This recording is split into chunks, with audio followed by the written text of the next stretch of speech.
Yeah, ni aje wase Alberto Maisha States live ingine hapa Man Cave Talk. Nimeanza late kidogo leo, nimechelewa. Tulikuwa tumeenda out na familia jana tukakaa mahali too late. So tumeanza a little bit late leo. Very very late. So ndio about tumeanza live basi. Kulikuwa na wase wawili hapa before tuanze, kulikuwa na Favorite Paul na semaje, hello Albo, waiting for today's session, hope. Nimesahau volume hapa hivi. Waiting for today's live. Hope you had a good weekend, brother. I had a really good weekend. Weekend endelea sijaisha bado, tuko midday on Sunday sahi. Alafu hapa ni waiting for the Nuggets Elite World Update. Leo niko na ile title poa, leo inakaa fiti kwa YouTube. Good evening from Nairobi. Kingara. Karibu sana msee bana, karibu sana. So leo kuna topic fulani nimepick leo inaitwa A body in motion stays in motion. Kitu kama kwa kitu sahi. Kuongea story jana by the way. Ile about unajua nikienda mahali kama tumeenda kwa kitu social hivi, nikimitu wase sikwagi famous sana, sawa nijui. But ile kuna best yangu mmoja yuko do TikTok. Nataka kumwambia vile ma tips. Actually you do TikTok for business real, sitting for kama ile social, kama sisi social media. Yake ni ya business. Kuna tunadu yani inamsaidia kupata ma clients. Ni kitu more serious than Maisha States hivi. So tuko tunaongea naye akasema ile a body in motion stays in motion. Akasema aje Mungu ndio kitu mmoja. Albo ujuaje kutumia camera on a daily basis? Ile tunianze live ya TikTok nimesahau hata. Tumeanza kuongea before niende. Sawa, tuko live TikTok pia. So a body in motion stays in motion. So msaka niaje ujuaje ku learn how to use a camera? For example, camera yangu ile, how do I learn how to use it? It can be very simple. Camera yangu ile tu, what I do mimi, sinanga time mob sana ya kudu vitu, ile kudu research na kila kitu. So more than a different method ama methodology. Ile nasema I will buy the camera first, kama niko na hiyo resources, then I'll learn how to use it. Umeona hivyo? Kwa sababu sina time ya kwenda chuo. Kwa sababu nimesikia over and over again, one of the most important thing, kukuwa na skill is better than having a degree sometimes. Kwa sababu degree umejaza kichwa na theories. Umeona sasa? Which needs to be practiced. Ndio ikue, if umejaza kichwa na theories, lazima upractice hizo theory ndio zikue, ile zikue sasa zikusaidia kwa maisha yako. Jukuu kuna master's degree, lakini hauna skills. You have to finish your master's degree, ukuje you practice, ndio unaweza kulearn ma skills. So sometimes having the skills iko na more advantage than kukuwa na master's degree. Theory, you're full of theory. Mwana hiyo difference, different moja. So akasema ati, oh, really? Kambia. So then why do you do, muona kama kambiaje? In another life, kama ngiko another life, kama tuseme, ama something happens saa hii ni win lottery, ile ya pesa ile, money lottery. Probably I'll go back to school. Probably. I don't know if I'm too late or too young. Probably I'll go to school. Musema hivyo. Kwa sababu for example, sema, okay, kwa nini? Ile kwa sababu nishala nikudu mudu practical kwanza, I fail. Sababu hiyo ndio option niko nayo by the way. Unajua ile sijui nisemeaje. I mean, I don't know. Mi niko mid 40s. So mi si mid 20s. That's my option. Sina time muona kama I don't have enough time ya make mistakes. I only have enough time kujenga life kwenda mbele. Naona. Forward movement, si kurudi backwards.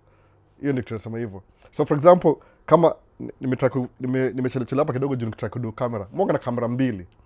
Hiyo kamera inaitwa Sony A74. Sawa. So nilikuwa na moja jana, ilikuwa best yetu kwa na birthday ya mtu wake. Mimi ndio mmoja kama resident photographer. I mean, wanajua tu if something happens ya photography, I'll bother show up na camera. Unaona sasa? Sasa how do you use your camera? Nikamwambia, oh, very simple. Nilibuy kwanza. I've had cameras before, over and over again. Sema nilibuy kwanza, then I'll learn how to use it. Very simple. Okay, camera ndio hapa hivi, kama illustration. Unaona? Na fast fake hold vitu mob sana, lakini kuna hii camera iko na hii nini hapa, unaona hii? Hii ni dial, unaona hii dial hapa? Hii. I think unaona kila mtu, sijui kati unaona hii dial ndio hii hapa hivi. So kama unatumia camera for example, watu wengi kununua camera, watu wanaanza na auto. Una hiyo auto, uta flip auto hivi, hii green. Uta shoot camera na auto. Sawa? Auto, the camera is doing everything for you. Everything. Yani una click to click. Hizi ma photography. Sawa? Aya, mimi nika watch my YouTube videos. So if you want to know how to use a camera, enda kwa M. M ni manual. I'll drive gari automatic anymore. Una drive manual car. Naona hivyo sasa. Mwana hiyo M ni manual hapa. Manual. Alafu S ni shutter speed. Ni kama unadu vitu ziko na movement, ndio hiyo click moja. Kama unaenda kurecord magari kwa Formula 1 utakuwa kwa S. Ni shortcut by the way, inakuwa allow ku control shutter speed. Alafu kuna A. A ni aperture. Aperture ndio A. A inakupatia ability ya ku control ile intensity ya how many stops, ile iris, kama iris, how much do you want to open ile aperture ndio you expose sensor kwa light, naona. So kama the darker the room is, the more you want to open up ndio light mingi ingie pata hiyo nini. So even muda una kamera yangu, na kama sasa hivi, so I'll buy this camera, learn how to use it, hivyo tu. Alafu naangalia, okay, so how do I shoot my camera mostly? Mwaga manual. So kambia, that's the best illustration I can give. Ni ile a body in motion. Kwa sababu kama tusemeaje kisemaje, hii ni A74 by the way, A74. No, niko na 50mm 1.4. Inazofungwa hivi. Kama msako curious na mambo ya camera. Na mbili, moja na record naye by the way. Na mbili, inakaga hivyo. Unaona? A74 inakaa hivyo, ni Sony. Hii ni mutumia, one of the camera mutumia. So inakaa hivyo. So basically ndio hivyo. So basically it's like you're driving a manual transmission. Unasema hivyo, manual transmission. So kusema tunangojea mpaka something is right, then you do it. Unangojea you learn how to use a camera, then you start using the camera, probably you'll never buy that camera. Sometimes ni poa kununua hiyo camera kwanza, alafu you learn by doing it. Kwa nini? Juu kuna hiyo camera already. Limitation yako si ati you don't have the camera. You already have the camera, so you want to learn how to use it. Ila kuna very important hivyo. So ndio ile a body in motion. Nasema hivyo, stays in motion. Najua hiyo si ni kama iko misquote ya who did the Newton rule or something. Nimesahau. A body in motion stays in motion until something from the outside force ikuje stop, kitu kama hiyo. So if you start doing stuff, useme life yangu iendi poa saa hii, for example hivi, acha nianze kudu vitu. If you're thinking it in your mind kama uko na master's degree na umekaa chini, if you start practicing what you're learning, your skill, now you're moving, you're in motion, things open up, itakuwa rahisi kudu what you want to do. Watu wengi usikiza theory alafu wanabaki na theory. So kuna master's degree ya kusikiza na wait and see approach. Oh yeah, najua watu wanaenda Dubai kudu job. Alafu najiangalia, but mimi naenda Dubai kweli? Hapana.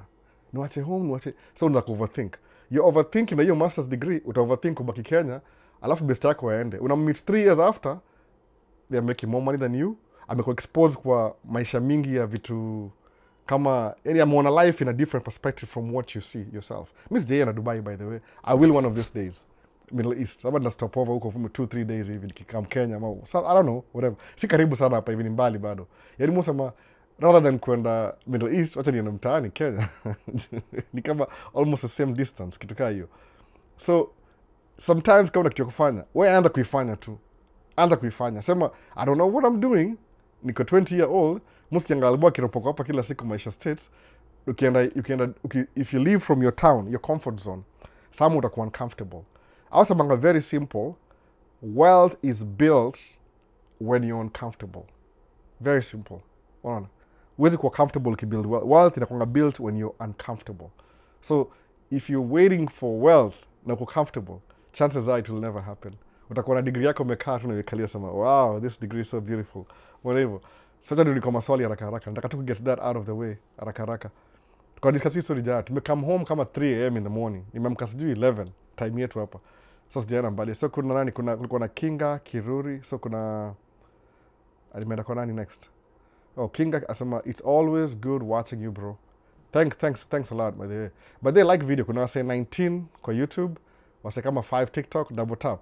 Naona inasaidia kidogo kwa engagement. Sam asema hi Albo, good to see you bro. Good to see you too Sam. Kuna Brian Lucalo. Great topics maze. Karibu sana. Nakuona Brian. Geek Steve. Hi Albo. Hakuna swali bado. Sasa acha nina kama Musa au TikTok. Kama kuna swali nimekama hapo sasa hiyo already. Unajua ukianza kuna waseo wingi alafu wanaona sana ongea lugha gani au kusikwangu alafu wana move on. Naona. Encourage more views to share. Hivyo tu hakuna itakaa mtu sakam. Na get the right audience. Sasa hiyo labda opita njia. Kwa hivyo lakini. So naona Ray asema haya hapa hivi. Nataka catch up na question haraka. Join the live session by the way. So kama kuna swali yote ama anything tunaiweka haraka ni aje Albo. Hope you had a superb week. Updates za GoPro. Kuna another unboxing. sijanunua GoPro yote by the way. GoPro hata sijui kana natumia anymore. Ile DJI Action 5 iko more, nimegundua so far iko na more features than GoPro. It's yani Action 5 ni in terms of aina, bado they still have a long way to, not a long way to go. I think one more step. Wakichukua ile sensor ya Osmo Pocket 3 alafu iweke kwa Action 5, game over. Game over. GoPro saisahau, inaisha hivyo hivyo. Itakuwa the number 1 action camera. Sababu ile clarity bado ndio haina vizuri. Yani hiyo inakaa poa kwa the right conditions. Lakini GoPro imeshikilia, imehold its own for a while. Lakini Action 5 ni noma sana. Unaona kitu hivi nafinya record hivi, 1 second imewaka imeanza kurecord. Unafinya hivi ina stop. Alafu ina connect na hii microphone DJI. Hata mnanisikia kweli by the way, sijui. Nimeweka sound kweli ama ni kwa mbali sana. Nisahau mambo ya microphone. No. Ni madha video bila microphone. Nani? Mngeniambia sina microphone kama mnanisikia. Hebu sahau microphone. Nimeanza kana ongea tu. Iza wase lakini. Microphone ndio hii sahi. Audio iko poa? Kuna some comment juu audio. Mngeniambia ama bado mnasikia? I don't even know. So ndio hivyo sasa. So kuna tuko ndani au ni Carlton, namjua Carlton Ariga kama kawaida. Yoga Ndakas, Deine, Ime, yote kabisa. Naona. Carlton kawaida. So elite wall update. Hi good people. Nani amehang kwa helicopter huko Nyanza? Nani yote sijaona hizo vitu. What is your advice if you get green card when you're 45? Will go to class or to go do tracking? Kuna huyo aitwa More Castle asema, technically asema hivi translate asema hivi, what do you advise, asema ni if you get green card when you are 45 years, will go to class or go to tracking? More Castle hata sijui nikwambie nini. Hakunanga mambo ya if. Wachana if. Toa tu hiyo if kwa kichwa. Win green card alafu uone what you do. Kwa sababu ile ni circumstances. Kama mimi nikuja hapa hivi, honestly speaking, my primary intention ilikuwa kwenda shule. Honestly, the basics, primary intention ilikuwa kwenda shule. Period. Nikuja hapa hivi, real life. Kajiuliza, so how exactly do I go to school? How? Ndaanzia wapi? Natafuta hapo na mtoi. Judah? Oh my goodness. Mtoi ndio kunitafuta. Oh my goodness. Yeah, kati live. Hi. Hi.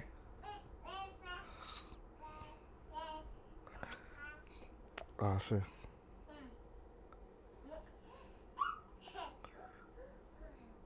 Hi.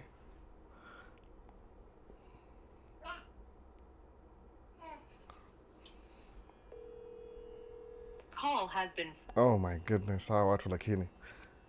Mwacha mtu yako kuja peke yake.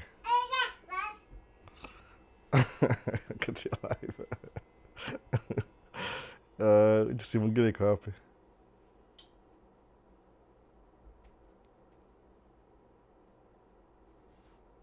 Mtu yame kama kunitafuta kati ya live.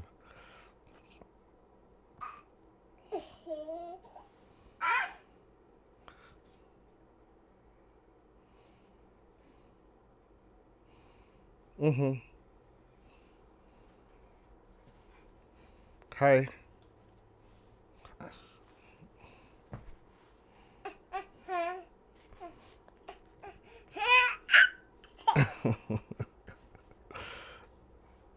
You didn't know my... I say. Tuendelee tu sasa, good people. Naangalia mtoi bana.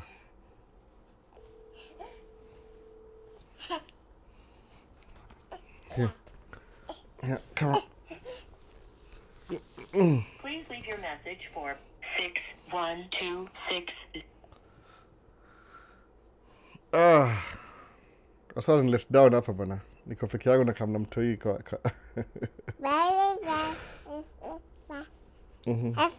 Ajaza kuongea bado. So mazee ndio hivyo. Okay, hi good people. Nani amehang kwa helicopter ya Nyanza? Sijui sawa durili bado alikatia leo. Mtu ashike simu bana.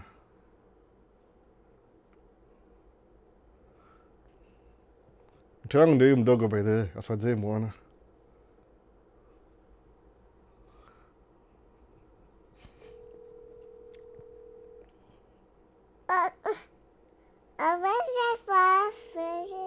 Bwana ashike simu.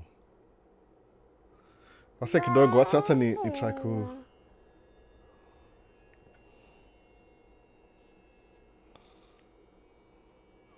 Hakuna mtu anamwangalia baki peke yake.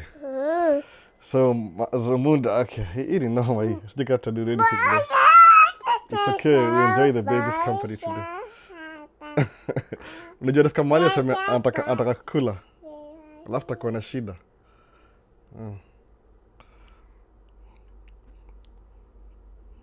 Au katsia nini, nataka kupiga kila mtu simu.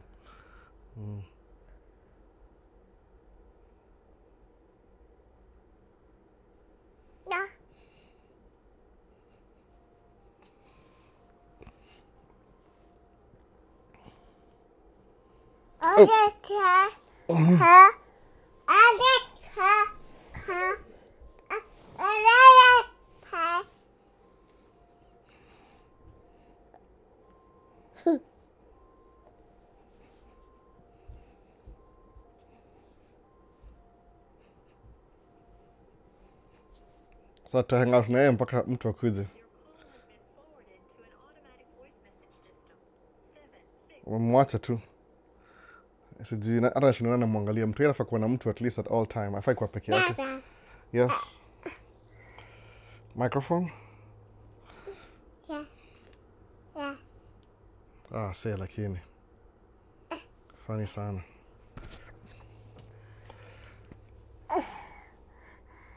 Ajui kubonga bwana, haizi ongea bado. Bado wako na haizi ongea. Sasa kuna leo audio haiko perfect. Nilisahau kuweka microphone. Kuna mtu anashika simu. Audio iko nimesahau kuweka microphone Carlton. Audio sijui kama unanisikia sasa ipo. Aje kuna mseko hao kwani wamedu nini kwani? Itabidi nirudi baadaye wasieski. Itabidi.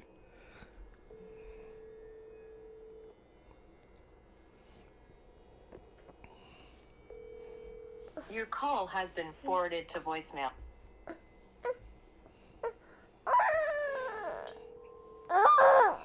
You wanna go?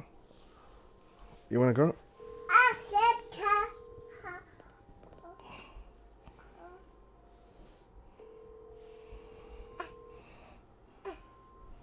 Here. Here.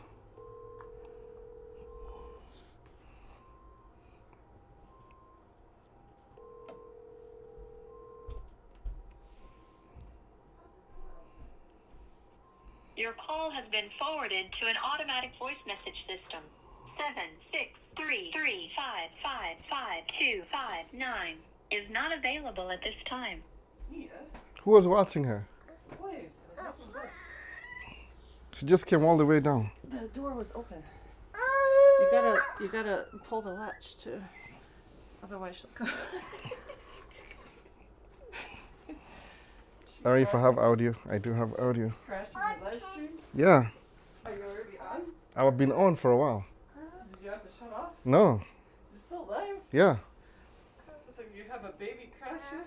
Now YouTube is gonna strike me for having, I don't know, whatever No. kids.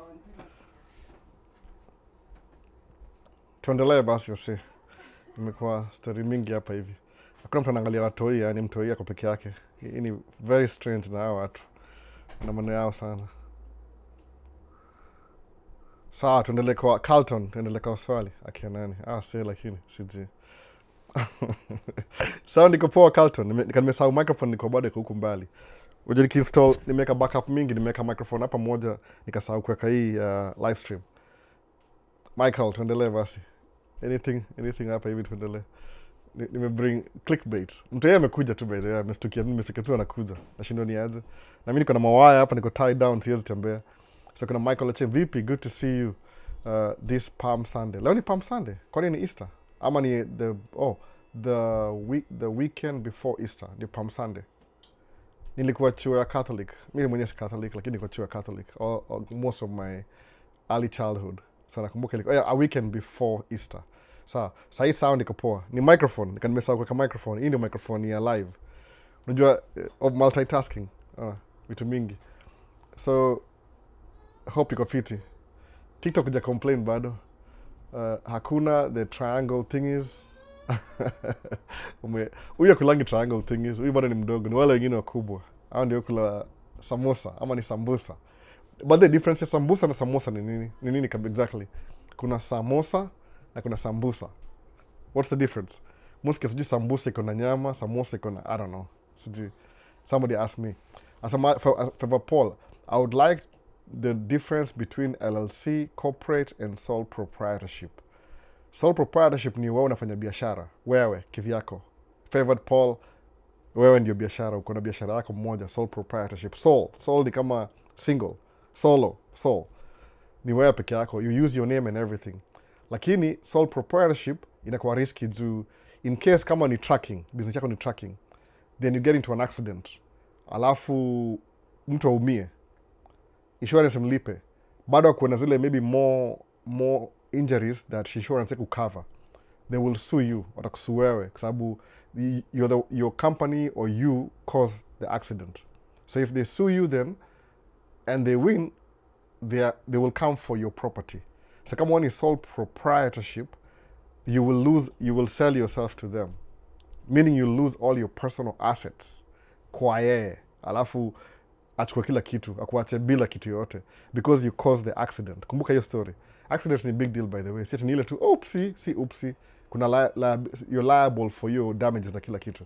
So knowing that for a fact, what you do ni hivi, utatry kujiseparate between wewe na business yako.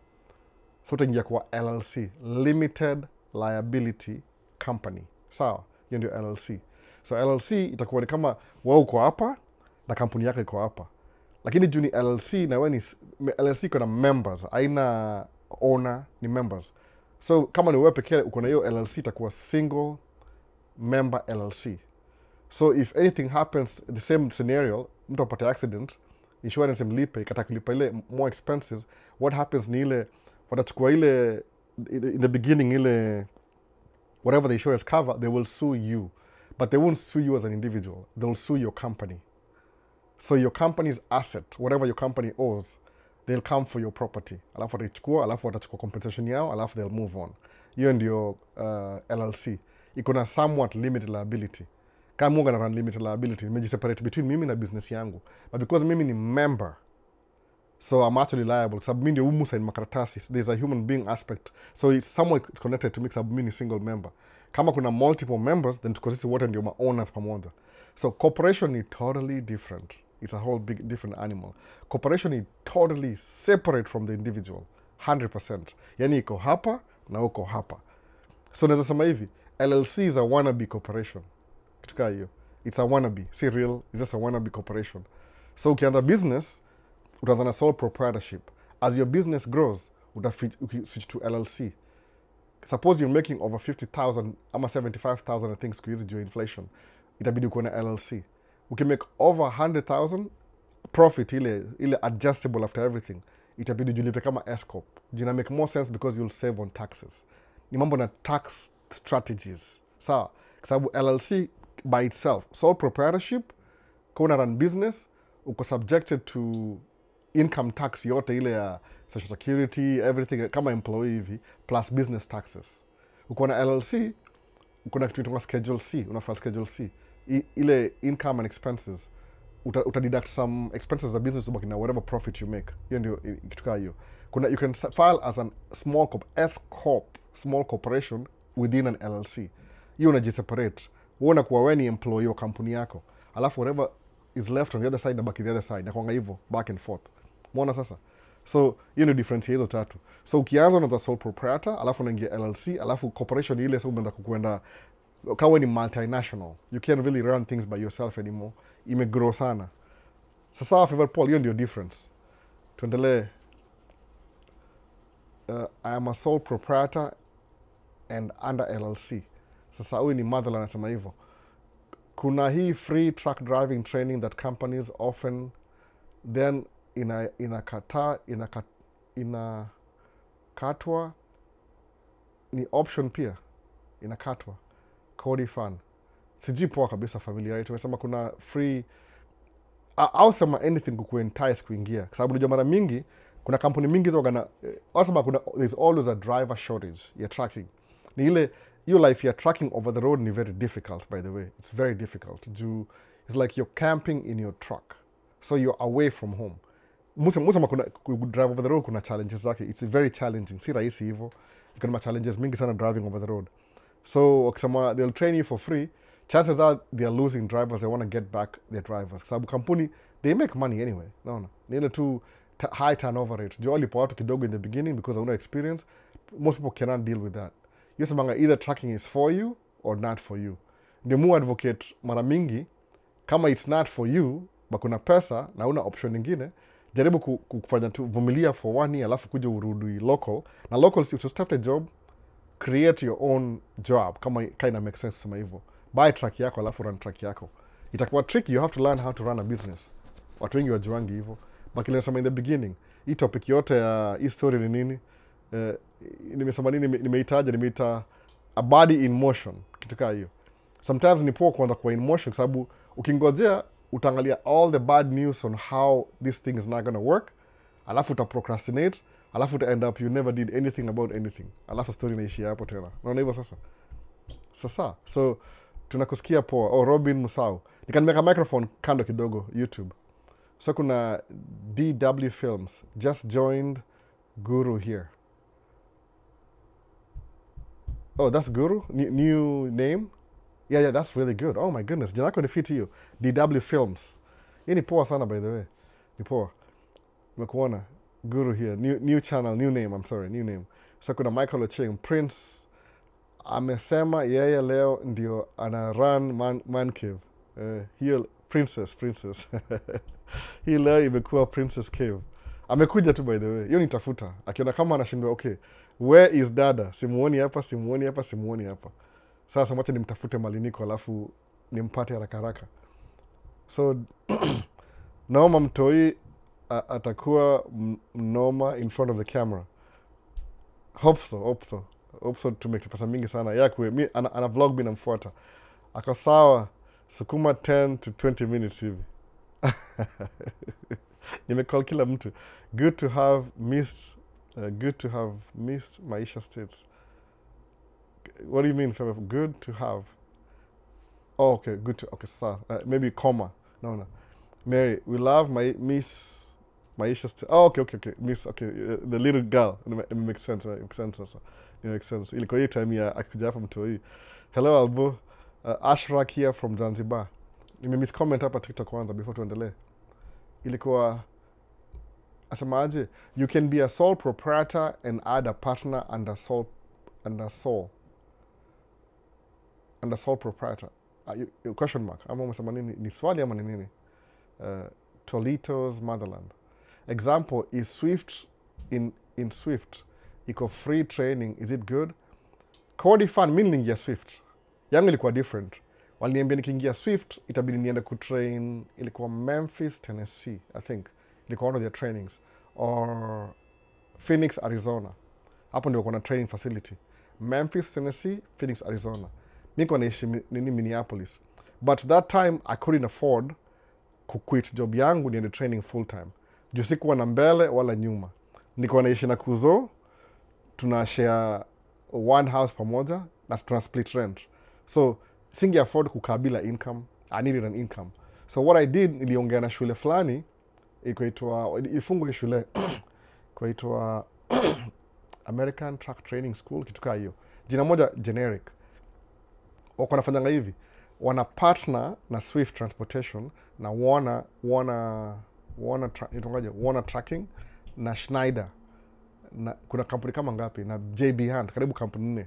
So what they do ni hivi, they look for people who want to get CDL licenses lakini wako na busy, hawana time ya kuja kwa yani they don't have time to go for training out of state.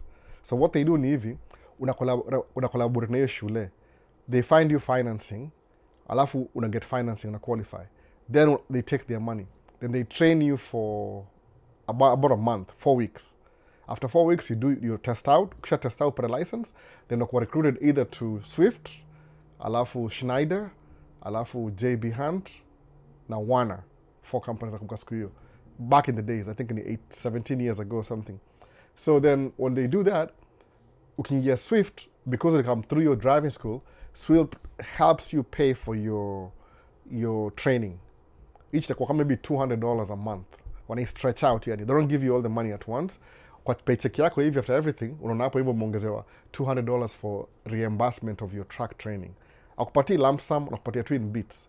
So if you're getting $250 for your reimbursement, meaning ilikuwa 200 ama ilikuwa nini, 125 or something, sikumbuki hiyo figure poa, but suppose ni 200, meaning it will take you 5 months kulipa back 1,000. So kama uliomba $4,000, I think ilikuwa 215 or something, sikumbuki tukaa hiyo 215 ama ni 250. Kama ni 250 kwa sababu ilikuwa hiyo payment yote ishe within 2 years. It takes 2 years. So they'll give you the money that you spent on the loan. Loan yangu ilikuwa 4,500, lakini plus interest, kwa sababu ilikuwa nimeomba interest, ingailipa moja maybe about 1,500 extra na interest. Ilikuwa very bad loan, but because I needed the license, nijua tu the future. Unajua hizi vitu kiangalia usamanga hivi, kama una hiyo mentality ya kusema ati I want to invest today and make money tomorrow, I'm so sorry, that's not gonna happen. So sorry, that's not how things work. Uko na investment idea, unaangalianga 3 to 5 years from now. Nikienda nichukue 4,500 from Swift, they train me for free, that means I have to work for them.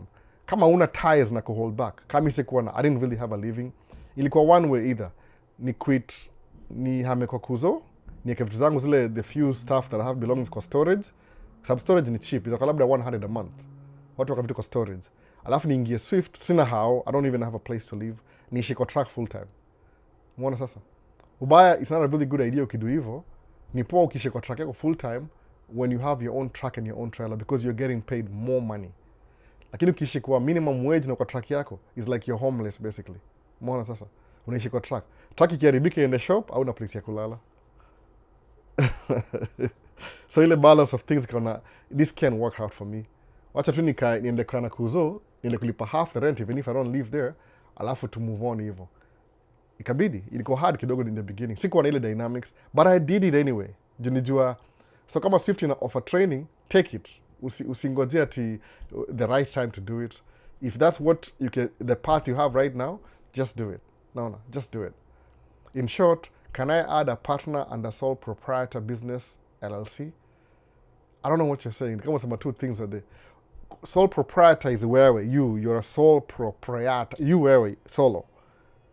Uko na LLC, wewe ni member of your LLC. So kusema can I add a partner ni ile, maybe it could be your spouse. Ile wewe you're a member, your spouse is a member. But mna agree. Maybe your spouse has 10%, una hold 90% shares. Mnaandikiana down, kuna document mnaandika ile kushow who's the owner, who's the nini. Lakini sole proprietor imaanisha ni wewe, you are the business. Wewe na your name is the business. Naona. Sijamuona Princess, where is she? Oh, miss, labda utaangalia replay. Pole sana. Ameenda. Ameshuka tu mwenyewe kuja hapa hivi. Hapo yeye ngani man cave iko kwa basement. Sasa nimemwona pale hivi akishuka stairs pole pole akakuja mpaka hapa. Hata singe na mawaya, nimekuwa na mawaya, nimeweka mawaya hapa. Naona nina mawaya, angalia. Niko tied down na mawaya. There's something na record naye hapa audio iko attached na waya. Sasa singemchukua, niko live, ningebidi ni unplug kila kitu. Itaharibu video kila kitu. I'm recording full time. Utamuona kwa nini kwa recording. Angalia recording ama after hii live atakuja. Sasa umemiss kidogo tu. Alikuja tu mwenyewe. So when you own your truck, is it cheap to look for a firm to do your taxes? Math. Lazima if you find, when you fanya hivi, kodi za swali, the best advice atakwambia. Mimi ni mtu wa kama FAFO, F around and F out. That's what I was doing. I didn't know what I was doing. The first time ningia tracking, my first year nili owe taxes. Why did I owe taxes? Sikujua kama you're supposed to file your taxes as Schedule C kwa business. Mi nipelekea tu msee wa tax akaniambia, oh, hii ni different. Hakuniambia, hakuwa na time. So inafaa when you start a business, kama ni tracking, kama kwa ile poti ya if territory, kaa chini na maybe tax attorney, book appointment, 2-3 hours sitting, andika notes, muulize maswali alafu andika notes, akwambie this is how you're going to run your business. Then enda uangalie CPA, mkuwe na meeting na yeye. Hii ni kuwa proactive in the beginning, then you get your facts straight. So now because you have the information, before you even in the beginning, before uanze tracking business yako, ushalay foundation ya kila kitu. This is what I'm going to do, this is what I'm going to do, alafu na move on from that. Itakuwa poa hivyo. Ukisema ati nangozi ati ukiuliza CPA na kuna 2 days before taxes ikuwe filed, they don't care, they'll just file your taxes and get their fee and move on. Mwona sasa. So fanya research before uendele mbele. After you mesema nini, what's a starting solo for a new truck driver? Does a company take care of your insurance? It depends. Chris, I don't know. It depends. Mostly ukinua ona kama mwenua, mara mingi ni hivi, watu wanzaje? Lazima uanzie mahali. If you didn't have, kama wewe si self-made millionaire, in quote self-made, everybody who says self-made are gonna help. Shina mbona usema self-made? I'm self-made millionaire. Okay. Budaka alikamdosi. Okay, anyway. Hiyo ngatudi hivyo. Lazima uanzie mahali. Maybe you start as a driver. Ukuwe experience ya gari. Alafu uongee na mtu akwambia, oh, you can do lease purchase. Lease purchase ile una lease gari, alafu unai-purchase after 4 years. Everything ni process, by the way. Kuna some saying something trust the process. Sijui tutokanga wapi, by the way. I don't know who ilitoka quote gani. Trust the process. Everything ni process. Lazima uangalie what's the return on investment. Nikinua truck yangu hapa saa hii, nda end up up in 5 years. Musema hivyo 3 to 5 years, by the way. And someone who's not a family or spouse. You can add anybody you want to your LLC. Bora muagree. Lakini mu prefer, if I'm building my own business, based on experience, watu nionge nao before. Suppose kama wataka mtule somebody who doesn't do tracking, I invest in tracking na wewe. Na kuwa ni huruma juu utafeel kama you're working for free. Because yala kwa mekaa chini na kupatia do, you'll be working for them. The best ni ile, handle your own stuff. Karibu niseme ile word mbaya. Your own kivyako. Ukisema una add watu tu just in case for FAFO. Unaona? Utashanga, you'll be working for somebody full time. Acha niangalie YouTube hapa hivi. Hello Albo. Ashak from Zanzibar. Today is the first day to catch up with you in this live session. Nice to have you around. Welcome to Zanzibar. Ashak, I will come. Ashrak, I will come. I'll come to Zanzibar.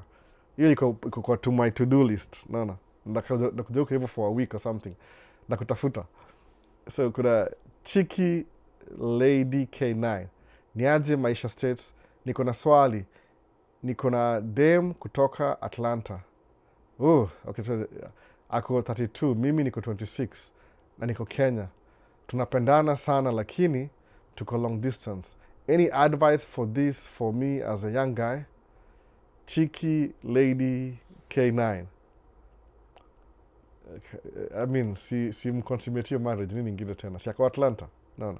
Najua hii administration the current administration inasumbua watu na uhamiaji. Kama napendana, do the necessary. Naona. Oana. Kwani nini? 32 na 26 difference ni nini? Ni kuna wase best yangu, najua best yangu kabisa, best yangu. Kuna wengine wa Maria, kama mimi wife yangu ni 10 years younger. Kuna sana najua wife yao ni 10 years older. Mna work out, ni life. You do life together. Mnaamua tu. Kama napendana na mnapendana. Naona. Do the necessary. Simuoane muendelee. Advice for this for me as a young guy. Oana. Naona. Kuna nini? Ni marriage with benefits. Alafu ndawachia hapo stand your story. You know what I'm saying? Oana tu. If you really, one of the easiest kuja states ni ile upate mtu wako states already, alafu muoane. Atakusponsor, alafu utakuwa na a path to uraia. By the way, hiyo ndio advantage hapa hiyo states. Nimesema vizuri kabisa, ni kweli kabisa. I'm not the one making the rules, by the way. Si siri. Kama uko Kenya, upate mtu hapa hivi states, muoane. Kuna law ina allow. Akona legal status ya kukusponsor wewe, itungaje? Au hiyo jina nimesahau. Jina inapotea. Inaitwa si kusponsor. Petition. Wanaweza petition for your case, ukue husband wake, alafu mkaa muishi pamoja, utapata uraia. Alafu kama uko 26, kama uko 32, of course yeye ni mature kuliko in a way, ameshaishi life. Hopefully, nasema hopefully. Sometimes you never know. Wewe utakuja hapa hivi, atakupatia opportunity ile you might never have had. Unaona hivyo sasa? So, go ahead. Kama mnapendana, endelea kupendana hivyo hivyo. Unaona? Sorry I'm late. Edu Kamau. Usijali bana Edu. Hakuna hii ni recording. Karibu lakini. Unaona? They don't have to apologize. Najua ni courtesy. Unaona? Is it possible could do 2 jobs, e.g. tracking na military? Ni hard sana. How do you do that?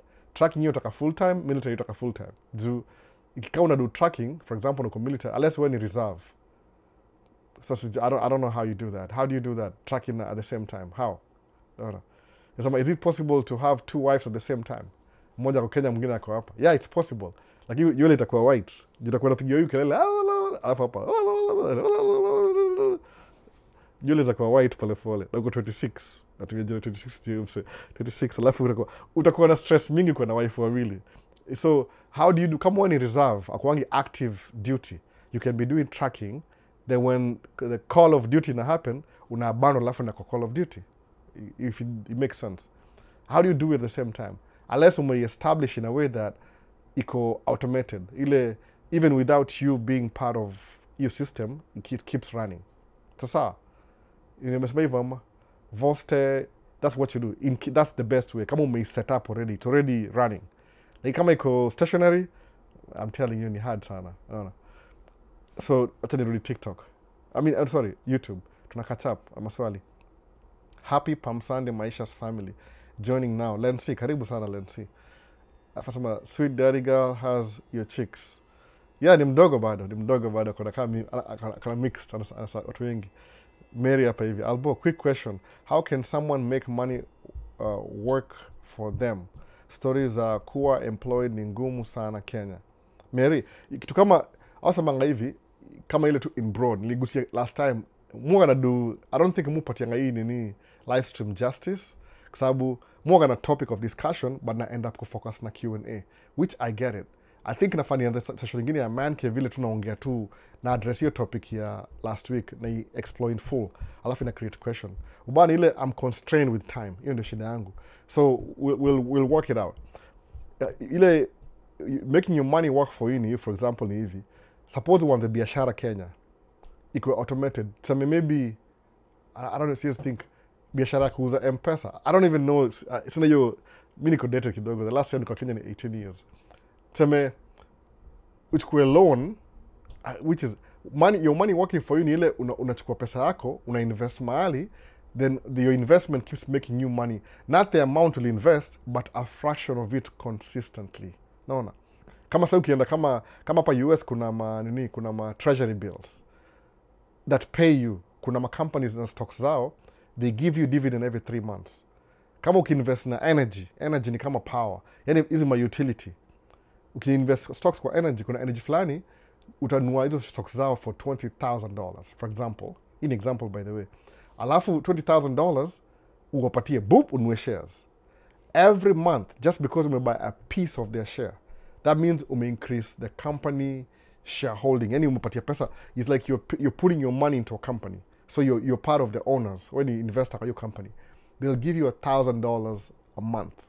But they don't pay on a monthly basis. So what happens ni hivi, utadeposit 20,000, then they'll give you 1,000 January, February, March. So March, April, they'll send you $3,000 check. May, June, July. August, so guess what? You may invest 20,000 now, kanunua hizo shares, alafu every 3 months they're giving you 3,000. Is it worth it? Totally worth it. So what did you just do? You took your hard-earned money, 20,000, ukainunua stocks za hii company lipa dividend. Kuinunua, so now what you just did, uchungu yako ya kusave 20,000, juu ni uchungu, see, it's not easy by the way, ni uchungu kabisa. Umesave 20,000, umesacrifice, then you paid, this is your money now, you worked for the money, 20,000, then you paid this company, it gives you dividend every 3 months, 3,000. The thing is, in the beginning, it might not make any sense.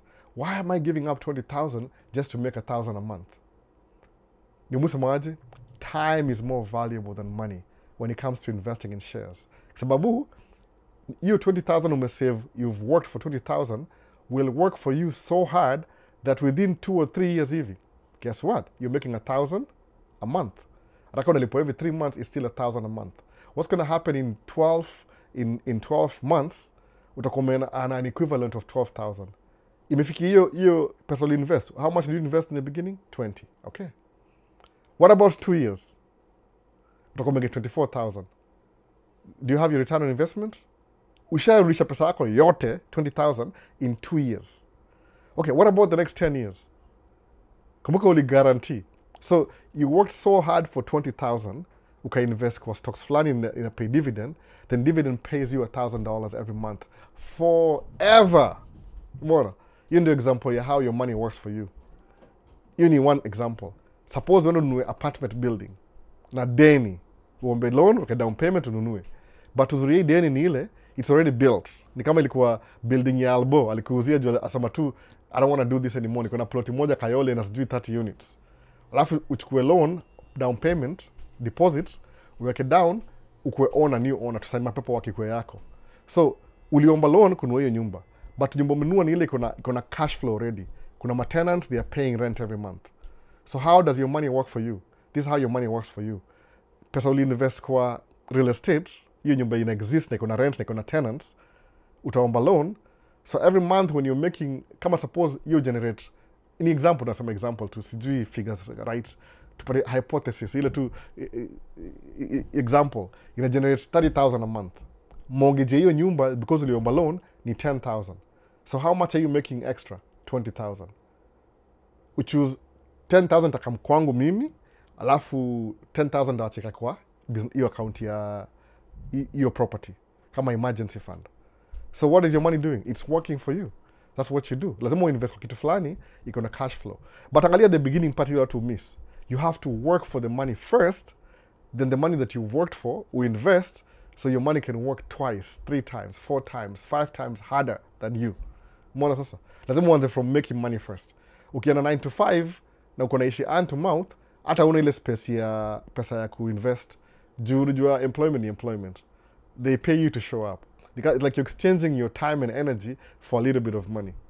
That's not how you make money. Inapochukua hiyo pesa we invest, if it's making you money on the side, kama mimi technically truck yangu moja na truck mbili, I can't drive 2 trucks at the same time. I can only drive 1 truck at a time.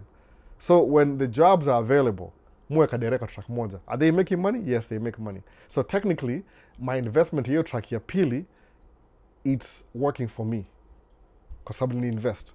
So kuna ile awesome kama hivi, you have to work hard in the beginning before you work hard before you start working smart. Kwa nini? Kuna ile part ya kwanza ya work hard. You have to work hard first, ndio arrive hapa, then you start working smart. You're working smart ndio when your money starts working for you. Na miss my questions za TikTok hapa, hebu tuone kama YouTube niko poa, niko up to date. So when you own a truck, then you reinvest all the profit like Amazon. What advice can you give? Kodi fan, hebu uliza vizuri. When you own a truck and reinvest all profit like Amazon. Amazon did actually do that. Amazon ilikuwa na investors. Angalia kitu, maybe to what you know ni hivyo. Amazon was making a loss for like 8 years. So who was propping Amazon? Ni my investor. They were still investing in Amazon even if it's not making any profit. Kwa sababu walijua kuna watu wawili wako kwa nini kwa company. Kuna wale wase au deal na the past history to now, from now to the past. Au jina au suita kama accountants. Accountants hao angalia the money you've already spent uko nyuma. Alafu anataka kuipatia accountant. Alafu ma business analyst au angalia the future. So according to Amazon, wako angalia future wao na in about 8 years hivi tuta break even.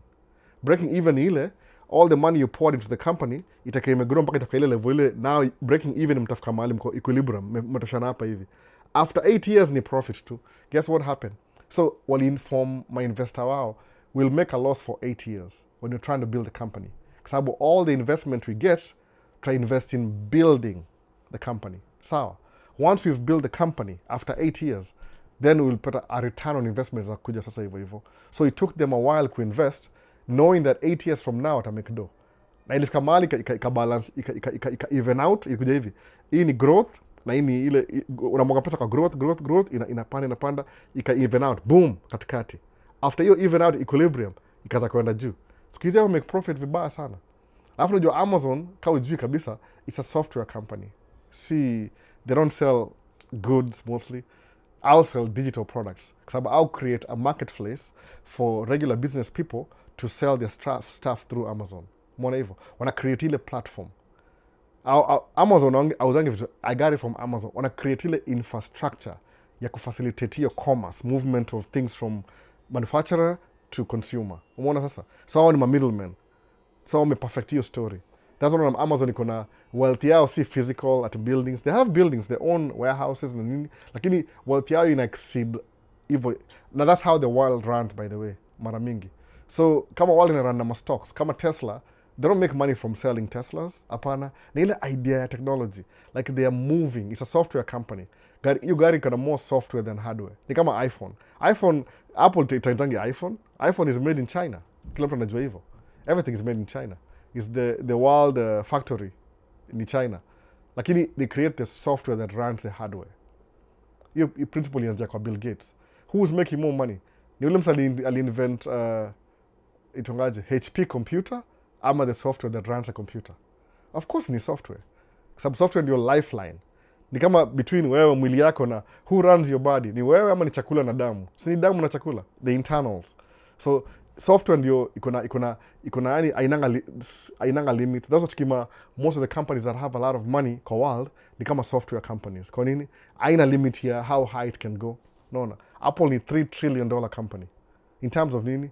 Because it's doing so well, people have the publicly traded company, which means kuna shares available, anybody can buy. Unapewa you're part of the group. No. Yani kama ile the software is bigger. Tesla inonge magari mingi kama hizi bit Toyota na BMW na hizi companies zingine. But I mean Volkswagen and BMW. I mean kuna Toyota, then Volkswagen, then BMW, then Mercedes tukayo. Tesla hizi bit hizi gari. Hizo ni ma old school. Au sell hardware. Lakini ile software tech yake iko more advanced than hizi gari zingine. That's what gives them an edge. Alafu because ni the new thing, the AI thing, ina attract more investors kwa hiyo kampuni. The more investors you have, hata kama ni shadow kwa stocks. The stocks ni kitu invisible. But kama ujonge, what stocks? Stocks ni nothingness in the air about the company. Kama as I describe. Nothing. It's not tangible. Ukinunua, you buy a piece of a company. They don't give you the company, because si physical. It's just a piece. Inakuwa house kwa stock exchange. Kwa hiyo kama New York Stock Exchange inakuwa nayo huko hivyo. Unaona? Wall Street. Wall Street hiyo place. That's what it is. So, Maria ameuliza, jaribu kutafuta investment. Something like, angalile business iko na at least consistent. Hata kama ni medium consistent returns. It's better to get you started. Alafu, if you just keep doing that consistent thing. Musa mangaje, mediocre consistency is better than waiting perfection. Hiyo ni words zangu, nimesema vizuri. If you're sitting down waiting for perfection, you will never get it. Afadhali ukue mediocre consistency. Kama niseme YouTube, kudu YouTube. Mimi video zangu they're not the mightiest and greatest and funny and everything. Neza kuwa na ability ya kurecord 4K kwa clear camera kila kitu because I had these things anyway. Ilikuwa for a different reason. Lakini the truth ni ile, mediocre consistency ita beat perfection waiting, sitting down any day. Kwa nini? Kwa sababu mediocre consistency, it's a body in motion at least. Perfection, body imengoja na procrastinate kwa stage. I'm just waiting for the perfect moment, the perfect car. Kami tukiishi kwa ishingi Isili, kulikuwa na matri za Isili. Back in the days kulikuwa na matri mob, kulikuwa na jina mob, kulikuwa na Ampty Dumpty, kulikuwa na I'm dating myself, msijali lakini ilikuwa back in the days. Hizo matri exist anymore. Kulikuwa na Chicago Bulls, kulikuwa na Rainbow. So nikienda kama if I want to go home, kama niko pale Tomboya huko hivyo, Tomboya Street, ndakaa chini ngoje Rainbow ikuje. Kama Rainbow ikuje siendi home. Kwa nini? Nasema if I'm going to pay to go home, guess what? Lazima nipande hiyo matrinoma, manyanga. Whatever happens, naingojea. So I was wasting my time ningoje gari kuje specifically. Kwa sababu hiyo pesa nalipa si ati ni extra, it's the same, but ile quality hiyo watu kwa nangojenga hiyo matri. Imagine. So ili kwa hiyo ndio trick ya kupata attention ya wase. Una create matri in a way that people wanangojea hiyo matri specific kwenda home. They pick and choose. Umeona hivyo? So bring value to matri yako. Kwa nini? Iko na something people want. You're solving a problem. That's what I'm talking about overall. Kusema nangojea the right moment kwenda Dubai, the right moment kudu na unangojea, you're waiting. Ule msako mediocre ule tu atakubeat any day. Kwa nini? It's a body in motion, ata stay in motion. Wote actually that's the right thing. A body you quote yoga hivi, by the way, you quote the original quote inakwanga hivi. The original quote si ni isamangaje, a body in motion stays in motion. Hiyo si true kabisa. The truth ni ile ni kama ni Newton's first law of motion, kitu kaa hiyo. Commonly misinterpreted. Watu tumiani, that's not the right thing. Hata nisema that was my oh my goodness, I have to research this. Namaanisha nini kabisa? Hiyo sema hivi, the actual kabisa sema hivi, an object at rest stays at rest, and an object in motion stays in motion with the same speed in the same direction unless acted upon by an unbalanced force. Naona hivyo? Yani ile so kama kwa gari, an object at rest, if the gari is moving na uko ndani ya gari, pia uko at rest. Unless gari simame all of a sudden, then you will move. Unaona sasa? Hiyo ni the actual quote. Lakini it makes sense, that's too boring. Tuipatie some flavor. Unaona? A body in motion stay in motion. Either make more sense. Ni kama more contemporary, more TikTok-ish, more YouTube-ish, more cool. Unaona? Ingine who cares? Newton ni mzee sana. Achana hiyo story bana. You're old school. Unaona? Tuingie new school. Tunele. Nimwacha kwa Mary hapa sana. But Mary, that's what you do. Unaangalia nini? Unaangalia investment yako ni gani? Unaona? Kama ni something you can do a little bit extra, we invest something that's giving you cash flow. Hata kama tuseme usponsor, hata kama uzapatiana loan Shylock, alafu kulipe na interest. Suppose upatiane ni kama Shylock, ile at least itoka Shylock. You give away 20,000, alafu asema, "Oh, pay me 20,000 back. If you don't pay me by next month, nipatie 500. Every time you don't pay me, just give me 500." Kwa nini? Because I loaned you my money. Hiyo ndio itoka interest hapa kwa loan. I loaned you my money because you're using my money, you haven't paid me back. I want you to compensate for keeping my money. Hiyo ni itoka interest. Sasa you make interest. Ku make interest kwa pesa, that's how una create money from nowhere. Kwa nini? You work hard for the money and now your money is working for you. Unaona? Hello Albo, ndio kuingia mazee. Uni Zack G ndio ameingia saa hii. It's been long. Karibu Zack G bana, karibu kabisa. Tuniangalia kama ni miss anything. Iko multitask yo mbaya ya TikTok na YouTube. Aisha kwa kamera moja. When you own your truck, nishamaliza hivyo. Is it legal to rent your own mortgage? Is it legal to rent your mortgage houses? Cody Fund. It's not how illegal. There's a nyumba leo iko na mortgage ni rent out. Who cares? It's yours. As long as you pay the mortgage on time, doesn't matter. Watu wengi America au on building. Kwani okay, sikia, Cody, maybe na react. Labda you're asking an innocent question. Mimi niko na truck, by the way, niko na truck. Truck ngapi? 3. Musema 2 ama 3. Tuseme 2. Moja ni ya wife, lakini ni yangu bado. Truck 3, sawa. Hizi truck zote ziko na payment. So this what happened. Nikinunua hiyo truck, nilienda kwa bank. Nikaomba loan kwa bank. Wakaniambia we need 20% down. Kapa 20% down. They wrote me a check. Niwapelekea check ya 53,000. Wakanipatia check ya 220,000. Sawa. Kwa nini? That's the money I needed kupatia dealership. Nikaenda kwa dealership nikapatia check, wakanipatia truck. Tuka exchange. So the dealership got his money. So who do I own money? Na bank money. So basically, your loan ya truck ni kama mortgage. Same thing. Who owns the truck? I do. Kwa nini? Because I'm the one who bought it. But where does the bank come in? The bank ni ile, it helped me finance the truck. Hiyo ndio maana ya mortgage. Mortgage ni ile, nyumba si yako. Technically nyumba ni yako, lakini hukuinunua cash, ulinunua na deni. So kuna period of time utalipa. As long as you're paying for it, unalipia interest. Because bank gave you the money, which they didn't even have in the first place. Which shouldn't have leaked in our king. But in our work anyway, that's the system of the world. You like it, hate it or like it, that's how the world works. So ukikuwa na mortgage and you rent, you can still do that. It's legal. Just in case ukumesahau, it's very much legal. Most buildings in the world zina deni. Na hiyo deni at least ina create cash flow. You can be in debt and you're still making cash flow. Hiyo ndio ile rich dad poor dad. Kwa jaisoma hiyo book. Ayo ungejua hivyo. The right debt will make you rich. Ama wealthy. Which is which. Hello, ndio kuingia. Karibu Vincent. So kuna hi Albo, this tariff thing from Trump, will it have negative impact on trucking business? Of course, itafika at some level. So nunua parts. So nunua tires. Honestly speaking, tires zetu zote kutoka China. I'm not kidding. All our tires from China. So tire ilikuwa kama 500 itakuwa 700 ama itakuwa 1000. meaning nime increase cost ya expense, na kama sijaongeza mshahara ita hurt business. It's true, naona. Alafu ndio watu wengi mara mingi kwa hizi business au order things in advance, so unapata the goods that are subjected to tariffs itaanza next year, si sahi utajamaza tu, alafu next year ni kick in, everything is expensive. Watu wajuangi wanadanganywa na mimi hata sijui politics ndio nishinda. Watu waga very emotional kabisa, wanashindwa. Sasa wewe unaongea juu emotion tu, how you feel, ama uangalie facts. Umeona? Either way itakuwa affect in a way. Kwa sababu the moment price ya tire inaenda up, what do trucks do? Hizo deliver vitu. Guess what? Your food itaenda up. Everything will go up. Umeona? Hii ni fight useless. Lakini ile I understand how the US makes money. Huyu Trump, by the way, na administration yake. Sijui ni Peter Navarro ndio anampatia hizo ideas. Si Elon Musk anampatia hizo ideas, ni Peter Navarro. Msa ameandika book, hata juu kile anasema walimpatia job, so he has to pretend he knows what he's doing. Hiyo ndio mimi na believe hivyo, by the way. Naona mambo ya tariffs ni Peter Navarro ndio alikama hapa hiyo story. But yeye juu ni close advisor anambianga Trump, na Trump ajuangi vitu mob, by the way. Musa maiva ajue vitu mob. Hata kama anajua uwezi danganywa. Kama uko mtu smart ungeweigh option uone, hapana, acha niulizane kwanza. US you make do regardless of what happens. US you make do. So kusema unapatia wase tariff ndio is like you're running the government like a business. Na si business, personal business. Hii ni gava. Kuna some aspects look like business, but ni a representative government. Structure ni a little bit different. Kama sasa tuseme nini ukifanya hivi ukichukua ukirun gava kama business, haita work out. At some sense ita break down.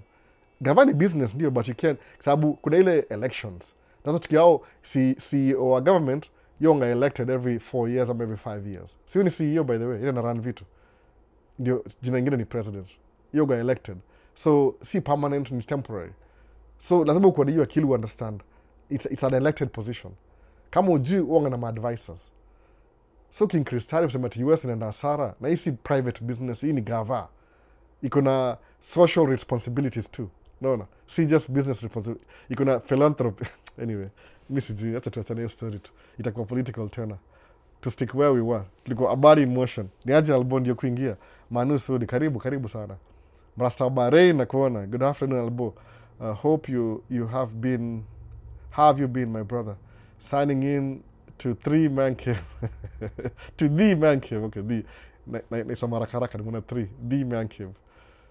The one and only. Lampa tuko na special guest. No. It's bipartisan card necessary. Is bipartisan card necessary? Card necessary a requirement when coming to the. Okay. Okay. No, nafikiria politics. Is baptism card necessary? Umenishika vibaya. So, favorite Paul, is baptism card necessary, a requirement when coming to the US?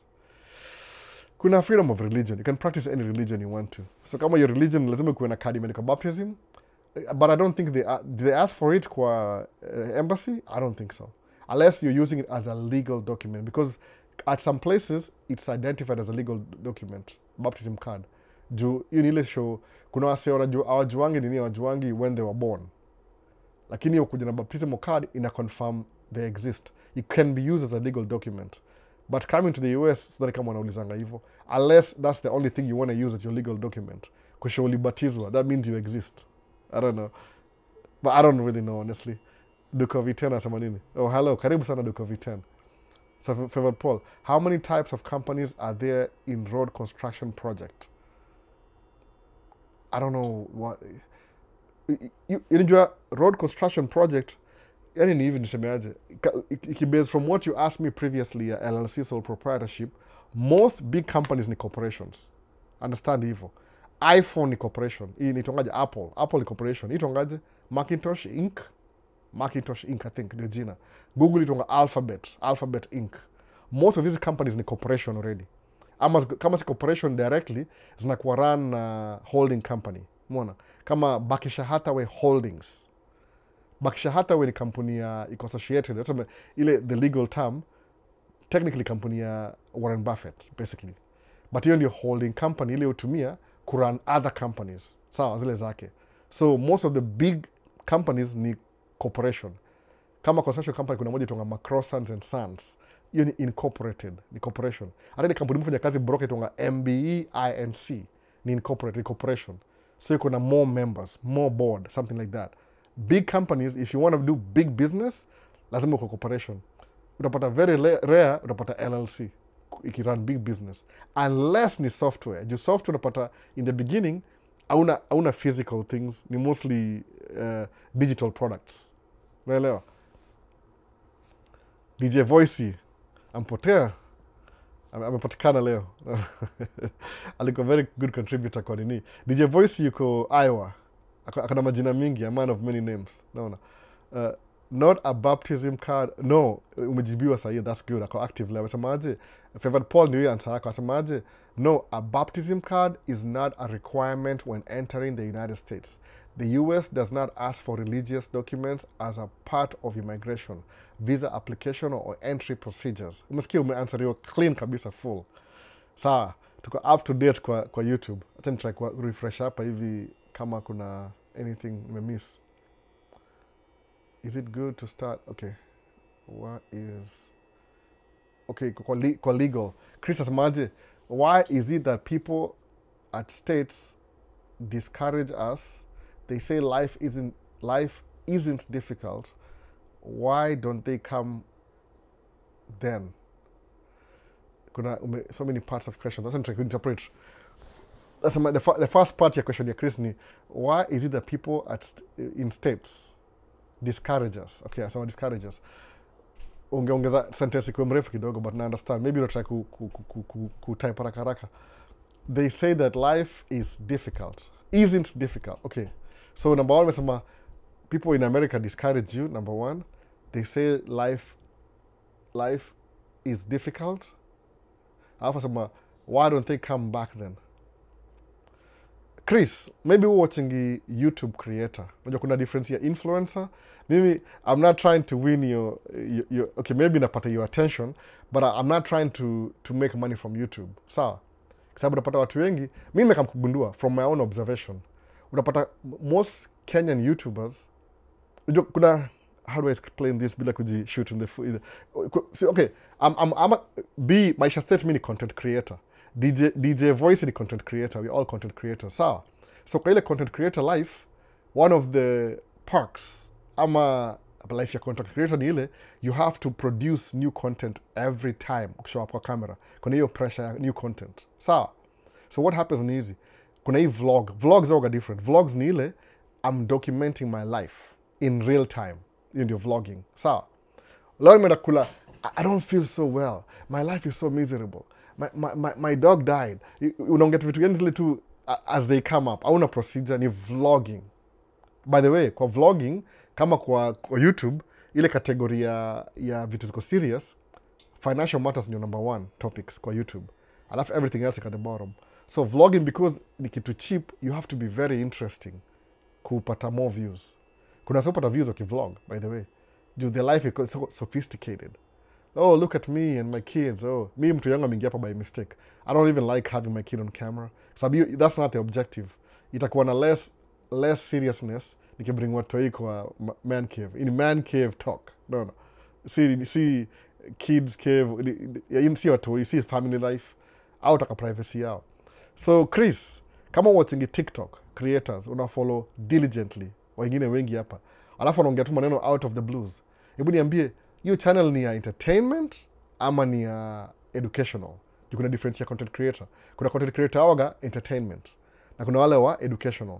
So Mungu anasema niko in between. Sometimes I could be entertainment by accident, but mostly Mungu anataka kudu ile informational, ile educational. Like, musema hivi, my point ni ile tukikuwa chini, tukae chini ni content, I want somebody to learn something. You take something from this.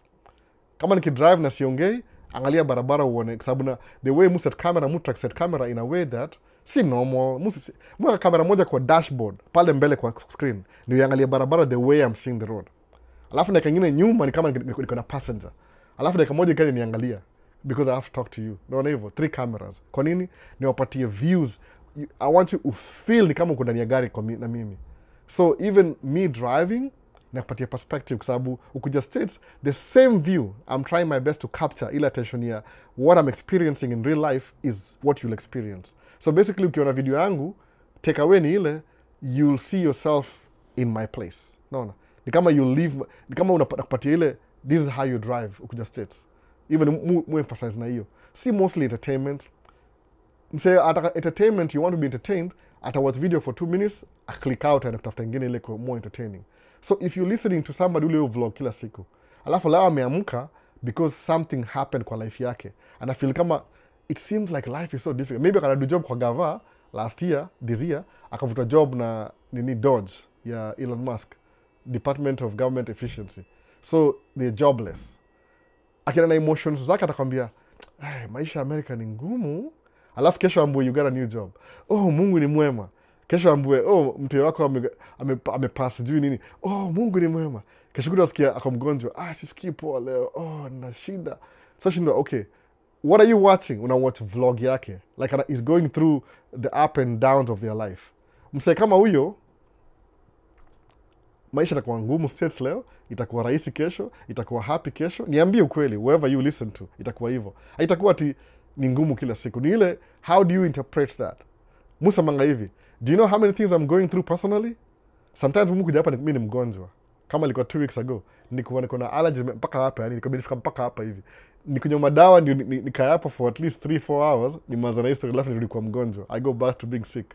But mlijua hivyo. Mention too by the way, nika walk away. Kwa nini? I'm not here to explain how my life goes. I don't think there's value kwa sababu life yangu yanaenda hivi up down. Sioni kama kuna value ukijua how my life is going. I don't think there's value into that. Ni kama I'll just make you feel bad. No, kwa nini? Sababu hizo kwa the things I'm complaining about ni first world problems. Umeona? Kama sasa samati, why did my daughter come down here? Shida ilikuwa hivi. Kama mtoi wangu mdogo anafaa kuwa upstairs, mamaka atamaliwachia the boys wamwatch, wale 2 boys wamwatch. They were not doing the job. Meaning mtu yale kama peke yake. Meaning kama mlango ya nje ingekuwa open, ange stray away and nje. So somebody alifail, ndio mtu yana end up kuwa hapa. Kusema the door wasn't locked, but still mbona alikuwa peke yake na ni mtu, unaona kitu kama hiyo. So do you want to know stuff like that? I don't think you're entertaining. Sababu unapataje? Ndio unasema album unaringa. Kwa nini unaringa? Juu album unaringa jioga na A74. Angalia. Unaona? Album yoga na Sony A74 na G Master lens anaringa. Unaona? Anaringa. Nimehappen kutumia kamera leo jiliko hapa by the way. Hii ni A74. Sawa. Unaringa. More gonna take pictures na kamera mbili. If you're watching me na nimesha kamera moja hapa hivi, what does that mean? Kuna kamera extra. Do you think I want to make you feel bad? Hapana, I don't want to make you feel bad. Sababu nikingisha life yangu ile personal, I'll be complaining about first world problems. Na sitakuwa na relate na wewe. Afadhali niseme hivi, let me live my personal life out of this. When I'm having through my hard times and bad times, niwache out. Niseme, let's focus on things that will build you. Ama mentally at least. Mwona, si vlog labda nipeleke kasho mwone lake vile freeze. Lake you freeze once every year in winter, that's it. Tukitembea kwa lake, you'll never walk on that lake again until you freeze tena. Na freezing by the way, last year freeze, it was too warm. Tulikuwa na warm winter, so hata freezing of the lake si guarantee every winter. Sometimes it never freezes. Last year freeze, na video moja ya last year, wacha hii mwaka hii 23 to 24. Ilikuwa the warmest winter nishikuwa hapa hivi. Nothing froze. Hakuna tulifreeze. Tulikuwa na snow ina melt. But this year, tumekuwa na baridi mbaya. Hata sasa hii bado jua haijatokea vizuri. Bado kuna ile baridi bado. This has been a long winter. Mbona hiyo difference? So nikishare, even your lake you freeze. I may not be the best movie producer. I'll get better over time. Lakini at least una walk away na, hey, kumbe lake you freeze. How does that work? Unakuwa curious. That's exactly what I'm experiencing. I'm hoping you see what I'm seeing. But kwa nasikizanga wasema US ni mbaya leo. Maybe they're having a bad day that day. Nimedwell hapa sana by the way, Chris. Sasa ni move on. Unaona. What are they talking about? Kitu how do I feel like today? Kama unapata nizasema hivi, acha niende TikTok nitafute all the bad comments alafu nizi answer. Umeona? If I have time, I can do that. Alboli sabanga track ya 3 hiyo ni uongo. Hii ni story ya Jaba. Niseme hapa hivi. Mse, unasema hii ni story ya Jaba. Wewe ni mjinga wa mwisho kwana. Hii si story ya Jaba. Msema, I can do that if I want to. Lakini, maybe mse kuna kitu wajui. Naona. The best one ile, instead of, kulikuwa na mse alikuwa hapa nimesahau jina yake. Alikam na ubaya albo unajisikianga wewe. Sijui alisema nini. Ni Ace of Spades alikuwa TikTok nimesahau jina yake na yule mwingine. Something sijui ati wewe Akanichokoza kama anani sikasema mse wangu, maybe you're getting it wrong. I'm still a content creator, ndio, I get that, but my objective, my goal is you walk away with something, si ukuja hapa kuentertain. Umeona, kama niko na microphone ya Shure ni coincidence, by the way, is kuwa ni drawn, is there's nothing, I'm not trying to sell anything, nobody paid me for this. Actually hii nililipiwa, hii mutema story. Hizi microphone niko nafanyia mse live stream, akaniambia nikaweka microphone zangu azikudu job, but they were paying me. So what I did the next day, nikaenda kwa itonga Guitar Center, ni shop iko hapa kama department use ma guitar, ma audio. Nikanua microphone 2 kama hizi specifically for that podcast. Kwa nini? I didn't want to let him down. Uni mse produce movie, alikuwa mgonjwa, ataka kuongea na director wake wa movie ako California, timing yao, because he can't travel, alikuwa na ile ugonjwa, ni mzee sana, but he's a millionaire, multi-millionaire.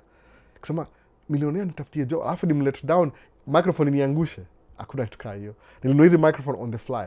Actually, the money I spent on this microphone, the money I got paid, I think ilikuwa maybe half of it iliingia kutoka kununua microphone.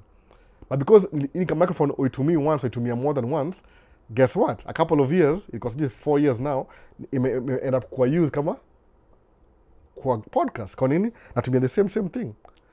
Ni coincidence. It's not ati munga ati I'm showing off A74. Nimekuwa na hii camera for 2 years. Ama ni 4 years. Kumbuki, how long has it been? 2 years. Munga ni kama I was trying to be a photographer. Kwa na YouTube ilinitoka hizo vitu, by the way. Umeona sasa? Tuendelee. Na kwa hapa hivi sana. Nataka explain mse, I'm trying to understand where it's coming from. Mimi na Amkanga nikiturn on camera ni vile ya my ancestors wataamua kile mdomo itapayuka that day. Nafula, msikia vile nasema nini? Nafula ni content creator. Asema yeye anaamka ana turn on camera. Whatever in his head ni ataongea. Which means yeye ana vlog. He's giving you a snippet of his life on a daily basis. Sawa. Miss Lydia, mambo alboni niko poa kabisa. Miss Lydia naona ameanza kupost video consistently.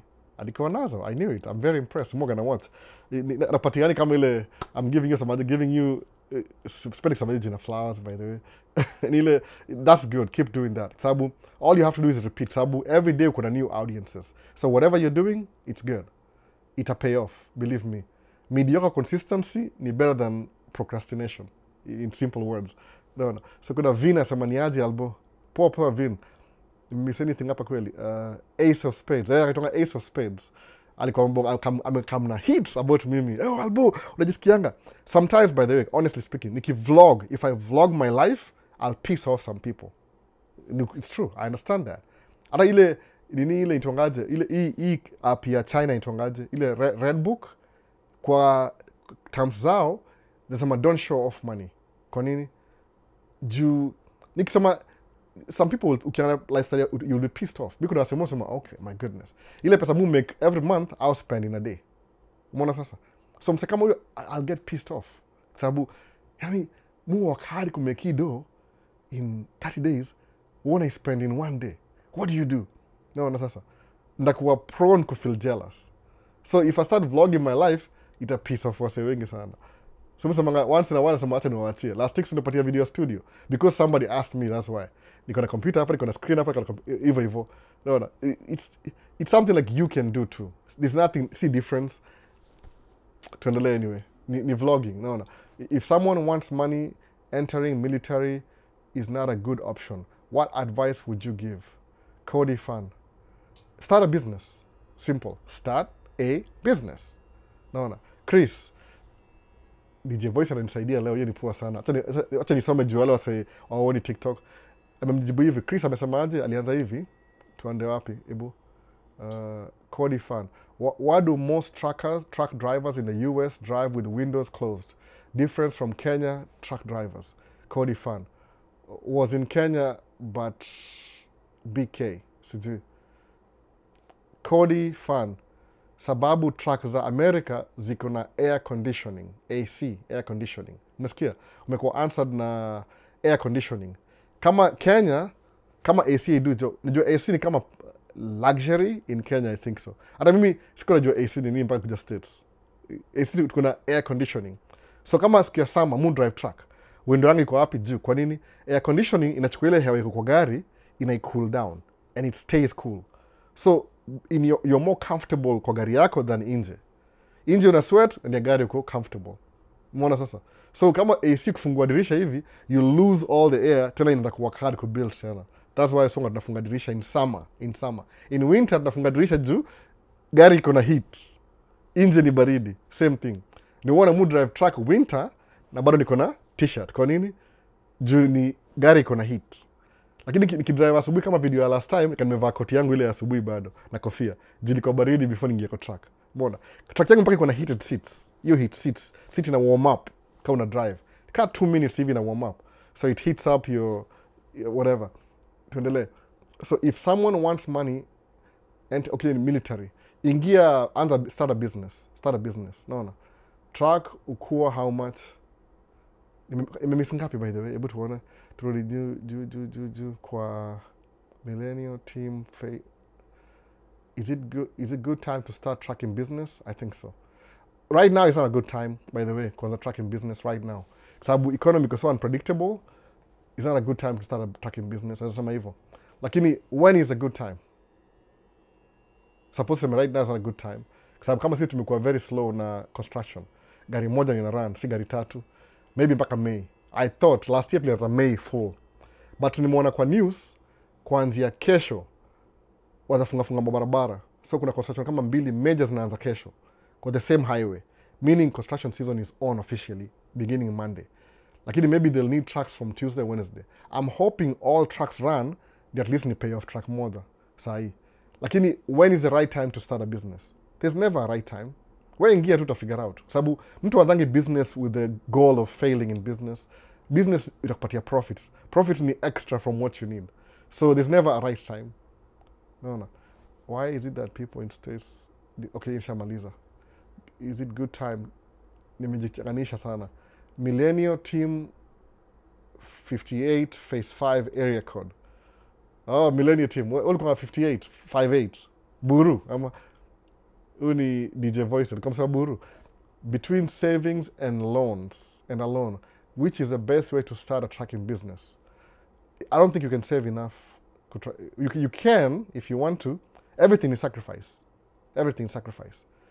Chukua job yako, live within your means, kunywa maji kila siku, enda intermediate fasting, bana kununua chakula, if that's one of your primary expenses. Muangalianga hivi, kama for example, what's unnecessary in my life? If I want to cut down my expenses, ikiwa chakula, when I go out, eating out, itani reduce ya nini.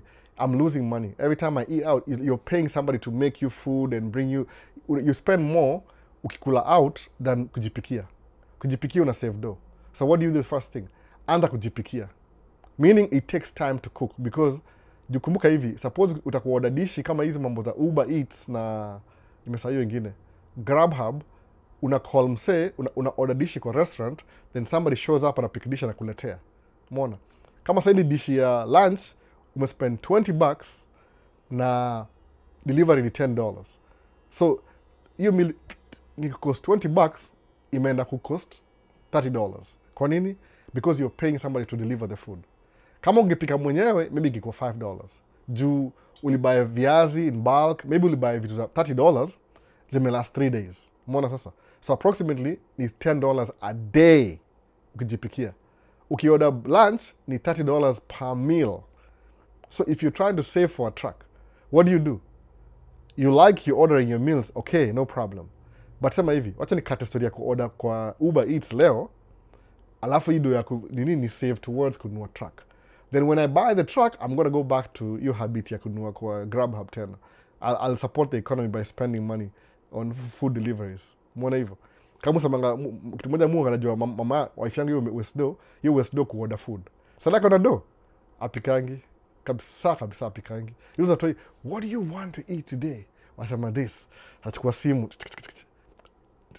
15 minutes imearrive kwa mlango. Mbona?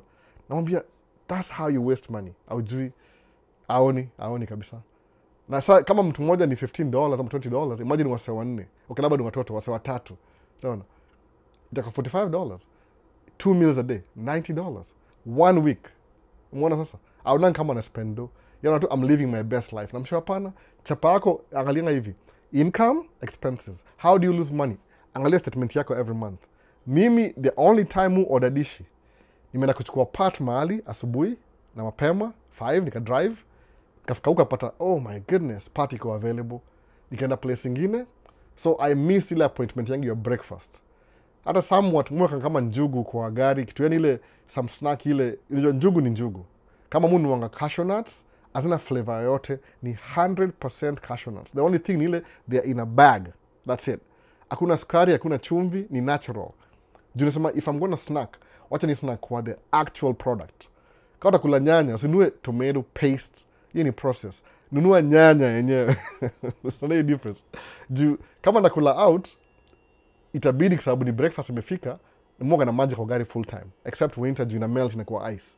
But muka kesi mzima ya maji kwa gari zangu zote by the way. Kwa truck ingine, kuna so mkunywa maji anytime. So you're saving, how do you lose your money? By ordering food every day. Ni $100 a day. So you want to save money, what do? Stop ordering food, start cooking at home. Okay, every day munuanga coffee. Coffee ni how much? Nikienda Starbucks, ni kama $7-8. Hiyo cup moja. Naona. Latte. Whatever latte, ama chai tea, latte, whatever. So in $7. Ukienda nini Starbucks, ile chocolate cake yao ni poa sana. Ile chocolate cookie ni poa sana. So technically, unakolektia $7, you end up spending $15 anyway. Na hiyo ni breakfast tu, jana job. Then lunch una order food, $45. So how much are you spending a day? $150 a day. Ukisema aje, let me cook my food from home. Let me make my own coffee from home. Uta save dough because you're not paying somebody to do it for you. You're doing it yourself. For a season. Then when you make the money, then you can have disposable income ya kubuy dish every day, conveniences. Juu sawa dosi mara mingi wao na chef anapikia chakula. Kwa nini? They can afford it. It's a minute fraction of the expenses. So whatever you give up now, uta catch up naye baadaye if you want to. So kile mu believe ni ile, ukianza good habits.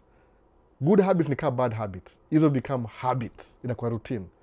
If you start a habit of saving money, guess what? 10 years from now, you're still saving money. It's a bad habit to have. Or a good habit, which is which. Habit is a stick. So my habit is to save money. Guess what? It becomes part of you. You'll be saving money every month, whether you like it or not. Kama I'm gonna hate credit card. I hate credit card bills. Kiangalia balance hivi, the first thing in my mind, because I'm losing money. How? Interest every month. Mu hate credit card sana. But sometimes you can't help. You have to use it sometimes. Lakini how do you? So ile goal yangu yonga I'm not comfortable. Nikona credit card balance hivi, I am not comfortable. Lazima nilipe. The first thing priority ni priority. Kwa nini? Sababu that's one of the ways in lose pesa. My life in America the first 5 years. I was losing money through interest. Sababu julizaje, how come I'm always broke? Nikaangalia statements sioni anything. Oh, credit card interest. Kuna jua hivyo. Kuna interest every month. Unalipa, unatoa principal, unatoa interest yao na principal. Principal kwa minute. So naangalia balance ja move mahali. Imeenda hivi. Imeenda 2 steps forward, 3 steps forward, 2 steps back. Jua interest. Amechukua pesa yao pia. So, my ile shime yangu kina mfuko, the holes in my pockets ni credit card interest. Sasa, so una figure out hivyo. Tuendelee. Sijui niko wapi. Hizi nimeenda back and forth kwa TikTok. Maybe nilimiss something. It's easier at this point of tracking to food prep and meal plan. At the end, it's a tax write-off. So DJ Voice asema hivi, it's easier to meal prep as a truck driver, by the way. Trucks hapa America kuna fridge na kuna microwave. Uza bring chapati zako kama zile za Owen, chapati za wiki mzima, useme nabeba chapati kama 30 on Sunday. Uende rudi na chapati 30. Uzi freeze kwa freezer. Every time unachukua unaweka kwa microwave 15 seconds, unakula kama iko warm. Na chai yako na meal prep. Ukinunua kwa truck stop, inakuwa hata $200 a day sometimes. It becomes more expensive. So lazima uangalie, how do I lose money? Kwa sababu there's so many ways of losing money. Kama uko careful, kama uko oblivious, ni poa kuwa aware. Ndio sasa hapa hivi it's good kuwa na ile meal prep. Sijui swali ilianzia wapi na try ku string. What's a good passive business? Are good passive business ideas? Miss Lydia. Mbona sasa kusema jina? Jubes yangu mimi pia Lydia pia. Yoga. Kwanza nafikiri I was addressing her. But anyway ni hivi. Passive income kwa Miss Lydia. You seem like a really smart person kwenye channel yako ya video. You're selling life insurance. Get into stocks na shares. Ama nunua the best culprits ni nunua kuwa na parking lot in your city, parking lot, laundromat, vending machines. That's it. Uko na parking lot hapa, alafu laundromat next to parking lot, alafu vending machines, uko na 3 in 1. Vending machines, you're selling products, you don't have to be there physically.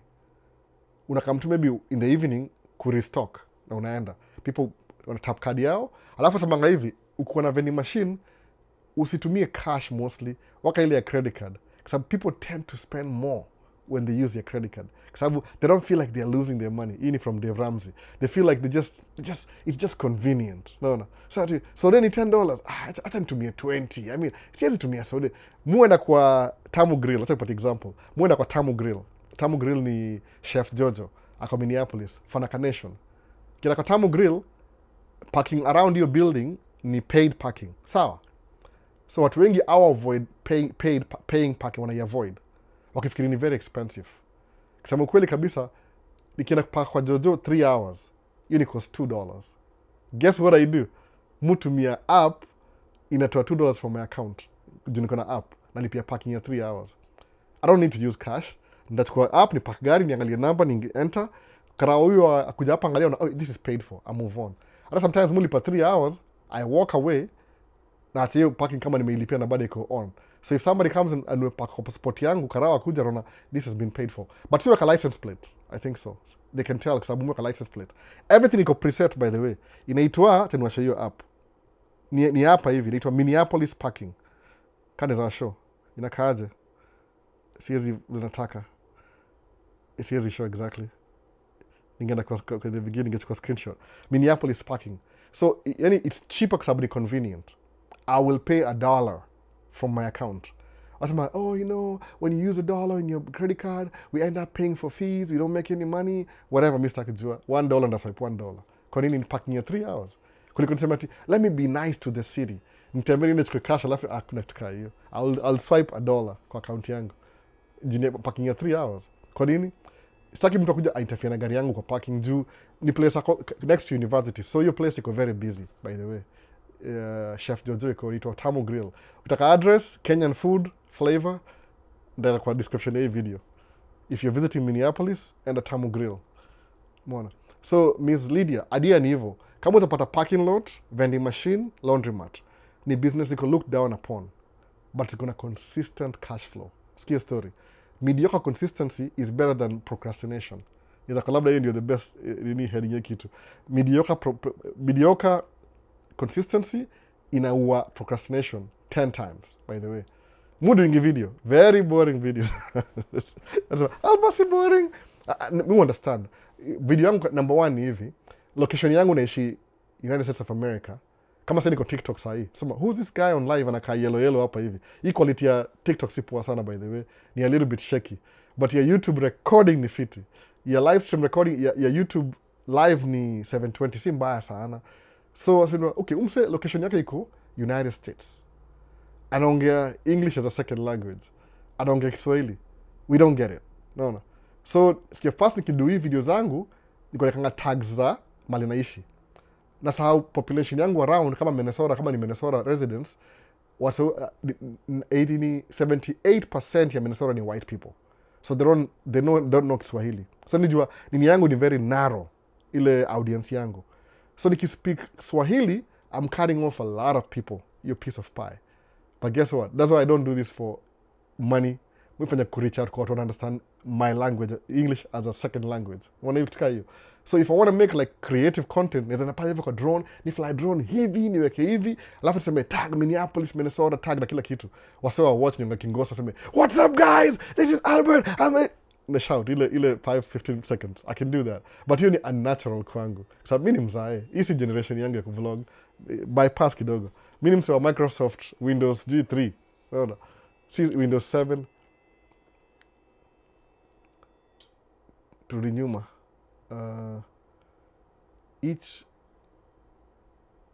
Hey bro, good content.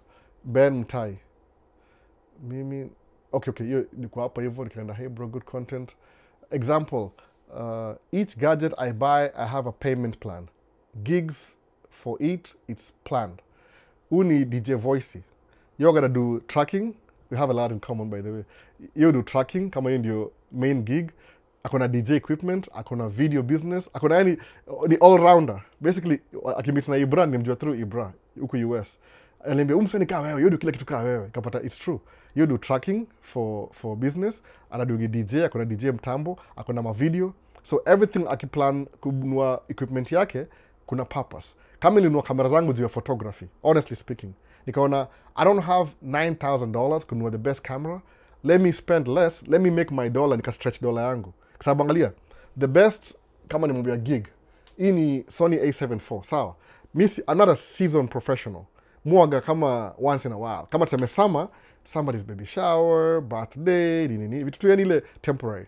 so hii camera for example this camera right here hii ni Sony A7 IV hii camera ilikuwa $3,000 $2,800 sawa hii ni body peke yake wacha niwashow what I mean by that iko off A7 IV nafungua lens hivi full hii lens hii ilikuwa $2,800 peke yake hii ni $1,500 so $2,800 camera I'm not supposed to do this illustration tu jiko hapa I hate having things around mwana kuzishikashika jinika na OCD naona hii mount nikiingisha hivi angalia inakuwa $3,000 $4,500 sawa one okay I have two bodies I don't know how many lenses karibu kama 7 8 9 hivi I don't know how many lenses I have ni so many lakini hii camera nikinunua nijua I will use it for photography ile pesa nimenunua nayo it will pay itself back and it did by the way sasa iko paid off nikipatia msei camera sahi which I'm not giving away by the way don't get it twisted bado mwitumia nikipatia ni camera sahi no loss to me nikanisha recover hiyo pesa yote that's how you buy things by the way unanunua kitu for a purpose even though DJ Voice asema hapa hivi TikTok anasema unaangalia gig how many gigs do I have niko na wedding moja niko na baby shower niko na hii approximately how much do I charge for the wedding this and this and this and this okay sawa so najua approximately I'll make 10,000 unaangalia gigs zako how many gear do I have this much okay what do I need kama niko na do quinceañera ni sweet 16 ceremony hiyo quinceañera ilininunulia macro lens I rarely use that lens I rarely use it I think imekuwa tu kwa shelf karibu 6 months sijaitumia macro lens ni ile hiyo piga picha ya vitu detail kama nini sina illustration oh my goodness zile tu micro yani unaweza kuwa ni macro lens unaweza piga picha ya digiriri itwaje ant sema digiriri kikuyu mingi ile ant ile utapiga picha alafu utai blow up you can get as close as possible ile minimum focusing distance ni hivi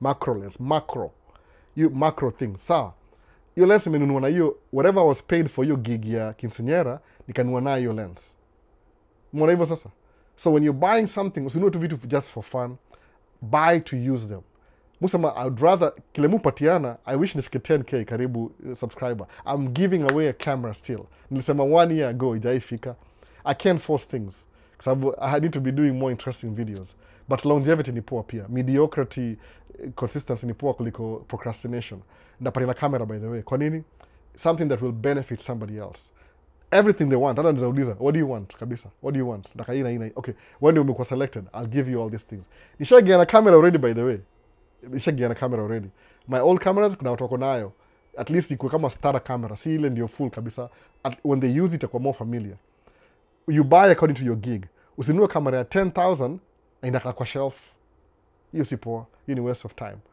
usinunue TV ya 120 inches na uitumii kama hii yangu iko hapa hii but hii ni mzee hii TV ni mzee I don't know what to use it for hapo inafaa kuwa place ya kuhang out sikizi mtu mia live stream hata mtu wengine amekuja for the first time peke yake ashajua saa hii so basically ndio hivyo nunua kitu ile if I'm gonna spend this much on this I'll make this money within 2 weeks okay nunua kwa nini it pays so basically I need 2 cameras kwa wale watu kuna na shoot professional wako na 2 cameras the same everything pia yangu yoga hivyo hii body na hii body zimefanana so suppose kama ni wedding naweza tumia kama ile zoom lens alafu wide lens at the same time juu vitu kama wedding hauna time ya kusema ati oh they're just about to kiss, wacha nibadilishe lens. Hauna time ya kubadilisha lens, ni a moment in time if possible.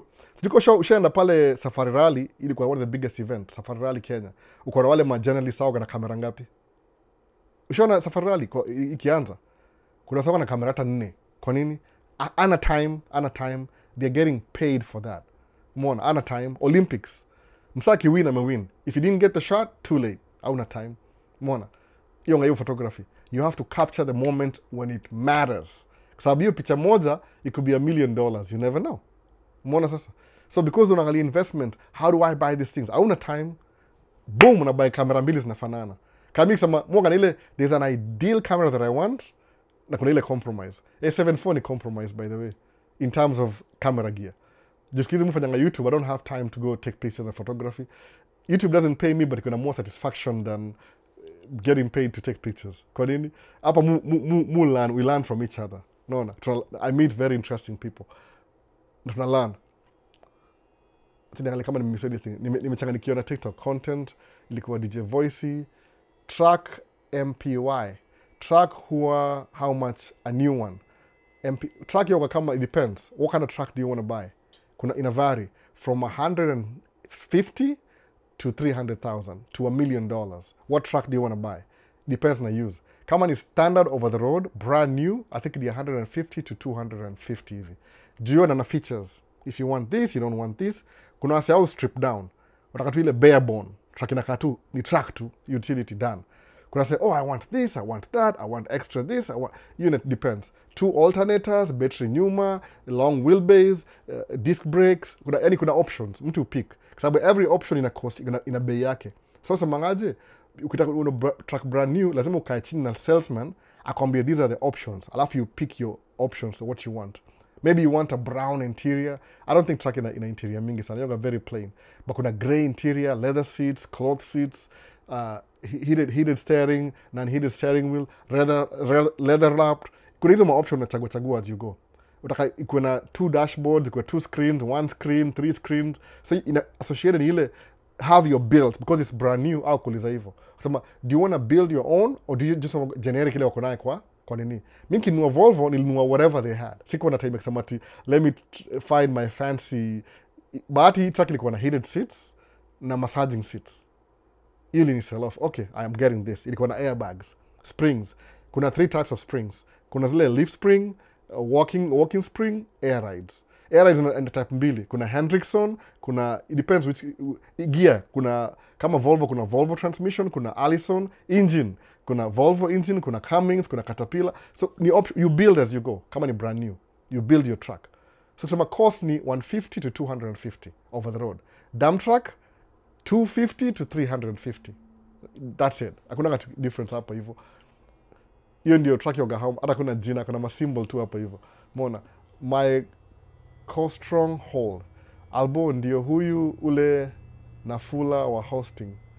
Ambia wale hukuambia wa host wamfuate. Aitwa nani wasemaje? My co-strong hold. Huyu ni ule Nafula wa hosting. Ambia wale hukuambia wa host wamfuate. Nafula ule wa hosting ule. Yes, amani freelance. No. Red Note app. What are good passive business ideas? Nishapita hiyo already. Alafu ilikuwa nini? Ilikuwa it's easier at this point of tracking to prep food. Okay, nishapita hivyo. What about renting your own truck to a company? Very expensive, Cody. Very expensive. Anything you think ni short, every time you lose control ya kitu, you're losing money. So that means you're introducing somebody new to your business. Oh, listen. Oh, I'm going to rent a brand new truck. Unajua cost ya kurent ni how much? Daily basis, whether you're driving or not. Au utakuwa na day off, utaishi barabarani kila siku. Utakuwa machine. Yako at least sema, oh, at least msema hivi. My truck, if I work 4 days in a month, the truck is paid off. Is paid for that month. Ile loan yake loan amount. If I get a 4-day work, Monday, Tuesday, Wednesday, Thursday. So the first week nishalipa truck. The whole week nishalipa truck na insurance. So the next week maybe half of it ni mafuta. The other half ni na keep yote. Hata 60% mu keep, by the way. 40% expenses, 60% na keep. The only difference ni ile kama kuna dereva, dynamics ina change. So inakuwa 40% expenses ama 30% expenses, 40% inakuwa driver pay. So when you have a driver, you make less. Idea to make more, you need to have more trucks. Ndio ile less ya one truck inakuwa more because of numbers. Hiyo ndio difference. When you drive it yourself, expenses are 40% expenses, you keep 60%. You have a driver, you keep 30%. You have more trucks, 30, the more trucks, kama ni 5, 30%, utakuwa maybe na 150%. So whatever your 60 plus 150, whatever you're supposed to make, kama ni 200,000, na umebaki 30%, unabaki na 100,000 times 5. That's how you make money for trucking. A year, by the way. Hii ni figures too, by the way, figures. So kama una rent, una introduce a new you're thinking through. You're introducing another middleman kwa business yako. So more people to share money with. Unaona, hiyo ni kurent. Which means hauna long-term ideas. If you have the money, unaweza rent. Laptop, US side hustle. Sielewi hiyo ni nini kabisa. Alafu kuna Smart Biz Hub ameuliza hapa Miss Lydia. Make and sell digital products. Check link in my bio. No capital needed. Another idea ndio hiyo. Mujwanga hiyo mambo ya digital products. I don't make any, by the way, personally myself. Lakini it's a good idea. More than too much in my plate. If I had time, I would sell digital products. I know there's so many digital products, by the way.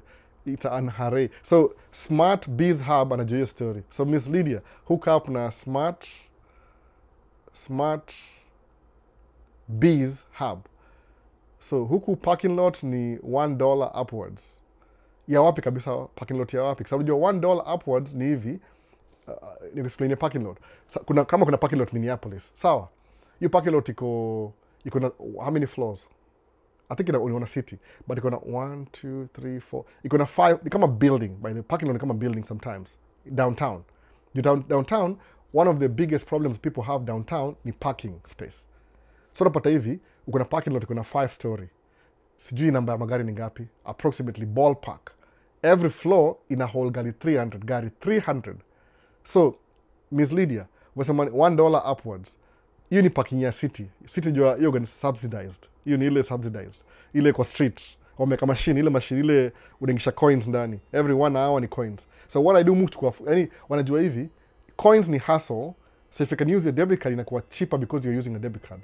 Sababu either way inaweza baki blank. So $1 ni ya city. Hiyo ni kanjo. Hiyo si they're not trying to make money. Ni ile tu wana maintain. Uko na 5 floors in a whole 300, that's 1 2 3 4 5 mpaka mwisho. These people who work downtown. Sawa. Wanaingia 9 to 5. So hao unajua they don't have a parking option au kuna job, watanunua ile package ya the whole month. Maybe ni $300. Maybe uko na subscription based. Every month wana deduct $300, wanapewa kadi. Hiyo kadi ile ukiingia kwa parking lot hivi, juu hakuna staff by the way. Na demonstrate. Nisha demonstrate before. I need to do another video ya parking lot. Una click, inafungua ile mkono hivi, unaingia, inajifunga. Ama unaingia unachukua receipt. Kama una kadi ile, wewe ni subscriber, kama subscriber, umesubscribe, unakamna kadi yako hivi. Click, inakufungulia. Inasema, "Oh, you've paid for it already. Don't worry, go free." Unapark from 9 to 5. Unamaliza. Parking iko wapi? Downtown. In the summer, for example, ama tuseme 9 months, winter yoga kind of tricky, but 9 months out of the year, kuna events downtown. Vikings na play game. Guess what happens? Vikings yo game yao yoga lini? Yoga weekdays, usiku, evening. Kuna ma concerts, Taylor Swift. Kama say next weekend, I think ni on Friday, Kendrick Lamar na udemo itonga nani udemo? Nimesahau jina yake. Caesar, SZA, Caesar. Wanna come Minneapolis concert on Friday, on the 18th of April, next week. Sawa. So, kuna wasoli pa subscription ya, I'm just saying 300, siji kama ni kweli, 300 a month. Sawa, the whole year. Because they work in downtown. But hao gari yao inaingianga 9, 5 inaishia. After wameishia 5, what happens? Kuna concert ya Taylor Swift. Event parking. What's a regular 3 hours? Event parking. Kama 3 hours ni 300 a month, divide by 30 days, maybe ni kama $10 a day. Sawa. Forgiven. Event parking. Last week nimeenda event moja ilikuwa Donnie Smith Motorcycle Show. Kulikuwa na 2 events kwa hiyo venue. nikosa parking by the way, nikosa parking kabisa, and I only had like a few hours before ishe. Nikaona this is not worth it, nikaturn around karudi home. So nilimiss ile show for motorcycles mpaka next year maybe. Kwa nini? Parking ilikuwa $50, event yenyewe kuingia ni $12, alafu nilipe 50 parking for a YouTube video. 1 hour, kusema hii makes sense. So 9 to 5, $300 a month, one income. From 5 to midnight, $50 per car. Suppose kuna concert fulani na happen next to your parking lot, wasawa kama ulipe $50 usiku pekee one night na gari 300. Piga hiyo hesabu, hata kwa calculator ndio usikie vibaya kabisa. Beside your regular program, schedule program ya nini ya $310 a day, hii ni a day kwa sababu hao ni watu consistent customer. Unachukua msee umeke nini $50 ni Taylor Swifties times 300. Sawa, you one floor hivi for one concert umeke 15,000 times 5.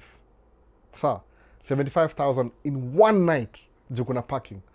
Na hii ilikuwa one night, maybe ilikuwa Tuesday evening, concert inaendelea kesho, 150. Mse parking lot yani ni kama itwaje, ni definition ya passive income.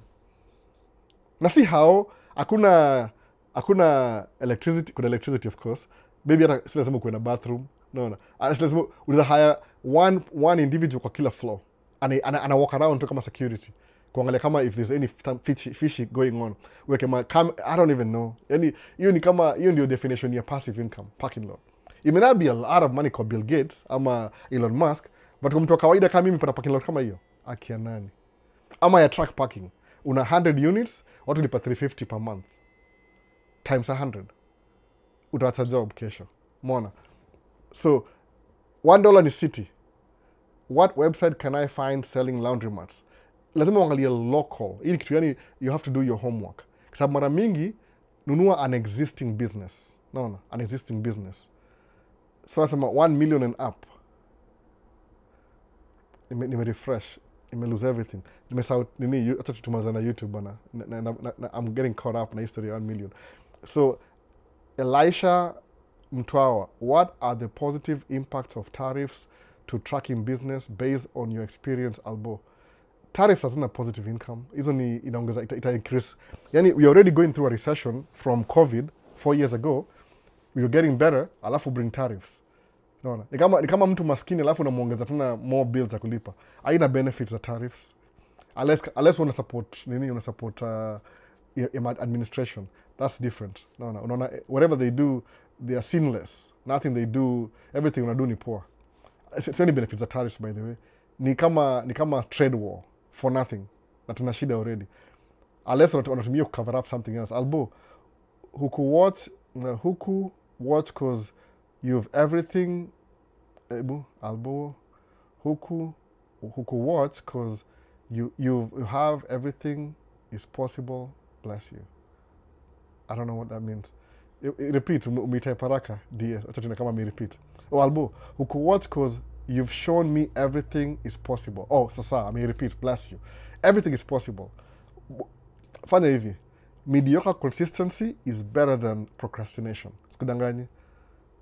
Niko naongea kitu jana sana by the way. Hata kaniambia mtoi wangu hivyo, akaniambia, "Daddy, how come blah blah blah blah." Akaniambia, "Listen, if you want to do something, just keep doing it."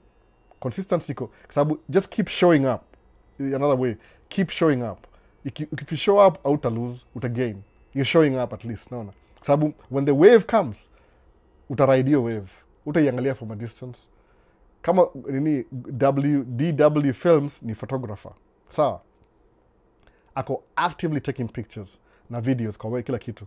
One day hii skill ana learn sai, your consistency itampatia $1 million na 1 gig. Kwa nini? Mtu anga paid for experience. Kama ile Leonardo DiCaprio ama Leonardo da Vinci, ile alidraw ile Sistine Chapel. Ile ni ile ni yake ya art ilimsaidia. Whatever experience alikuwa nayo before, alipaintia kitu kama ni alipaint. Hii story yoga ni kama tunapanga ma stories za jaba saa zingine. Unaona? Tuendelee. Albo, msee akiventure kwa livestock USA, can he make good money like cuckoo for eggs, cows for milk as a foreigner? Ojuang Tobias. It depends uko wapi by the way. Alafu jua nini hapa farming ya hapa US, to be honest, you're very subsidized na gava. They will help you run the farm because not everybody wants to do that. Your only limit, jina yako ni Ojuang Tobias. Kama wewe ni mzungu, sawa. Kama wewe si mzungu, you might have some challenges. You know what I'm saying? No. So, ukianza hiyo business ya farming, kuwa very careful. Where uko wapi? Uko Louisiana? Uko which area? Sababu as long as wewe ni mtu mweusi na unadu farming, expect gava kusaidia. But lazima whatever you're doing, lazima ikuwe profitable. So, lazima ni something will build over time. Juu eggs unaweza ziuzia wapi? Utauza usema hivi, the best kuja uangalie mimi mujunga a little bit about eggs. Awagana kama inaitwa hizi free range ni California. Huku kama Iowa manini ni kama ile umezifungia kwa building. Unaona? Hiyo ni ile mayai cheap. Ile zinakula sijui anyway, story more. Bado safikiri hiyo story sahi. Na milk ni Wisconsin. Wisconsin you produce cheese na milk. Wakulima wengi Wisconsin ni weupe. Kama wewe ni mweusi, sijui utapenyaje. Pia kitu nani? Kwa sababu kama wewe ni mweupe unapewa incentive na government kuendelea kuproduce. Kama wewe ni mweusi wanakunyima. It's like wataka uanguke. Ni policy hapa itonga institutionalize ubaguzi. Sawa. I don't know how that's going to work, but kama una funding utaumia. Juna company wase upewaga funding na wewe upewi. Siku discourage by the way. I know what you're saying, but kuna hiyo reality check. No. Leanne Shocks. Advice for the youth getting a child at 20. Hakuna noma that. Have kids as young as possible. Like kumbuka hivi. How did you get a child at 20 anyway? Huyo dem unapata naye child. I think she's with child. You're not the one who got a child. You got somebody to get a child. So, what are you doing getting a child at 20 na una do? Ile tu broadly. No. Si ati mimi sisemi ati kama ni virtual signaling. Na nasema tu hivyo. Jiulize hivyo, ask yourself a question. Am I ready to have a child on my 20s? Yes. Why? Because I'm building my future. Okay, do it anyway. Nothing wrong with that. Lakini kwa ile economics, ni poa kuwa na dog sababu mtoi, if you have a child at 20, lazima kume settle down. Au utakuwa na space mob ya kumove up. The moment you start having kids, una settle. Naona. Kama mimi, sahii mtafuta stability. At a place, if I move away from this house, natafuta how iko closer to your shule ya watoi wangu. Sahii tuko 10 minutes away. If I'm moving to another house, lazima ikuwe 5 minutes. See 12 minutes. There's a compromise 5 minutes away, you go 15. But here's 20 minutes away. I want to settle down. Watoi wangu, they don't go to the best school. Lakini it's good enough sababu wako na friends huko. So at 20, mimi naongea kama first world problem kama states. Kuna 20-year-old kama states is a prevent. Uko na degree already. Usha set up business. Kama wewe do YouTube na wewe make $1 million, 1 million Kenya shillings na YouTube every month, uko na mtoi 20, you can afford it. Go ahead. But kama bado you're still working on yourself, ile self-improvement, kuna mtoi, itakuslow down kidogo. Plus hiyo mother ya mtoi juu, kuna dem moja, you're taking care of yourself, when number 1. Uko na girlfriend mnakuwa 2. Uko na watoi mshakuwa 3. Naona. Ushai double. Na chances za kama ile stability ya kuna mtoi 3, mtakuwa 4 already. Mimi na watoi 4 all together. Umeona? 3 na wife yangu sahi, mmoja na dem mwingine before. But I was 32 still. Nilikuwa new in America by the way. Mtoi wangu nimekaa America 18 years, mtoi wangu iko 14 years, anakuwa 15 years this year. So ni kama my first 3 years niko na establish, nikapata mtoi. But I was in my 30s already pia. So Leon mazee, pima hesabu yako. Kama una do sawa, kama una do msee, itakatia kiasi. Think about it before you do it. Sababu kwa na mtoi ni si hard sana, ni very easy. Itakuwa less than 1 minute saa zingine. Yani kudevelop hiyo, kupatia msee mtoi itakuwa less than 1 minute. No. You just need the right one. That's it. No. The right conditions. Stars ikialign. 28 days ikialign. The moon, the sun inaingiana. Lunar months. Favorite Paul. My question was, nini make projects za construction delay kama ile project ulikuwa ya airport? Sijua nini Favorite Paul na maswali mob za construction. Hapa soga na weather permit, if weather permits. Sawa. So kama kuna snow, uwezi contrast barabara, snow ground yoga very soft. Ni kama vile Kenya mvua ikinyesha kuna matope. Uwezi build barabara kama kuna matope, itasumbua. Itabidi uchimbe chini mpaka mahali Yani kuna unnecessary. So mostly I do construction when the weather is perfect. Ground iko ile natural ground. Sawa? Kama you can build your house on sand. Kwa nini? Sand ita blow you away alafu yana nyumba pamoja. Kitu kama hiyo. So ni weather permits. Kama ni job ya kuchimba tu excavation, kama ile nimedo video ile, we can do that. Kwa nini? They are building an apartment. So what are they doing? The first stage ya apartment ni excavation. Unachimba out ile the unnecessary things where the foundation of the house takuwa laid. Sawa? So we need to move that. Sababu ni big project, ni multi-unit, family unit, they have a lot of dirt to move out. So kuna watu wengi sana huko hivyo, ni wase tu wa kucontrol my equipment and supervisor. We can do that. But kama ni road construction, lazima weather ikuwe poa. Juu utakuwa na wase kwa nini kwa road maintenance can happen in winter, but the road construction lazima ikuwe good weather outside. Some people are out the whole day kuanzia 7 mpaka 9. Sasa juu inaenda chini, by the way. Juu you go down some 9 by the way hapa hivi. Sijui kama demonstrate hivi. Na kuna watch alafu ndio ufanyie video. What time ina get dark. Kenya sio consistent 6 to 6. 6 to 6. Giza 6. Equator. Northern hemisphere sometimes 7, 5 jua imetoka, 9 imeset. So the nights are very short. Darkness inaanza from 9:30 to 5. How many hours are those? So construction ya lazima weather iko, sababu people need to be boots on the ground. Waingie wadu job physically. So napata ita delay juu ya if weather permits. Lakini mali kama Texas wako na bad weather, sijui ni cold weather, sijui kama ni 2 months. So they have 10 months. Minnesota soga na at most 9 months. Uzuri hapa ni ile you're compensated for, you're paid more due to work the whole year. We get the same amount of money kama mtu wa Texas, lakini yetu tunalipa within 9 months. Au nalipa within 12 months or something like that. So the weather permits. 4 seasons: winter, sasa tuko spring, summer, fall. So half of spring tunaweza do job construction, the whole of summer full blown construction, alafu half of fall tunaweza do construction. After you half ingine, either ni story si construction anymore, ni kubeba snow, ni winter, something different. You can slow down. You need off-season work. That's when a delay, by the way. Airport pia the same. They don't want people who drive, ulete matope hapo. Ndege ni very sensitive, by the way, ndege. One particle hivi kiflying ya kwa ile engine, ya rebu engine, wasawa watakufa. Naona. Sisi afford your insurance. Kwa naambiwa, by the way, ile briefing ya kuingia airport, tunaambiwa, the first thing, kuna vehicle, fuateni hiyo gari. Sijai post hiyo video bado, I'm so sorry, na post hiyo video. Fuata hiyo gari. Kuna chase vehicle. Wherever you go, fuata huyo msee. Kama uko convoy hivi truck 3, fuata hiyo gari moja. Usistray, juu ukistray, it's a security zone. Uzengia mahali, uanze kushutiwa kwanza, alafu questions later. Kwa nini? Umebreak security barrier.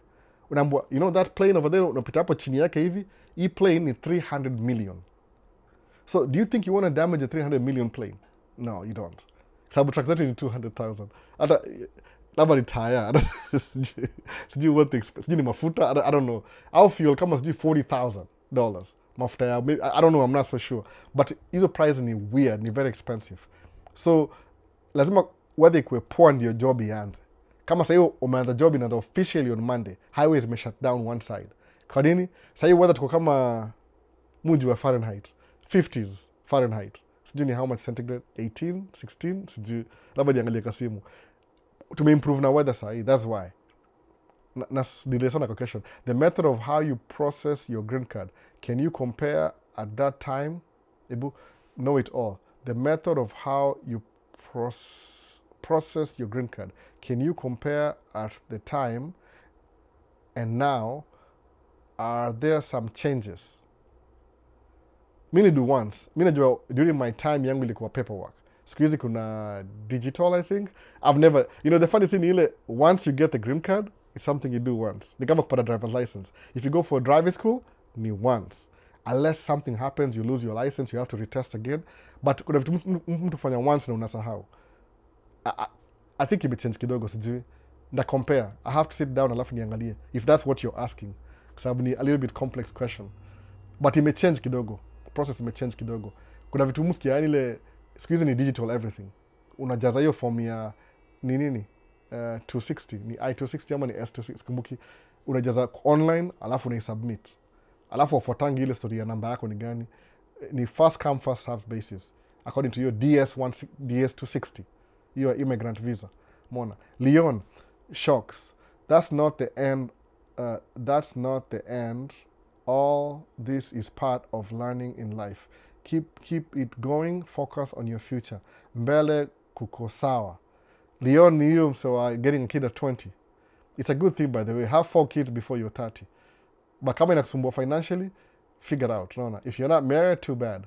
Sometimes you have to strap it. No. Usiishi life. Unajua kuishi life ya nisemeaje, which is the best language? Strap up, msia wangu. Kama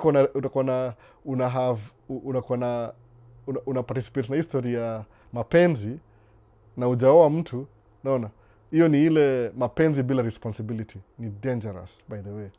Niulize mimi, nikana baby mama, ni dangerous. I'm not kidding. Si poa sana. Juu psychologically itaku affect.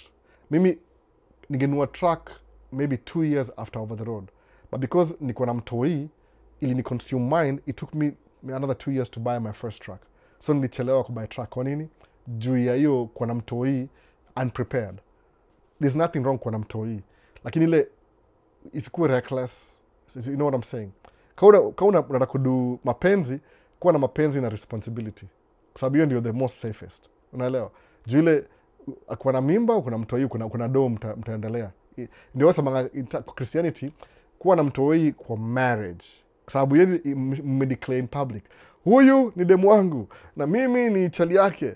Tumependana, tunaoana in front of everybody, the family and friends. Mkimuona akitembea na neighbor, mwambie neighbor hiyo ni illegal. Naona, hiyo ni illegal immigrant. That's why samangaje msaki oana alafu ana participate kwa history na mtu mwingine, ni kama you're betraying your partner. Kwa nini? Jumli declare mko pamoja, then why are you involving other people kwa marriage na marriage na watu wawili? Hiyo ndio concept yote hivyo. Lakini kama kuna mtoi ni ile uko prepared, now you have a reason to work hard. So mimi kuna mtoi ni motivate sana, by the way. Ili discourage, I was going through up and down. Niko na emotional baggage, but ili ni motivate nijuaje from now on niko na somebody ule nime create in my financial circles that I have to take care of. Ni kama another financial responsibility for 18 years, I think. Mtu yangu iko 15 sahi. Hata technically kusema kweli kabisa sija participate kwa life yake sana. Juu spend more time na mama yake. So mimi sija participate kumraise kuliko mama yake. Kwa nini hiyo? Ni vitu zingine personal. Si lazima nikwambie. Naweza mention but ni personal. It's not something I chose to. Nilikubali tu juu hiyo ndio option nilikuwa. My options were very limited. Umeona? Kama hujaoa mtu huwezi control. So Ken Samuels, nimepost TikTok kidogo ndio nikatch up na YouTube. Tena kama nimwachia huko maliko. Albo, how much can you use to start tracking business? Once I move to States, it could be my other way of earning income. Ken Samuels, it depends. Probably your first, kama mimi, kama wewe ni mtu wa kawaida, if your family is very rich, nini millionaire Kenya, mkona well, you're a trust fund baby, utaanzia anytime. You'll spend your $1 million from your family uanze business ya track 10 at the same time. Unaweza zinafuatana hivi number 1 mpaka number 10. Alafu you learn how to do it. But kama ukianza na mtu kama mimi hivi nilikuwa sina changu, itabidi uombe loan kwa bank. Alafu itakuwa process, utabuild. Ndio 5-10 years from now you'll get somewhere. Kama mimi sahii nimedo tracking for maybe almost 15 years, by the way. Almost 15 years. Advantage ni ile sijaifanyia mtu job kama employee. I'm an employee to my company. One year difference. So who's the boss? Ni mimi. Who's the employee? Ni mimi. So when I have HR problems, I yell at myself. No. Like when I'm meeting with myself. Hey employee, you need to watch out. Okay. Najiongelesha. Kama zile two faces za TikTok. Najiongelesha mimi mwenyewe. No. CEO anaongelesha employee. Mimi ndio kila kitu. Muona sasa. The business can be bigger than this. Lakini muangalie ile perspective ile, I play it safe juu na watoi. Lazima tu nimekido consistently. Kwa sababu sina excuse ati, we don't have money, you can't go to school now. What am I doing? I disrupt life yao. Wacha try kuwapatia the best life after 18. Hata nikiquit after 18, nirudi back to kufanya kazi kwa Walmart kama Greta. Greta ni wale wasalimia na Walmart. Hey, nice to see you. Job tu ile keep busy. I can do that if I want to. Mona. Lakini mambo ya income kwanza utaanza na loan probably. Unless you have your own finances, uta-invest. Mostly watu wengi wazana loan. And you will make it still. Kama uko young na uko na energy, you'll be alright. Utakuwa kabisa. Hakuna shida. Na summarize tu lakini unaelewa. What's the best way to grow credit score? I still don't have any credit card, but I have been here for 5 months, been working through, so niko na income every week. Steve, fanya hivi, go to your local bank, sijui ni gani, I don't know where you are, enda uambie I want a credit card. Ama kama unaogopa, enda online uapply kwa credit card fulani. Kama umekuwa hapa hivi for 5 months and you have a social security, uko na bank account, advisable, enda kwa credit union. Hizi ni kama credit union nini hivi nituangaje definitely. You know what credit union is, uko hapa hivi 5 months. Enda uambie I need a credit card. What are my options? Kuna secure, kuna unsecure. If they feel they'll give you secure, invest your secure one on a credit card. So what do? Use it for your expenses. Yani, assume your credit card ni kama your debit card. It's like you're using the money you already have. Don't overspend, just use for buying regular stuff. Suppose ukienda kununua chakula Walmart over the weekend, swipe na credit card. Ukienda kuweka mafuta kwa gari, tumia credit card. Then at the end of the month, hii ni kwa proactive. Useme tu, oh, I'm so lucky, the bank gave me 10,000 credit card, I can buy whatever I want. That's stupid. Hiyo ni kwa irresponsible. Kwa proactive. Every month, look at your balance sheet. Sawa, naongea na Steven hapa hivi. Steven, angalia how much did I spend on the credit card. Nilicharge approximately, usicharge over 30% ya hiyo kadi. Kama ni 10,000, tumia 3,000 within 30 days. Then, whatever you make in a week, which means unadu job. Kama if you're paid weekly, unadu job ya, mostly these are minimum wage jobs. Mostly, weekly pay. Uchukue ile pesa ile we spend already end month, pay off the credit card to zero. Ama kwa any balance, maybe $10. Pay the whole thing off. Then next month, use it again. If you start doing that, the moment you pay off, it report kwa credit bureau. Then you'll start building your credit. That's how you do it. Just use the credit card to the things you buy already, the money you have already. Usitumie kwa something like, I want to buy Sony A7 V for $4,000. Don't do that. Alafu uchukue hizi computer kama za Best Buy, unless you really, na Best Buy 8,000. Sasa niko na balance ya 2,000 hivi. Because nimenunua kamera kadhaa December, ilikuwa deal. Job ikianza hivi, I'm paying that off immediately. Siwezi pesa hii sababu I need the money because tuko off season. Lakini season ikianza hivi, kwa sababu you need to have money ya kuanza business initially. Kuna licensing, kuna insurance, kuna kadhaa. So cash is king. So nikibuy kitu lazima ukuwe accountable, proactive. Whatever you spend, pay it off in 30 days. Move on. That's how you build credit. Kumbuka nimesema very simple. Go to your local bank, ongea na banker. Wacha wale matela. Ule kwa ofisi pale hivyo mbie, oh, I need a credit card. I want to start building my credit. You need one of the options. Kuna you can go online pia. But musema physical bank ni mzuri, ndio yani ile ni old school, ni dinosaur, but sometimes it's good to talk to somebody face to face than kutumia nini online. Ukisha do face to face, your second credit card, get it online. Don't talk to anybody. Kama mimi yangu ya business, I never went to the bank. Niliingia kwa website ya bank, kusema I need a credit card for business. Limit, nikapatia limit. Kangojea next day, approved. 1 week ukanitumia kadi, nikakuwa na account hivyo. Kwa nini? It's easier once you go through the hard process. So go talk to somebody face to face, akwambie, these are our options. Alafu, if you haven't made up your mind, enda kwa bank ingine tena. Enda kwa ile kama National Bank, izima Chase, US Bank, Wells Fargo, nimesahau gani ingine. Hizi main bank hizi, Capital One. Alafu uchukue credit card nao. Alafu just pay it every month. Use it like your debit card, but pay for it every 30 days. Meaning you'll have cash in your account mostly. Do it for 6 months, utabuild credit. Alafu ufungue credit kama, inapatia ile kama, it's a soft pull on your credit. Unaangalia where your credit is. That's how you build it. Very simple.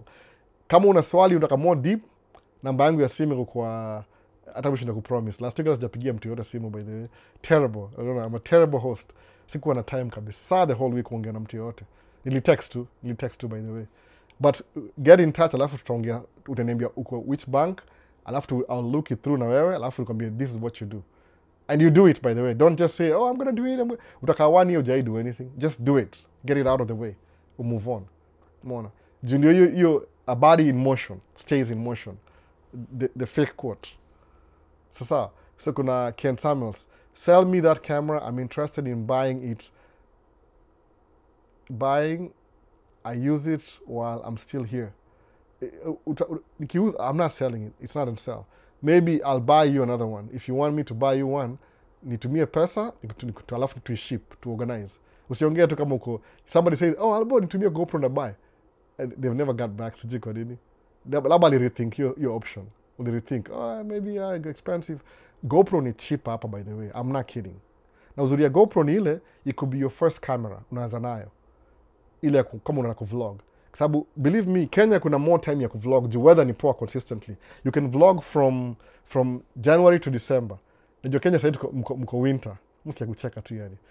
Kuna baridi February. Nasema nyie mjui baridi ni nini. Anyway, hiyo ni Minnesota inanifundisha hivyo. Sisi ni resilience. Sisi hiyo baridi ya Kenya hiyo tunavaa shorts bado. Ni kuzoea tu ile kuzoea. Juu baridi yetu ni minus. Ken Samuels, if you're interested, kuwa serious. Niambie ninunulie kamera. Kama una joke pia tunaelewa sawa. But if you're serious, I'll buy your camera whatever you want. Niongeleshe niambie what are the combination, nataka hii na hii na hii na hii. Alafu tuangalie tuma pesa safely kutuma pesa. If you don't trust me, it's okay. Find somebody you trust. Jumi siwezi kula pesa yako juu na buy camera. I love photography. I wish nijua kitu moja hiyo gafani ni hivi. If you ukuwa na hobby unapenda, if I love photography, if you love photography too, we'll have something in common. I'm the last person ni kugonga juu kama hiyo. Mtata kugonga ni hivi. Nimeongea na Albo kana makamera. I don't trust Albert simjui. Okay sawa. Ndaongea na kuzo fulani, yo anga scientist. Aninunulie kamera alafu anitumie. Alafu natumia scientist $3,000. Inapata hiyo mwezi alikuwa na hiccup, gari yake iliharibika. Achukue $3,000 fix gari yake. Alafu ulibuy ile kamera? Nilibuy. Alafu nangojea. Kwa nini? Ya ajui ile pain yako. Umeona? Ajui ile pain yako ya photography. Sometimes kama Guru Visuals, sina beste. Unaona? Aliambia nibaie lens fulani. Nikamshow lens ni ngumu kupata sasa. Ni very hard kuipata. Sasa kama nilimwambia, nilitafuta. Aliambia tu nataka lens kama hii. Hiyo ni lens ya EF mount. Ni ngumu kupata hiyo lens juu they are not on production anymore. Canon siku hizi ni mirrorless, hazina mirror anymore. So wali face out mirror nini bodies. Siku hizi ni mirrorless. Ile mount ito R mount. Haitwi EF ama ilikuwa EFL, nimesahau majina. Kuna new mount, juu hii mount mpya si ya mirrorless, si ya mirror cameras, ni mirrorless. Sawa. So juu yani siongea lugha yetu ya photography. Siwezi mgonga kintumia tudo. But Ken Samuel, if you're serious about it, niambie, ndabuy camera nikutumie. Tuongee financing, how do I finance? The one thing I don't want to do ni ile, I don't want to spend my money kutumia alafu you never pay me. Naka nimeenda hasara, umenigonga. I'll never do the same thing to you. No. Kama unapenda mambo ya photography, tuongee. No. Kama uko serious, I'll buy it for you. Gladly, ndafurahi. Hata ndavlog, ndakubaia. No. Alafu nikiituma pia. Nakutumia by the way, State Duke utakuwa naye by next week. Utaanza overnight. Majority mi sianzi overnight. I don't do overnight by the way, majority. Hata SJ mpigia simu, amenipigia kadhaa hii wiki. Kanimefungwa na mtafuta next week. Overnight tafanya overnight mimi. Iko, wewe anza kama anza. Wewe umeanza ile anza. Majority iko ameingia tracking ya construction this year. Sitaanza na overnight mimi. Sitaki overnight. But wewe anza kama umezoea. Naona. What's the best way to grow your credit score? Jude Skull. I still don't have any credit card, but I have been here for 5 months. Been working through, so niko na income every week. Ni kama the same sentence hiyo. Kama ya nani? Kama ya huyu Steve. What's the best way? The same. Ni nini? Alafu me repeat tena. What's the best time I have? Msa amekuhaka nini? Na hata si Mkenya ali amehaka continuously the same message. You may repeat yours, do you how many times? Then you skip zote. So let's go abroad. Keep it up, bro. Shukuru, let's go abroad. Vince anasema nini hapa hivi? Let's like the stream. Guys, 42 watching, 26 likes. I like video by the way. Inasaidia kwa engagement. Musahau. Why do I forget? Fanya kitu hapa mbele, like the video. Musahau kusema hivyo. Inasaidia kwa engagement. More people get to see this video. So mimi na post too by the way. I'll do it anyway. People will find this video 3 years from now. I wish ningejua hii 3 years ago. It happens to me all the time sometimes. More than a problem, alafu sina solution. When I'm looking it up, the solution was right before my eyes 3 years ago na sikuiona. Nasema, oh man, nime waste time na nilikuwa tu hapa hivi. So like video itasaidia engagement. Somebody else ula ajuizi vitu, atakuwa na clue, at least ile starter itamuandisha mahali. Sawa, Isa, nimeneglect TikTok kidogo. Nataka catch up na YouTube. Nilikuwa wapi hapa? Albo, invest kwa pig farming kama foreign, hali ya kuwa nimeoa de mzungu as a business owner. Naweza succeed na hiyo story. Ukiwa farmer's daughter, uta succeed. ukiwa dem ni lawyer anaishi Minneapolis, nafikiri atakwenda mashambani? Hapana. Mara mingi hiyo happen hivi, mademu wale wako Ocha states au wakishakuwa old enough they move to the city. Naona hivyo ni kama hiyo, ni kama ni trend everywhere. Ni kama vile watu wengi Nairobi kuna more population because everybody moved to the city, which is true, sababu ukiishi Ocha uko na minimum interactions na growth in terms of education, business opportunities. When you move to the city, una increase chances zako za kumake it. So kama utawadem a farmer's daughter na they have a pig farming already, ile any pre-existing business. It's not funny but it's true. It's not funny kusema hivyo pre-existing business. Ni kama you're buying a pre-existing, okay, no, she's already a farmer, alafu you marry a farmer's daughter, mtakuwa poa. Kwa sababu wewe help out to laborer. Juu kama my sister-in-law's in-laws ni beekeepers. So our beekeepers, the husband alioa huyu dem wife, but the business is the wife's family. So because the husband bought the business, walimpatia shares zake. So he's the one who, yeye ndio do job, but the owner ni wife yake. Unaona sasa? Yeye ndio owner hiyo business. Ito Minnesota, California honey farm, kitu hiyo. Bees farm, kitu hiyo. Nimesahau jina. But ni ya wife yake. But because alioa a beekeeper, say hazindi anadu job, wife ana zile administration because ni ya wife anyway. No. That's what it is. So and make sure umeoa a farmer's daughter, pre-existing business.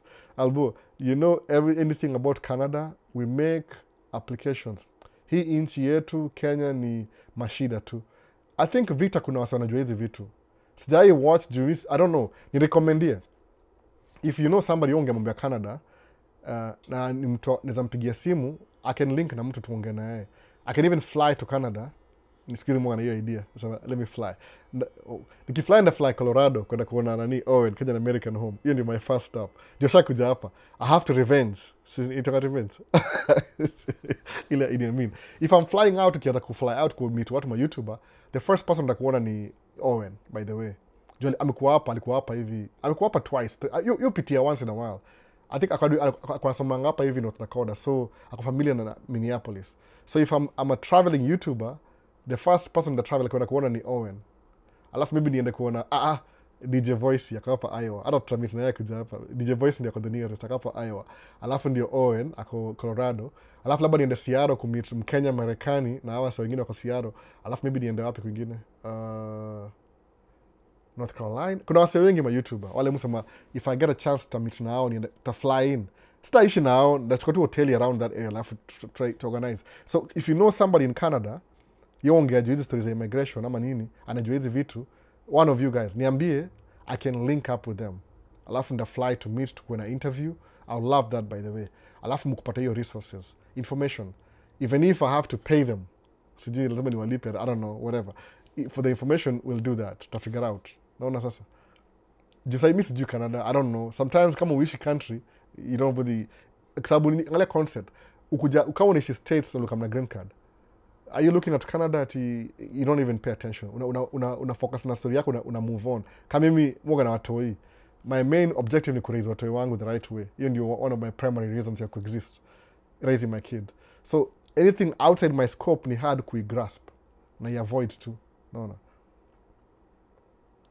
imeanza hiyo ama nimepita hebu Canada. So hiyo ni Victor Luvanga. Kama unajua mtu niambie, I'll link up with them. Hiyo ndio the best I can do.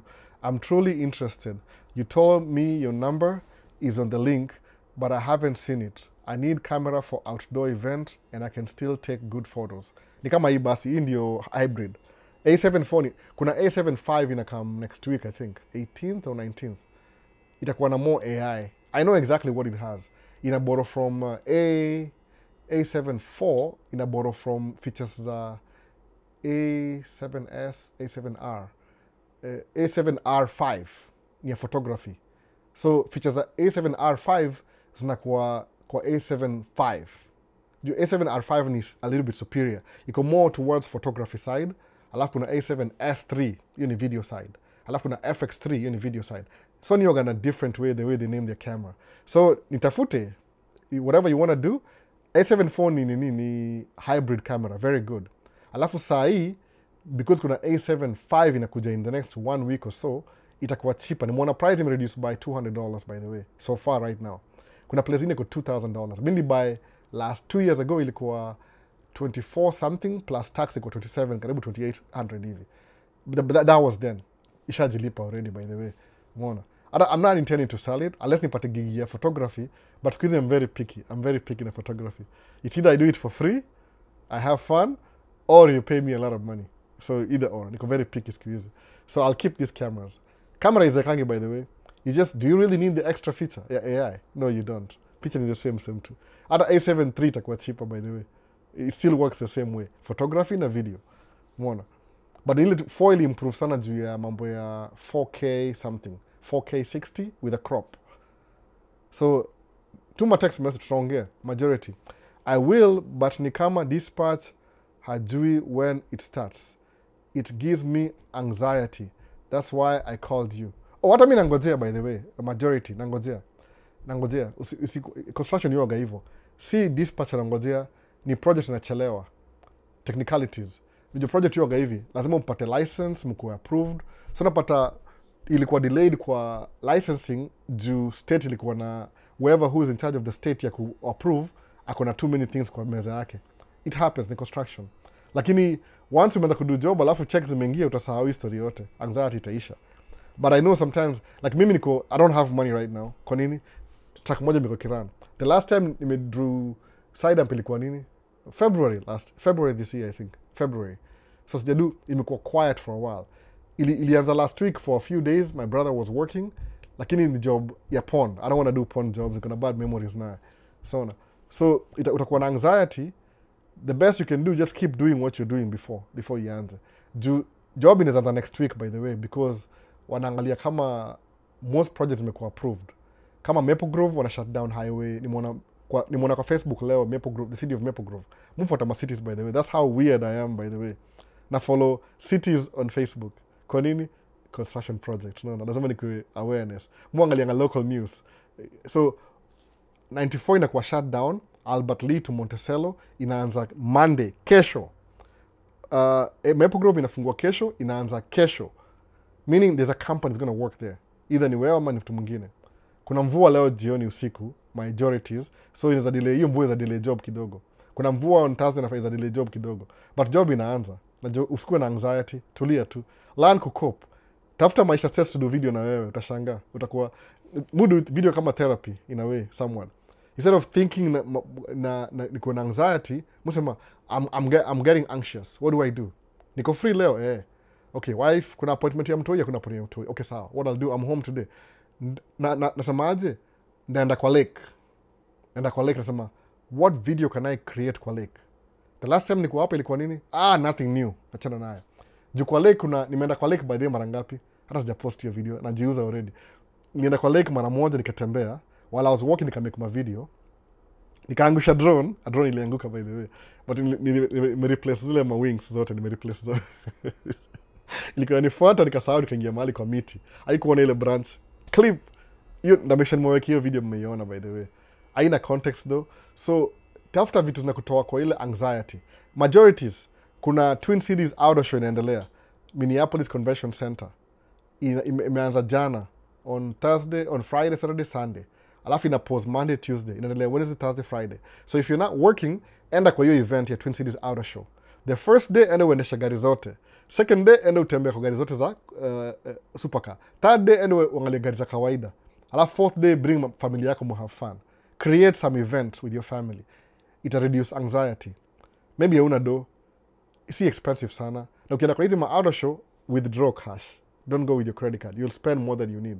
Withdraw cash. Sema entering $12, na drive gari yangu pale, parking ni $10, done. Ama yangu $2 ile ya streets. Do that. Jipatie, I should call you. Nakwambia story. Your anxiety, I understand. It's part, kwa anxiety kwa business is part of life. What happens ni ile pesa ikiingia utasahau hiyo story yote. Inakuwa cure. But usiwache hiyo ikupeleke mbali sana. Kwa sababu anxiety, you'll lead to procrastination in the future. Don't do that. Move overcome. Ukiangalia kitu moja kwa YouTube channel yangu, however mediocre the channel is, mwaga na consistency. Na video mbili za lake mbili sija post bado. because I need to edit them. So I'm either making videos, watching my kids, fixing the track, or editing a video. So I have something to do every single time. But mostly kutembea mutembea every day siku hizi. Nianza na indoor sasa outdoor. So jipatie shughuli, by the way. Itakuwa hard kidogo, I don't know financial kila kitu, but you'll be okay. You're deep ya kwanza business, it happens to everybody. Where's your kwanza? Don't worry about it. Sasa, hope na kusaidia kunini. TikTok ni balance na majority hapa hivi. Na mjua in person, meet in person. Huyu msana in person, by the way. Jina yake ni majority. Akona jina ingine lakini jina majority. So, hapa tuliwachia wapi kidogo TikTok. What's the difference between having a credit card in the US and in Kenya? In the US and in Kenya. In Kenya, it's not common. That's true. Kenya, I think I had a debit card in Kenya. But if I come to visit Kenya na kama credit card yangu, naitumia bado. Kwa nini? Which company runs a credit card? Kuna 2 ama 3. States kuna 4. Kuna Visa, Discovery, Amex, nimesahau moja. Oh, MasterCard. That's it, 4. That I know of. Maybe kuna more than that. Nimesema nini? MasterCard, Visa, American Express, Discovery. 3. Ule best yangu ule asema ana kadi. Chukua kadi ya Discovery. Because that's the lowest company kwa hizo 3. They'll give it to you quick. They give them for free. But angalia learn how to manage your credit card. Sababu that's what you do with the credit card. 4 kampuni. So if I come to Kenya right now, nabeba kadi zangu kama kawaida. I'll use them in Kenya kama kwa ni Visa. Transaction ni electronic anyway. Ni Visa. Kenya ni vile, I don't know. Maybe nile wase wengi si middle class. That's why. America ni also mga fading middle class. Some of these gadgets are buying to mentor our kids to take the next level. That's true. Usikia vile DJ Voice asema hivyo. Muta kama my kids wako photographer pia. Anybody who will pick it. Excuse my kids are professional Nintendo player na PlayStation. That's terrible. They are very good at Nintendo. Mimi ukinipatia controller ya Nintendo hivi, naiangalia hivi, niangalia hivi, nirudishe ni okay, chukua. Sijui, I don't know what I'm doing. But camera ni more interesting. Sometimes you buy gadgets ndio kama kuna tusiwa na piano kwa hao piano. Niko na microphones. I'm hoping to know how kubwa in the next near future ikuwe music room ama music corner, this creativity, big space. Jumusema hivi, even if I buy a bigger house, ni temporary, see permanently. I'm just doing it for a season. I'll have a big house for 3 years. I'm 10 years, alafu ndaiuza. My kid akishaingia college, who needs a big house anyway? The downsize. No, labda ndanunua apartment alafu niishi kwa moja hapa. Ninunue 30 units, niishi kwa moja hapa kama nini. I can't do that though. Unless wajue. So, DJ Voice amesema kitu very important hivi. Umeona? You're a very positive guy, by the way. Sijui mbona alifanyangi YouTube full time. You do my mix. DJ Voice bwana. Ongea na watu. Yeah, this is what you're missing. Ile perspective ile iko na hiyo weight. No. Sawa, tuendelee. Acha niwache hivyo. It's really good. Ako TikTok. Yeah, skill perspective. Mimi na feel your weight, by the way. What he just said, I feel your weight. I can feel it. Imeland kabisa hiyo. Unaona? So he set up ya TikTok ni simu ama ni camera. Ni simu, by the way. Ni simu. Kama unajua, if you know a way naweza connect kwa computer directly, mtu mia MacBook Pro 2008. If there's a way udifundishe ile tu itakuwa easy kwangu. Mtu mia what's the software called? StreamYard.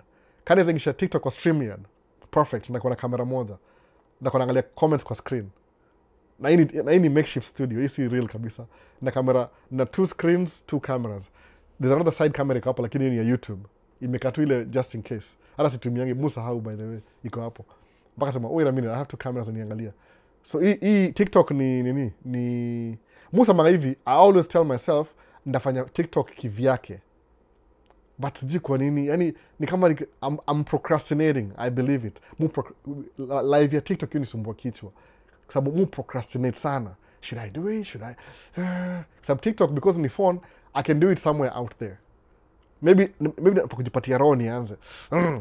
Nimeweza kukaa man cave. Hapa nimekaa man cave. So quality hapa hivi ni ya simu. Hii ni simu, by the way. iPhone 13 actually. Kwa sababu 15 ndio hii nazitumia kumonitor hii live. Naona. Munga na simu mingi.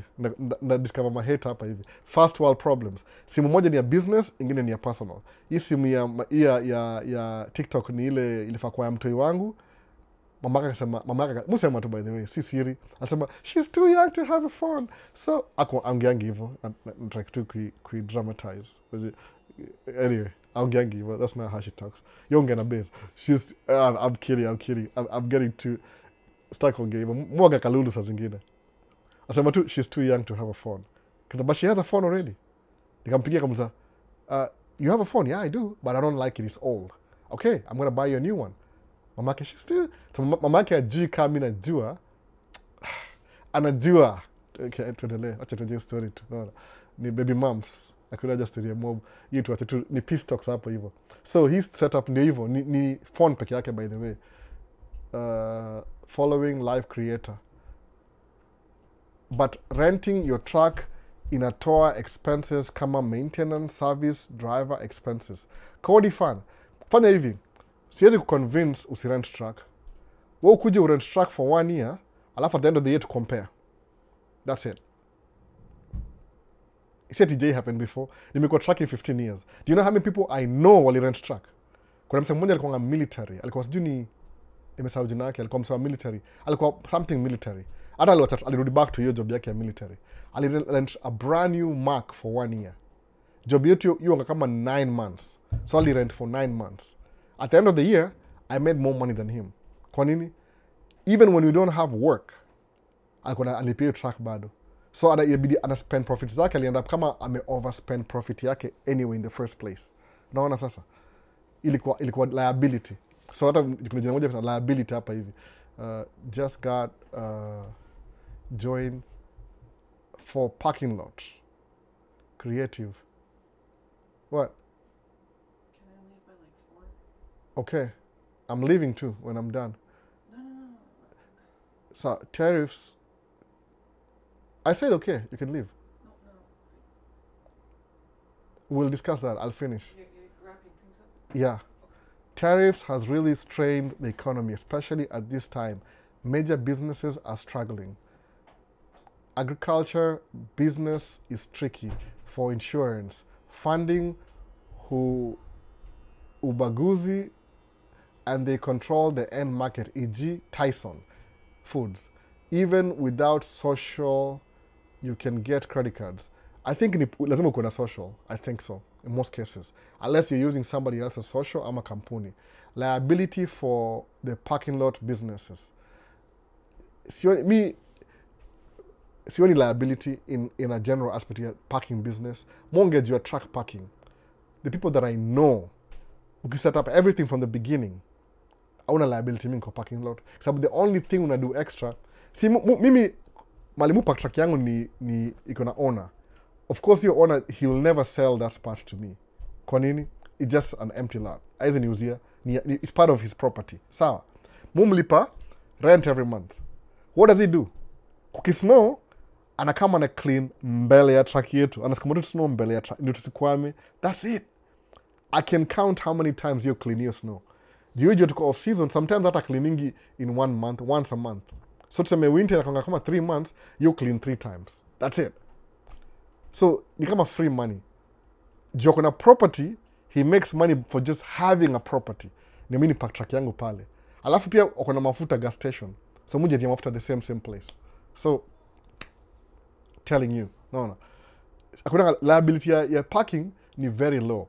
Unless kuna hiyo mnapigana city. Maybe city doesn't want ile kama tuseme kwa sababu kuna parking lot, it's either private property. Alafu uko na private property, then you make it a parking lot na mna disagree na ile itongaje city council. Kanjo iseme we don't think it's a good idea to have a parking lot in your own property. Kwa nini? According to the zoning ya hii area, hii zoning ni ya housing, ni ya single family household. Si ya truck parking ama car parking. Unavitu kama hizo. Utaleta shida. That's the only liability ya parking. Sababu hapa Minnesota, for example, I can talk more about this. Tuiskip tu baadaye. Any liability, wala tumeongea kuna parking lot. Wengi wao. Okay, there's this guy. Sitaki kusema jina yake, juu ni mtu bado kwa active in business. Ni Mgoso. Yeye hufanya hivi. Alikuwa anaishi kwa cities. Then one of the old people, unajua watu mara mingi ukibuy property hizo exchange by the way, is an exchange hands. I can have my trucking business leo, niuzie mtu kesho yote. So I'm no longer Al. Niliuza mpaka jina. For a good price niliuza mpaka jina, I don't care. kwa sababu maybe nimejenga jina for a long time, so iko na ile itongaje, iko na ile what's the name, iko na jina fulani hivi, so nikiuza mpaka business nauzia mtu mwingine. This guy, there was one old couple walikuwa wamegrow up, wamebuild their dream house in the country, wako na 15 acre place fulani west of the city. Mali mimi naishi hapa hivi saa hii, west of the city kuna Lake Minnetonka. Sawa? It's one of the biggest lake, iko na chains. Iko na small lakes zingine by the way. So alipata property west of Lake Minnetonka. Sawa? 15 acre land. Umse ni mechanic. What he used to do, alikuwa employee kwanza. Employee wa ana repair ma boat. Si boat ati engine na nini, panel beating. Inatoka panel beating. Ile structure ya boat ile, ni kama ile mwili ya boat. Mostly yonga aluminum ama fiberglass. So he knows how to repair that. So what happened ile, kuhama kwa hii city west of the cities, akarealize, akauliza ile watu wa hiyo tao, is it okay if I open my shop kwa hii place? Wakampatia license. Jujua nini? Kanjo, si ati ni gava. Gava ni representation. So una petition sema, hey, gava, the city of Nairobi, nataka kufungua shop ya boat in my yard, 15 acres. Do you have a problem with that? We'll have a meeting, we'll approve. Wakamu-approve, wakampatia license. Boom, akaanza business. So, the first year, nyumba iko na nyumba already, 5 bedroom hivi, na 15 acre. Ni ocha kabisa, hapo si tao, ni ocha kabisa. Nilidrive kama ilikuwa 45 minutes from my house, almost 1 hour from my house. But iko kwa the edge of Lake Minnetonka. Sawa, very simple. Guess what? The first year, akona repair boats. The second year, akapata mse fulani neighbor wake, he works with engines. Sawa, za boat. Hizi I think it's a small engine mechanic, kitu kaa hiyo. Hizi engines za boat hizi. Wakateam up. Why do engine, mimi do body. Wakaanza business pamoja. Akamuhaya kama percentage partner hivi. Alafu kaona, hey, wait a minute. Kuna big companies na compete na sisi. Waka reduce price yao. So napata tuseme ukipeleka boat kwa hapa Lake Minnetonka kwa wadosi ni $250 an hour. Yao yakakuwa $100 an hour. Kwa nini? Wanaishi ocha, life ni cheap. Guess what? Everybody wanaambiana, oh, your boat, okay, na umse referral. 2 years, akamkwa yadi yake, akona 100 boats zimekaa tu huko. What are these for? Akacheka tu akaniambia, you know, mzungu akaanza story. Kaniambia nikibai property, huu ni best yangu by the way. Ule best yangu ule, sitaki kusema jina. Nikibai property ilikuwa nilibai juu I got sick of living in the city. Tulikuwa tuna space, mupenda kuenda ile kuwa na any private space yangu ile kuwa na recreation in the winter. But town buy property imenifungulia njia mpaka nimeshindwa. I open my shop. Umeona hizi maboti hizi 100. Guess nza nini? Nikamwambia I don't know, tell me. Kaniambia siku hizi nimekuwa na rental property. What do you mean? Kaniambia no, hii boat hapa hii. Hii ni so moja, hii ni so moja, hii ni so moja, hii ni so moja. Nothing. How come? Kaniambia it's a parking lot. Sale wasewa season ya boat imeisha in the winter, so kuna 5 months hiyo store boat za watu ni storage. So what does he do? Asema the only thing I had to do, nilimwaga mchanga, nikai straighten hivi. I cleared my yard. So boat kama ni boat kubwa zinakaa ile side. Boat ndogo inakaa hii side. Alafu nimepark in a way, nimeteza barabara katikati. So in the winter what he does, ile anachukua ile 4-wheeler ama ile ice itongaje, ile kama motorbike ya ice itonga ice key. Anaenda akiziangalia anarudi anamaliza. So siku hizi mpaka imekuwa business kubwa. Siku hizi sasa anambiaje, hey, season imeisha, wa mtu mdosi, enda kwa Lake Minnetonka kwa hii bay, chukua pick up boat yangu, ibring, niko Florida already, uistore. Alikuwa mse wa kuripea mabodi, sasa amekuwa mse wa kuripea body na parking, sasa amekuwa mse wa kuripea na body na parking na kubring hizo mabot kwa nini maji. Season ikianza, hey, I need boat yangu by April 26. You bring back to your club yangu. So, amehook up na mseu babiza mabot kama tow truck hivi. Any business name increase paka you check tu. So, siku hizi nilimpata akona boat moja sijui ya 300,000. Iko na engine, you fly kwa maji. Hata sijui kama ina kwa maji na fly. Umse ni best yangu by the way. Seti ni best yangu directly. But mujonga wao ngoso kiuliza swali hivi. Watakwambia story mrefu, it makes them so proud. Kisema, that's a really good idea. 15 acre. So guess how many boats you organize winter? The last time I talked to him, ni kama 3 years ago. Nikianza hii channel by the way. Hii story ni ile kama Yo, wacha. Nikianza channel ilikuwa 2023 Januari kuna ongea story. Juu ilikuwa winter moja noma. 24 ilikuwa mild winter. Umse alikuwa na 700 boats kwa yard yake. Rent yake ilikuwa ina vary but tuseme ni 100 a month. 100 a month. 700. Hakuna kitu amedu. Akona hawa, akona mortgage. 100 times 700. Imagine. Na ni mcheap na anajua kufix boat pia. Mpaka anakuona kama ni ile tu yeye mwenyewe ni mzae, watu wao washa move out. Ana mtoi mdogo. Yani ana ile motivation ya kugrow business. Kambia, why don't you grow your business and do this? Kambia, Albert, then maybe you should do that. And I'm like, no, I can't do that. And then, yes, you could. You still have the energy. You have retirement, sasa naona. Meaning, guess what? At some point, maybe 20 years from now, he's going to be selling his house and his business. Konini? And retire. Because what about the kids? Are they going to inherit that? Hawezi inherit kitu. Hawatakwenda ishi Chicago ama ishi New York. Naona. City life. That's how you buy a business, by the way. So parking lot, according to Mimi, leo naongea story mob sana, sijui kwa nini. Parking lot haina expenses mob sana. Unaweza imekia do, yani mpaka uweze kujichekela wewe mwenyewe, unaona? Yani parking lot ndio definition ya passive income. Especially hapa States. Kenya sijui, unaona? Definition ya passive income ni parking lot. Besides laundromat na vending machine. Akona vending machine by the way pia kwa hiyo place yake. Si lazima kubaia soda. Juni outside utakunywa beverage ndio hapo unalipa. Msiongee.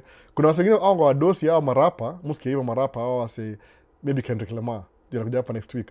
Mpaka wao wana vending machine kwa hao yao. Kuja kwa visit kwa sababu hao yao ni kubwa, kuna visitor bay, kuna bedrooms, kuna conference, kuna studio. So kama kwa hii general area uko na vending machine because they don't want to feed you. Ujilipie dishi yako mwenyewe. Ni kama state house hivi. Kuna restaurant, kuna nini. Anyway, tuendelee. Leo na duel sana. Leo sina haraka by the way. Sijui kwa nini. So minority. This part, okay, nishamaliza na hiyo. Sioni hasara yote ya kuwa na parking lot by the way. Sioni kabisa. Kabisa. Kama mtu anafanya job chini ya maji, anaweza qualify kupata credit card. Ni hard kidogo. Wewe unaongea vitu ni hard. Juu unanilizwa na documents ndio unaelewa ni hard. Kwanza na siku hizi sikia barafu, unajua barafu imekuwa noma siku hizi. Wanataka ku prove point. Unaona? Can you use the same track CDL in all states if you change your residence? Yeah, same. But ukichange residence, suppose unaishi Texas, alafu uhame Minnesota. Itabidi uchukue hiyo license ya Texas, uiupdate to Minnesota address. Sababu license hiyo gana address, siwezi wa show mtaona address yangu, but hiyo gana address ya ile mahali unaishi. So sometimes after kama Minnesota they give you 1 month kutransfer. Ukisema mika unless usemeaje I still own the house Texas ni yangu. But after kuna duration, every state ni different. But once una license, ni ile tu unabadilisha kadi unaiupdate. Update your address. Kama ni out of state unasema I used to live in Texas 1 year ago, sasa nimemove Minnesota. Alafu unapewa hiyo license na address unamaliza. Unaona hivyo? Inakuwa easy hivyo alafu unamalizana naye. Sasa but license ni in US ni kama unazingia naye Canada, Mexico na US itafanya kazi. Hata ziko za drive Europe sijui. Depends na hizo ma local au itaje local laws ama statutes za hiyo city. Can you use the same, do you? So Cody fan, yes, hata umejibiwa already. Steve Safari is in Canada. Look for him. Namjua lakini Steve Safari mazee alipigana Ibrahim Abumba kama mwogopa. Okay. But namtafuta, ako mbali sana by the way. Namtafuta, na try to reach out to Steve Safari. Ibrahim afikiri mimi ni msaliti. Anyway, namtafuta. Yongejua, najua lakini Steve Safari ako na mdomo wewe acha tu. Naona. Mimi sikwagi that type. Mimi si extrovert hivyo. Pia mimi nina mdomo lakini yangu ni tame down kidogo. Siji utaona. So kuna I get you. It's like all business guys are overthinking.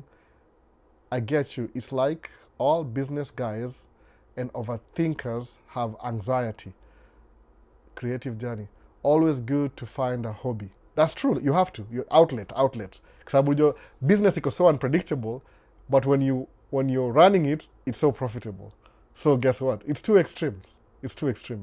So tafuta hobby. Creative. Okay, I'm the majority. I think ni wewe bado. So ameanza TikTok.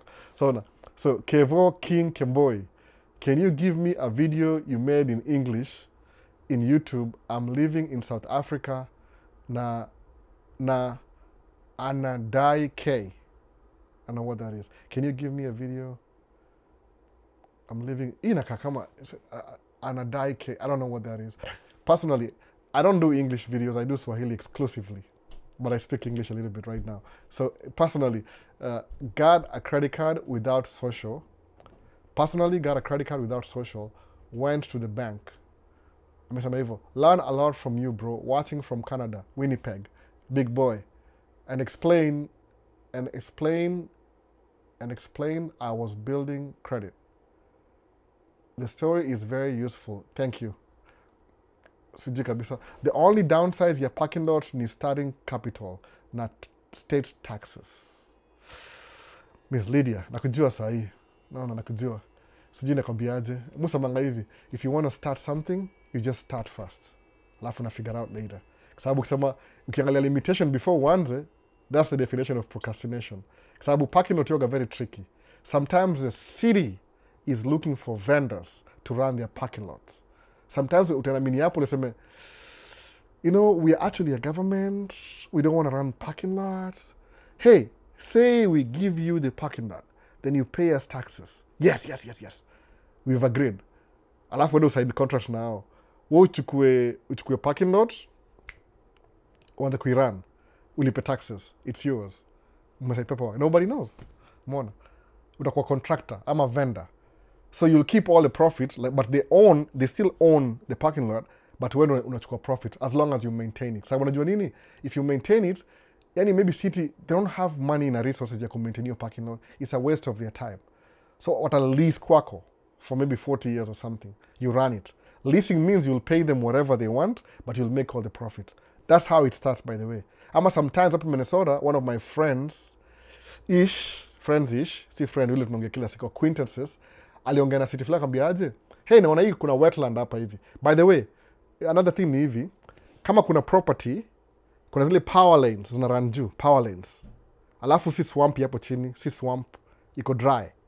They could let you use it as a parking lot. So parking lot si residential, ni parking lot.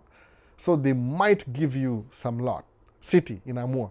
Ama fanya hivi, endo run for office in your ukue mayor, you'll see these things. I don't have to tell you. Kwa sababu nija kukua mayor, kama as a Kenyan neza kuwa mayor mimi. Simuona huyu dem aitonani huyu dem. Hulda ni representative wa nini? Wa Minnesota district ya Osceola and Brooklyn Park, I think. Ako Minnesota House. Ana pass my bill saa iko nini? That means she has more information.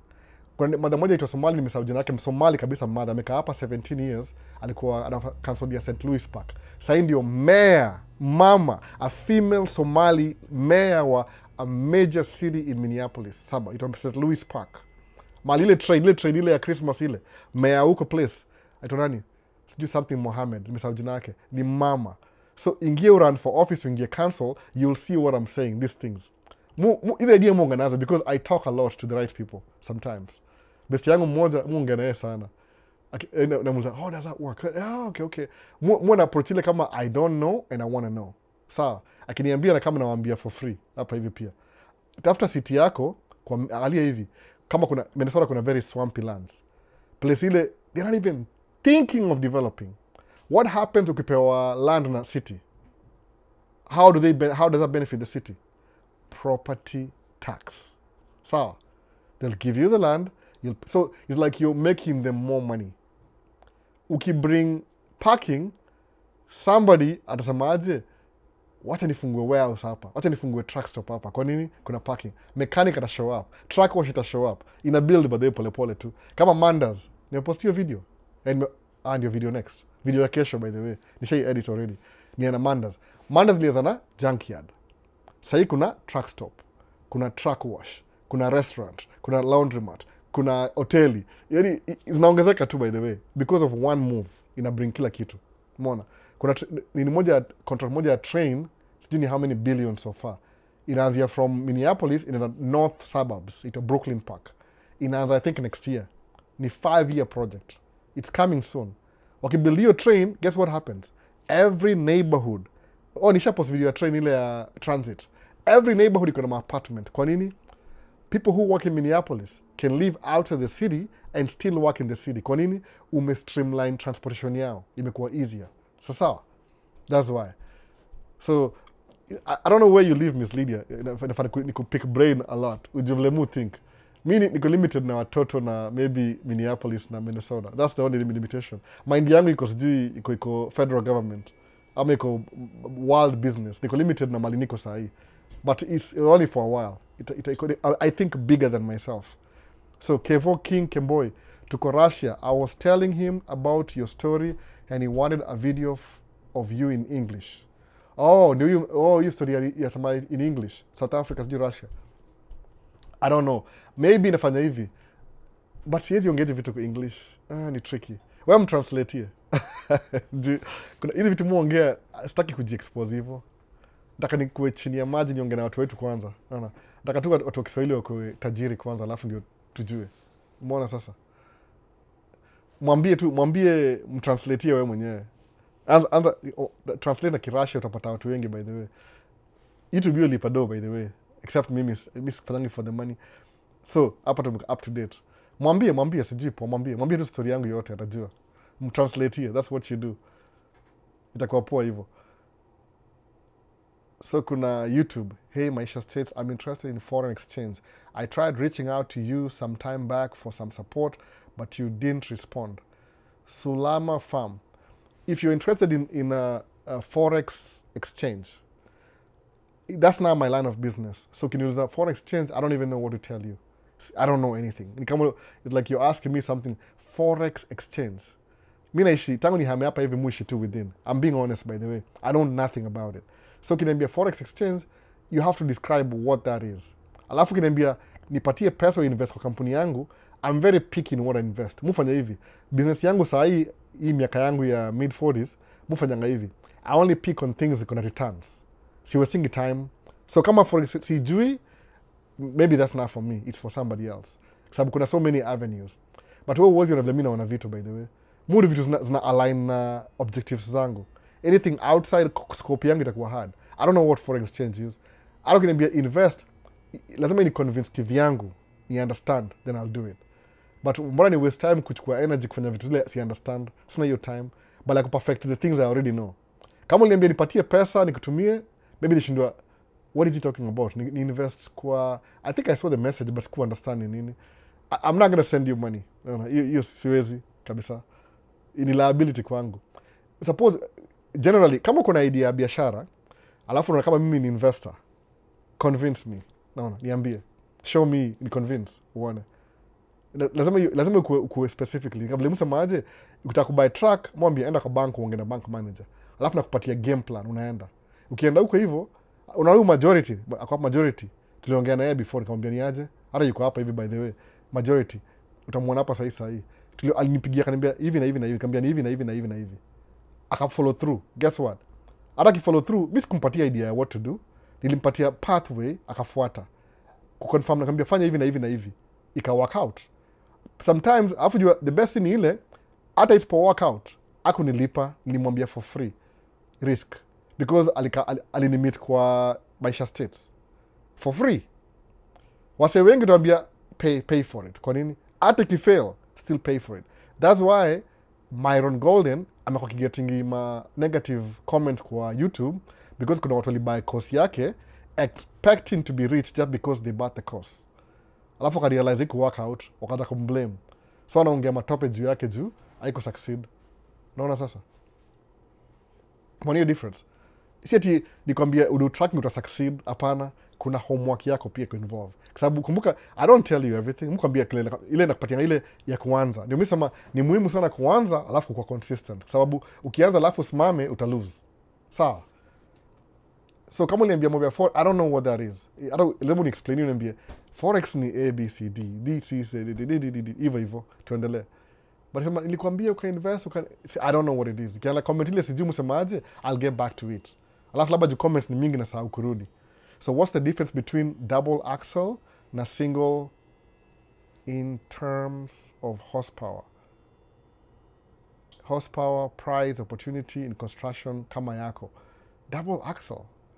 Single axle, you're wasting your time. Sababu kila axle you spread weight. What do you need?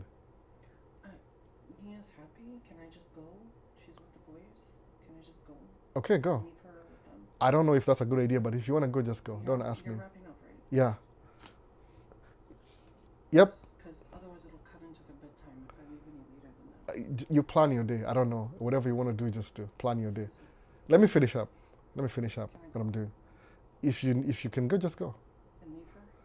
I don't know. See, if it works out, just leave her alone. If she's with the boys, just leave her alone. Because I can't really bring Okay. Let me finish up. I don't want to be...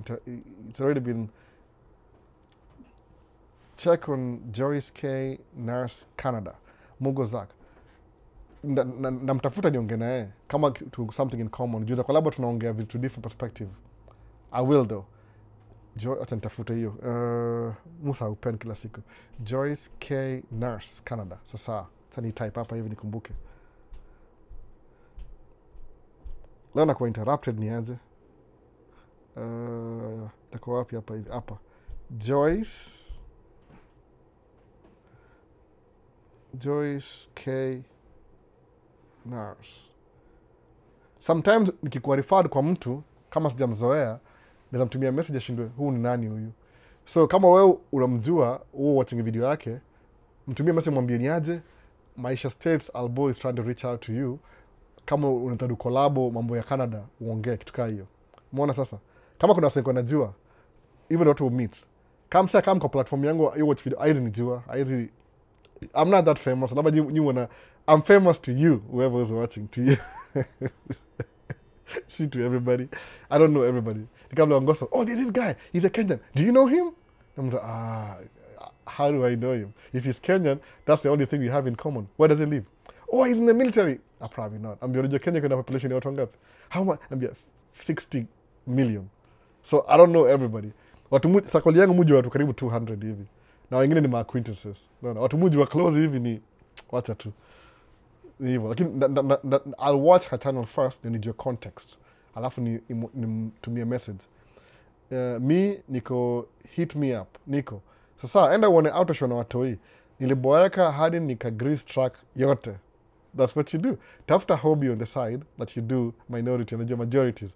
Alafu itakupatia keep your mind busy.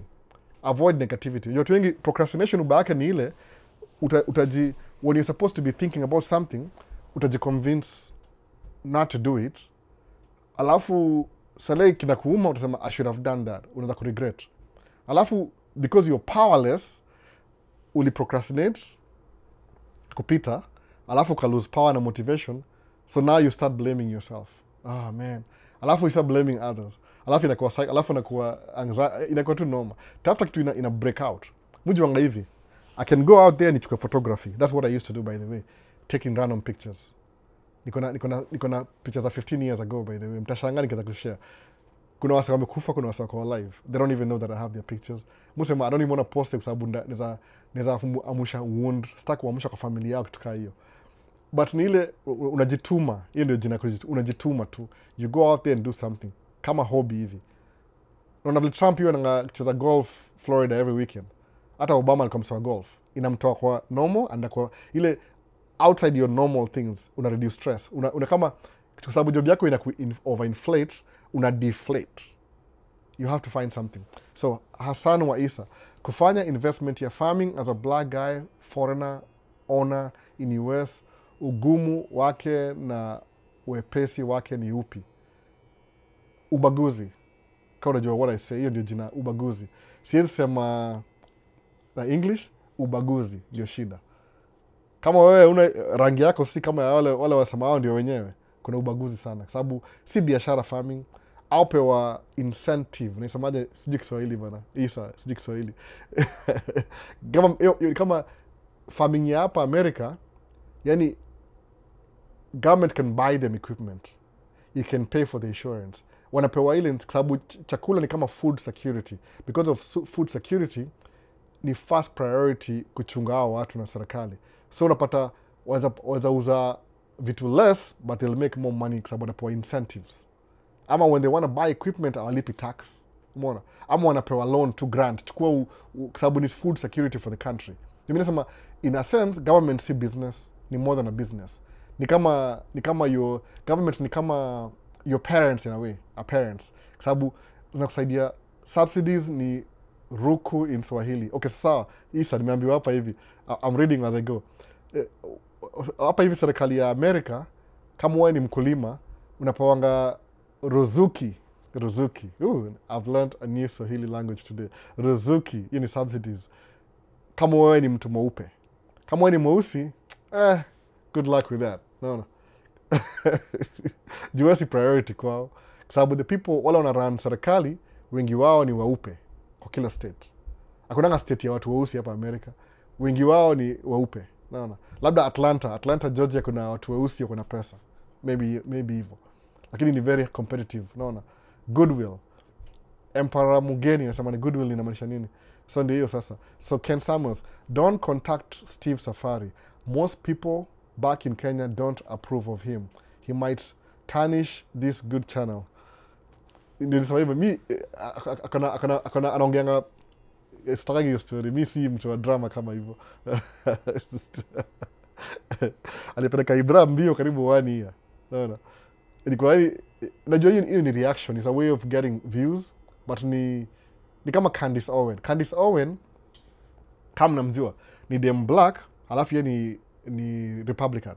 So yeye ongea against black people, alafu na yeye ni black mwenyewe. Kwa sababu kwa nini? It pays, it opens up opportunity. Ni kama hiyo line yake ya kukuwa conservative, haina competition. So she could be mediocre, but as long as and represents Republicans, she makes more money than akikuwa Democrat. Kwa sababu kwa Democrat, na watu black, ile popular black party, atakuwa na less views, less money. So yeye ana trade na kubash black people, ndio watu white people mpatie pesa. Risky business, very risky business by the way. Sababu sikule anasahau yeye ni mweusi bado. Sikule watamtema hivi, atakuwa na fall back to. Na sijui kwa nini ako motivated hivyo. Hiyo pesa imharibu kichwa. Yeye ongea yani anaongea acha tu yani sijui. Mwisho na kusikiza hiyo mother man. No. Have you read the book The Diary of a CEO by Steve Butler? If yes, what was your take on it? I haven't read the book, but I watch the channel. Every week, mu watch the channel, at least for a time. Sometimes I listen when I'm walking around. Mu tembea siku hizi, at least 3 miles. Sijui 3 miles ni how long? Around a lake hivi. Yani sina choice. Napaka gari hapa, naanza kutembea kwa lake. So nikichoka, sijaichoka though. I have to come back to my car. So if I'm walking, na zile reviews, zile ma earphone, alafu naeka YouTube Diary of a CEO, alafu naeka hiyo phone kwa mfuko hapa hivi, mtembea na bag, alafu nasikiza tu as I go. Kama last week kuna demo moja aliniambia, excuse me, nikavizima, yes, alitaka kuniongelesha, akani-invite kwa meeting yao fulani. I couldn't make it, nilifaa kwenda jana, ilikuwa ya real estate. I don't know kama alinisimamisha ndio anipatie hiyo contract ya, ama alitaka tu kujua namba yangu ya simu. I don't know. Sikumpatia namba ya simu though. No. Mimi sikati wangu by the way. Mimi ndio mkatia. I'm just kidding. Oh. Rihanna kuja kesho, mimi nakubali everything. Ni billionaire. Money. Why did I say that? I don't even know. But seriously, Leon. I haven't read the book, but I watch the channel. I don't recommend The Diary of a CEO. I didn't even know you had a book. Now that you mention it, nitakuwa naye kwa shelf yangu soon. Nanunua. I'll buy the book and I'll read the book too. But muskizanga nikitembea kwa nini kwa sababu I need to exercise. One of my biggest exercise ni kutembea. Because I'm at my own pace, alafu I like being out there. Anyway. Nikiona kitu interesting, ndapause record yangu, hata sijavaa watch ile nimesahau watch. Ndapause watch yangu, alafu ni make a video at least ile nita share, alafu niendelee. You'll see the videos, they're coming by the way. Nimetembea from last week, tangu weather ikuwe poa, nimekuwa outdoor. Ndapostia video moja ya indoor, where we walk indoor, nilofanyia ka review pia kidogo hivi. Ile siku ya winter. I tried my best by the way. Nda show you video. Nda edit this weekend, alafu ni post maybe by Friday ama next year wiki ingine. Alafu Diary of a CEO, Steve Butler, kama watching your channel, watch your channel. Alafu sijaona hiyo book bado, but now that you mention it, unaleo tu my information Leon, I'll buy the book because of you. I didn't know. I usually follow the channel. Every week naangalia update, new video na watch. No. Hata algorithm hiyo ni recommend zingine sijawahi watch zingine. Hata hapo ndo nilimit huyu Cody Sanchez. She was being interviewed na huyu nani Steven. Alafu pia ule Scott Galloway, same thing. Nilijua about Scott Galloway from The Diary of a CEO. Nikabuy books za Scott Galloway 2 because ni achieve. Unaona hiyo influence. I'm watching a podcast, alafu nanunua book because I watch the podcast. hiyo ndio influence nakuanga hivyo. Kwa nini? I'm interested in topics like that. Na huyu Steve ni millionaire, I think multi-millionaire. Alikuwa na software company or still has a software company. So the diary of a CEO, very good for business minded people. Kama hii ndio kitu yako ya ile unafuata na hii story. The diary of a CEO, YouTube. Steve Butler, I think ni part African, part European, sijui ni Nigeria na something like that. Ni mixed. So Mwani World focus on content. Stories za wife, wachana nazo kabisa. Someone is busy making your life better and you are busy concentrating on non-issues. No. Mwani World focus on content. Stories za wife, wachana na. Sijui namaanisha nini hizi. No. I don't know. Sijaiona hiyo jina before. Okay. So niliwatia hapa hivi. Hapa tukumekatch up kila kitu YouTube. So kuna what kind of business. Okay, asema Ilhan Omar. Si Ilhan Omar by the way. Ilhan Omar ni huyo ni US State Representative wa Minnesota District 5. Wachana Ilhan Omar. Kuna mwingine ako St. Louis Park. Kama kwa computer sahi, wacha niwaambie sahi haraka. Musa ndio kwa computer hapa hivi. Ndio nimezoea kuangalia kamera mpaka nashindwa na computer hapa hivi. Sema tu hivi, mayor type hivi kama uko faster than me. Mayor wa ni type Kiswahili sikizi kuna AI. Mayor wa St. Louis. Nimeandika Kiswahili by the way. Acha tutesti Google. St. Louis Park. MN. Nimeandika mayor wa. No. Aitwa Nadia Mohamed. That's it. Naona Google najua Kiswahili siku hizi. Nimetype Kiswahili. Sema niambie mayor wa St. Louis Park MN. Jina yake ni Nadia Mohamed. Umeona? Kusema profile yake hapa isema hivi. Mayor, council member of the St. Louis Park. Hapa hivi ni hivi. Mayor. Isema hivi. Kusema haraka. St. Louis.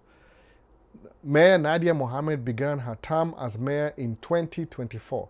She's previously served for 4-year term as at-large B council member. Mwangalie, look it up. St. Louis Park, Minnesota mayor. Jina yake ni Nadia, Nadia Mohamed. I wish niweza meet ni mu-interview. Nile tu mwanga intimidated na watu kama hao. Najua nikimmeet nasema, it's just you. But mwanga intimidated, sijika. Inafani kuwa more serious by the way, sijika nini. Nadia Mohamed. Huyo ni mayor wa St. Louis Park. Alafu kuna Ilhan Omar. Yani US House Representative. Wasiju ni District 3 ama District 5 ya Minnesota State. Kuna 8 districts in Minnesota. One of them ni ile Minneapolis, Hennepin County, hiyo ndio area yake ya city. Alafu kuna ule nani. So kuna difference. Kwa nani Ilhan Omar yuko House Representative kwa US Federal Government. Alafu mayor ni small city ya hapa hivi metro. Alafu kuna Hulda ni House Representative wa Minnesota State. So ni kama Hulda ni kama Ilhan lakini kwa state. Sawa? That's what it is. Kwa sababu kuna state government, I think Kenya kuna federal, state, alafu county. So mayor yuko under county. Hulda yuko under state.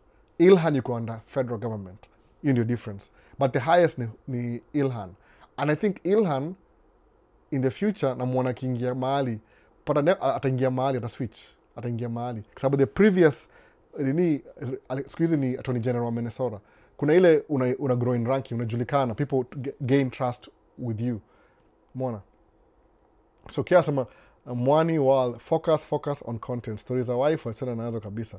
Someone is busy making your life better and you're busy concentrating on non-issues. Sijui namaanisha nini exactly K. I don't know. Is it on me or you could do out of context? K, sawa, perfect. Tutafanya venye unataka. Sijui kabisa inamaanisha nini. Maybe conversation yao nilimiss na nini kabisa. I don't know exactly. So mayor wa St. Louis Park ni Nadia Mohamed. She made history in 2023, becoming the first Somali American mayor in the United States and the first black woman to lead the city ever. No. And I'm pretty sure she won't be the last. Miaka ngapi? Elected at age 27. Mi niko 47. So she's 20 years younger than me. Niko 46. Msa maka 47. Sijui kwa nini. Mbona sasa? Sikia vile wesema hivi. So it's possible. Sijui kama hiyo mayor iko na monetary gains. I'm telling you iko nayo. Kwa sababu most of the jobs for city level, yeye ndio usaidizi wa paperwork. So she knows more. Just being a mayor of a small city, unaangalia budget mzima. So it takes something billion to run this city. Wow. Kwa sababu St. Louis Park iko next to Minneapolis too hivi. Actually, it's the same county, Hennepin County, but it connects to Minneapolis too hivi. Minneapolis hapa, the first city in St. Louis Park. So technically ni kama Minneapolis too. Budget yao ni very high. Alafu kuna very rich people kwa nini. Ile nifanya by mistake. St. Louis Park iko na Cedar Lake in St. Louis Park. Hiyo property ya Cedar Lake, one of the best property kununua hapa Minnesota, $1 million to $5 million property in your place. Zina hold value. So she's a very powerful mayor. What did she do? She just tried. Amekuwa kwa hiyo council karibu 4 terms. So anajua the ins and out.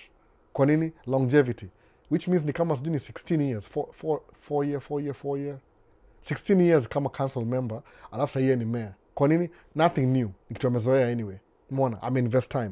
So anybody can do anything. Hata mimi, watu niambia ni run for mayor. Sasa za mayor wapi? Plymouth. Hata sijui. Mimi shi Plymouth by the way to Plymouth. Ni kama a couple of cities from Minneapolis. Kuna Golden Valley, alafu Plymouth. Yep. Ndio hiyo. So TikTok. Tuko Russia, I was telling him about your story. Mwambie, proud brother. Proud of you, brother. Nimepata kwamba charity begins at home. Kudos mzee. Ruziki, sometimes procrastination comes from too much distractions. That's prolonging putting ideas into action. Very true, by the way. Very true. Creative journey. Very true. Mimi, I used to be a victim of procrastination. Niko na idea, alafu inanisumbua kichwa, it wears me down. What I never understood ni ile, when you have an idea, alafu usi-execute your idea, it haunts you. Hata kama iko subconsciously, you're still thinking about it. That's what kimikisema, if I want something, I get it over with. Naona. Nimesema, will I buy a Sony A7 IV? I don't know. I wait and see. In a week inakuja, by the way, about cameras. If I don't buy that camera, itanisumbua for 2 years nikiprocrastinate. Sababu semagaje, I don't want to waste my time. Kama ninadona inunua. Hii ni example too, by the way. A really small example. Sababu sema, I want to have a parking lot as my business. Inanibother kila siku. So if I don't get there, I better get something better ili tanifanyaje. This is worth more than having that.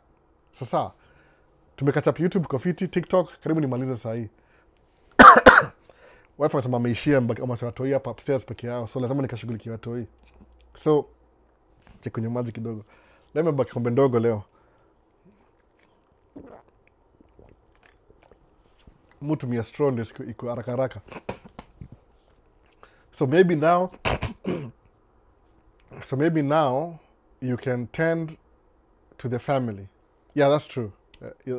Unamaliza sahi kabisa. Tend to the family. Out of topic question, bro. Are there construction jobs there and can someone get hired from Canada? Lazima ukuje hapa msee. Lazima ukuje hapa. Construction proxy. How hire from nini? From itwangaje? Construction how hire from unions. Sawa. So lazima ukuje hapa, you become part of the union, then you get a job. So, Minnesota kuna very strong unions, by the way. The whole country. Actually, also mangaje, if Democrats want to learn something, waangalie model ya Minnesota. Minnesota party hapa itonga DFL. Democratic Labor and Farmers Party. DFL. Democratic Farmer and Labor Party. Imagine hivyo. Democratic Farmers and Laborers Party. Very strong unions. Unions hizo saidia watu wasakiwa job, wakuwe na good rates. So Minnesota is a very weird state. We look like we are Republicans, but we're actually Democrats.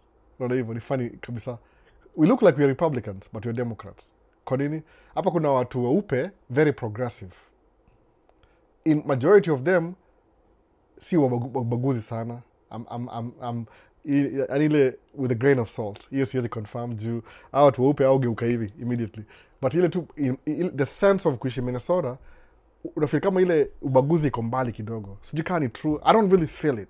Mu experience bado, but si kama ile ya south. I don't know, hata south ni kama, it depends where you live by the way, but msema ile generally speaking rhetoric yao unless ma Trump supporters, rhetoric yao ni kama ile iko accepting, iko welcoming, hata kama ni wabaguzi wameificha, wameisuppress juu ni ile ina feeling friendly.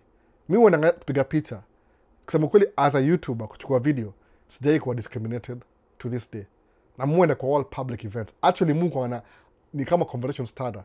Nimeingia place ya motorbike, I'm the only black guy, nobody bothered me. Nikienda kwa ya magari old school, nobody bothered me. No. Other people were more interested. What brings me here? No. Nikaambia Mungu na make videos. Wako more interesting.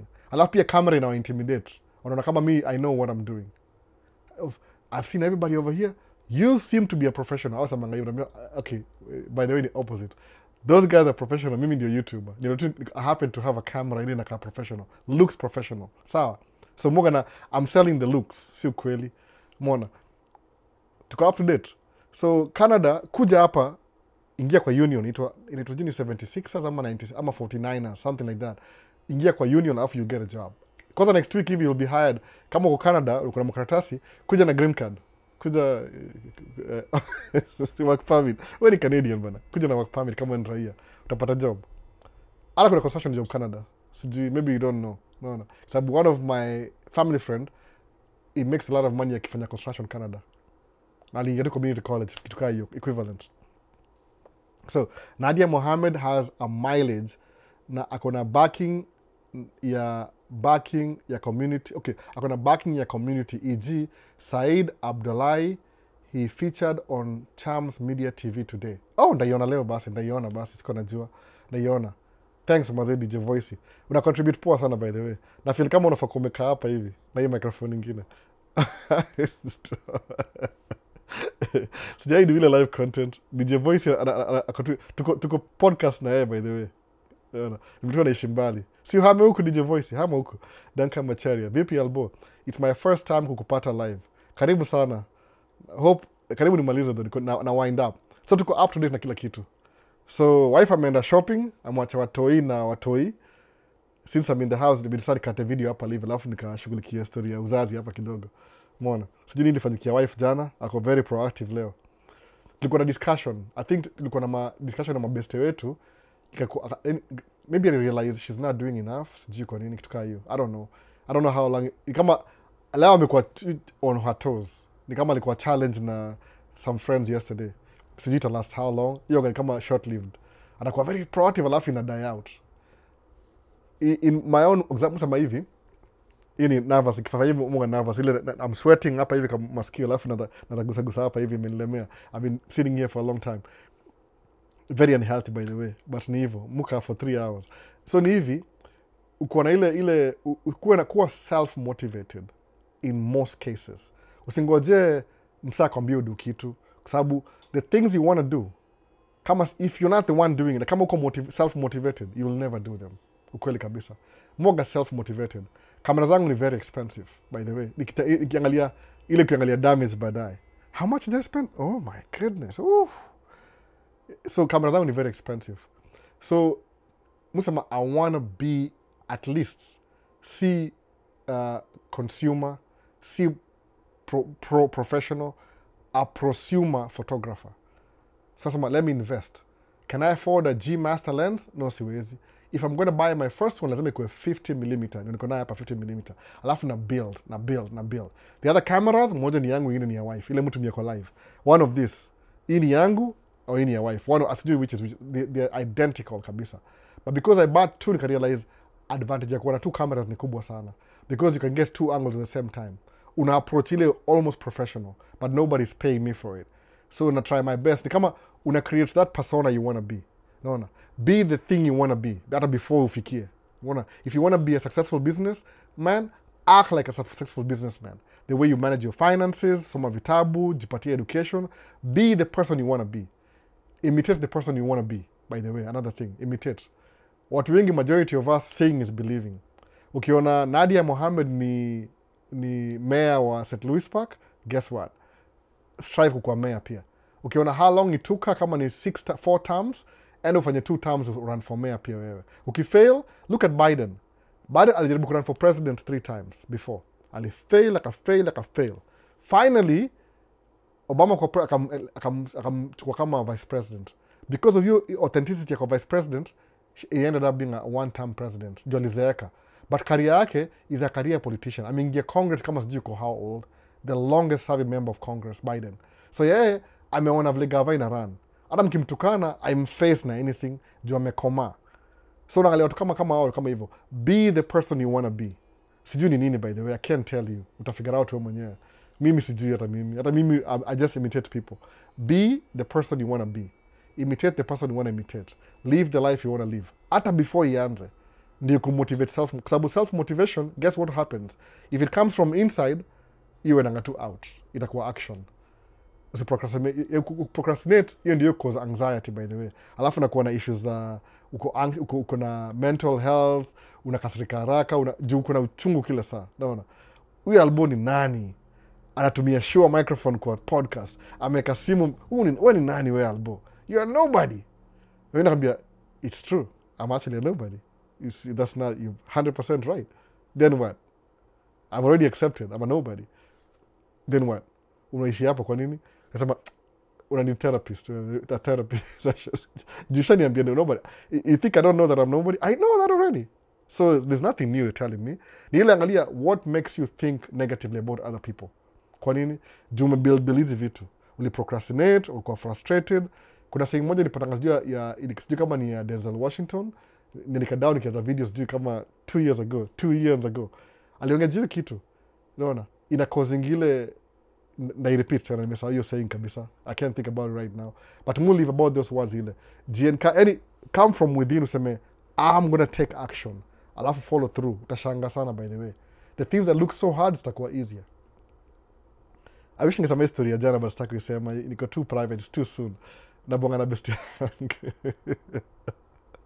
Alipata example moja mpaka nilicheka tu yani. Nilicheka tu kabisa yani. No. Anyway, tuendelee. Siwezi mseti hivyo. Ndaongea naye kwanza. Ndawaambia maybe 3-4 weeks from today. Nikishaongea naye. Tupatane inbox, we plan on the next podcast link live stream. Sasa ndakwambia DJ Voice. But niko busy mimi on weekend tu. Nikipata weekday tutaongea, tutadiscuss. Poa. Hapa nini, thank you for your insight and knowledge. So tutaanza na hivi. Miss Lydia ananikalia very smart girl. Sijui kwa nini. Akona hizo looks. Strong independent woman. Kitika hiyo. I don't know. Akona hizo vibes. Kama namjua Miss Lydia. MZLIDAH. Sawa. Kuna mwingine pia Lydia Kimberly. Ni best yangu. Lydia Kimberly. Pia kuna TikTok. Mtafuteni nampatia shout out. Atanilipa baadaye. Kuna Miss Lydia na kuna Lydia Kimberly. Watu wawili, hiyo Miss Lydia kuna hiyo vibes. Hiyo vibes a strong independent woman. Alafu kuna Lydia Kimberly. Akona strong, yeye ni strong. Yeye ni hustler. Lydia Kimberly ni hustler mbaya. Sikudangani. I watch you do TikTok, ameanza kuduma video, but na try kumencourage aende ile sababu yeye una business kila saa. Namwambia try kuwe personal ndio relate na watu. Yeye unge kingoso pia itakuwa ni mlink kama nini? How do I link Miss? Kuna Miss Lydia, MZLIDAH, yeuzanga nini life insurance. But mwambia ngawase ukianza kudu hizi vitu, try and be more personal. Sababu kweli by the way, there's so many things that professional mwaga najua, but I have to bring them out in a personal level. Ndio tuelewane, muone kama tu down to earth. Sababu kusema, if I start explaining myself in English, mtaona zile my inefficiencies are, maybe ndakuwa more disconnected. Ndakuwa sitakuwa Albo Isili, ndakuwa American small business owner in Minnesota. Hii itakuwa weird, unaona? Ndakuwa first world problems. So ena mwangalie Lydia Kimberly ni best yangu, strong independent, especially madem sana by the way, juni dem pia yeye. Nimwambia aje aanze kudu video ko relatable. Juu yeye do vitu mingi sana. Yeye ndiye anafaa kudu vitu kama mimi na do in English. Lydia Kimberly ni mama permission sijui shauri yake. Ni best yangu anyway, ni hustler. Kama ni dem mfuate, atakufungua macho, unaona? Alafu ile ukishindwa mimi na cover up ile ana cover. Alafu kuna Miss Lydia hapa hivi pia anauza na real estate. Kile mimi nataka kuambia ni ile kuwa relatable. Whatever you know, bring me I know so much about business according to Mimi, but kingoso siwezi sema na feel uneasy kwa sababu ni kama I'm preaching to the choir. Nikiongea sheng na feel relatable. Ni kama nako tu Albo Isili. naona Albo Wesley yupo na namba 9. Narudi back to 1993 nikuwa class 8 I think so. Wengine kama mezaliwa hapa najua hivyo. I'm dating myself but I don't really care. I'm mid 40s. Mimi niko mid 40s. No, I'm not ashamed na hiyo story. I'm a 40-year-old plus. Next year nakuwa 50. If I keep doing this nakuwa na nywele ya white by the way. I have 4 kids. Life yangu inaendelea. Sirudi nyuma. If there's something I haven't achieved, sijui. But wale madem kwa hapa hivi. You don't have to follow me. Mimi ndakuwa unrelatable. Fuata madem kama hao. Unaona? Wale wako TikTok. Wanaongea vitu zina create. Ikikam personal, mtaenda kwa hiyo level yenyu. Kwa sababu mimi, the person that I am today, kwa maisha states, si kuanza hivi by the way. Nyi wasema nimekeka kuwa hivi. How? The questions mnanipatia, yani, I get so many good questions. I'm like, wow! No. I'm learning too. Kama leo nimelearn one thing take away ni gani? The Diary of a CEO kuna kitabu. I didn't know that. There's a guy, ukiangalia hata nini yangu playlist yangu sahihi last week, niliwatch video yake moja 1 hour. Siku watch, I listen, kwa sababu ni podcast. You don't really have to watch a podcast. Sometimes you can listen. Natembea kwa park. I have 3.2 miles. Nimepark gari hapa, nimeenda hivi. Guess what? I have to come back to my car. So liwe liwalo, hata kama muscle imechoka, lazima nirudi kwa gari yangu. I'm not gonna, I'm so tired. No. Jumsali niingilia, Albo, unaona hema hivyo, kama unaenda kupanda train. Hiyo ni problem hiyo. Enda uone daktari, ama anza kupiga tizi. By the way, ilikuwa baridi hiyo. Si kuhema, ilikuwa baridi. I was doing a video below zero. Aujui. Kama utaelewa, kulikuwa na baridi, ilikuwa below zero siku hiyo. So kwanza hizo between the buildings hivi. Ilikuwa sijui, atmosphere ni zero, katikati ya buildings kwa sababu ni concrete, ni sijui 5 below. Umeona? Niko na hema ile baridi ile na kuna but let me just do this video. If I get sick, too bad, I'll never do it again. So nishia video anyway. So next week labda ndakuwa nikienda kwa junkyard hivi. Nimeenda kwa junkyard kubuy part fulani. Sijui na post gani, na decide which was which. Na video kama 4 za junkyard. Na post ya moja maybe Monday, Wednesday, zile za kawaida za kuhold tu channel iende kuenda kumove. Sasa naanza story mob hiyo kwa peke yao upstairs. Tupatane inbox, hiyo ni DJ Voice. Hapa hivi kuna nani mwingine? You will connect me with that construction guy. Unasema ako huko. Need to connect please. Ni union. Naona union. So hapa hivi, thanks for the shout out. Miss Lydia Munga na machalia hapa wengi. So you have to look really pretty. But the machalia, Miss Lydia ako very pretty. So it's appealing to the eye. I'm just kidding. Oh my goodness, I'm just kidding. Sorry, scrap that off. Munga goofy sometimes. When I feel like I know you, Munga a little bit goofy. But she looks like a really strong, independent woman. I don't know what that means, but enda mumuwatch msupport, muulize maswali. Alafu mtamnavigate ile pick brain yake. Hiyo ndio msema hivyo. Lydia Kimberly. Akona watu 3. Akona too much plates. Akona so many things going on. Married, lakini ni ile perspective yake msema hivi. If more people can do YouTube, wa express life yao na kila kitu, itasaidia wase wengi kujua what I'm saying. Naona. Akadia anacheka. Niuze life insurance, si sura. Sura inasaidia by the way. Sura inasaidia. Na kama mimi vile mwanga pretty face hapa, I'm just kidding. Sura inasaidia pia. Kuna ile ya fast inasaidia pia sana ile. Kwa sababu mtu ule uko kama mwanga na my default setting is smiley face. So I look friendly for other people. Kwa na ile song ya nani demo itaona nani udm. Ila me hiyo samangaje default yake ni kuna song lyrics fulani hivi lyrics.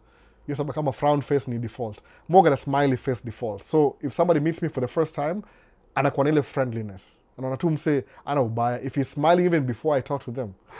I don't even know if I'm smiling. Mwambiwa hivyo. You have a smiley face hata before uongee. So ndio hivyo. Inasaidia pia unakuwa more relatable. Naona. That's how you become president of the United States of America. Kama uko relatable, people will vote for you. Naona.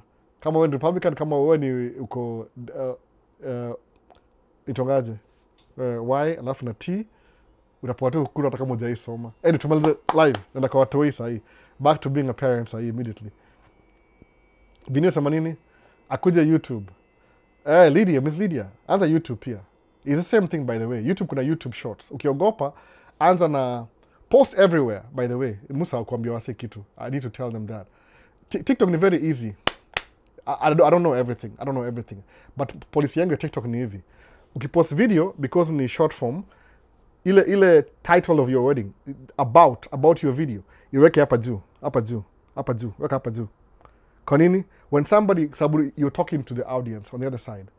Weka hapa juu, sema hapa hivi Maisha States, weka hapa hivi Volvo something, alafu uongee, alafu your first 15 seconds talk about the heading, 15 seconds, sababu watu scroll hivi akiona title, if they're interested, alafu on the first thing you say about your title, they'll commit, alafu they'll watch the whole thing in 1 minute.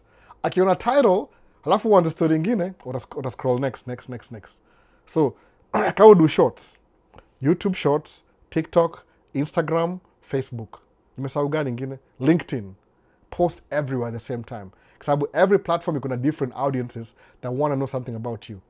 Nisikoge na post LinkedIn bado, sijui kwa nini, I'm yet to figure it out, but hiyo ndio advice. If I was doing it again, that's what I would do. Post everywhere.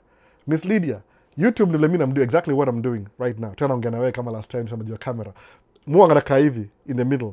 Ukienda kwa hii software utakata off hii part. Unaona utakata hivi tu hivi, utakata off hii part hivi. Vup.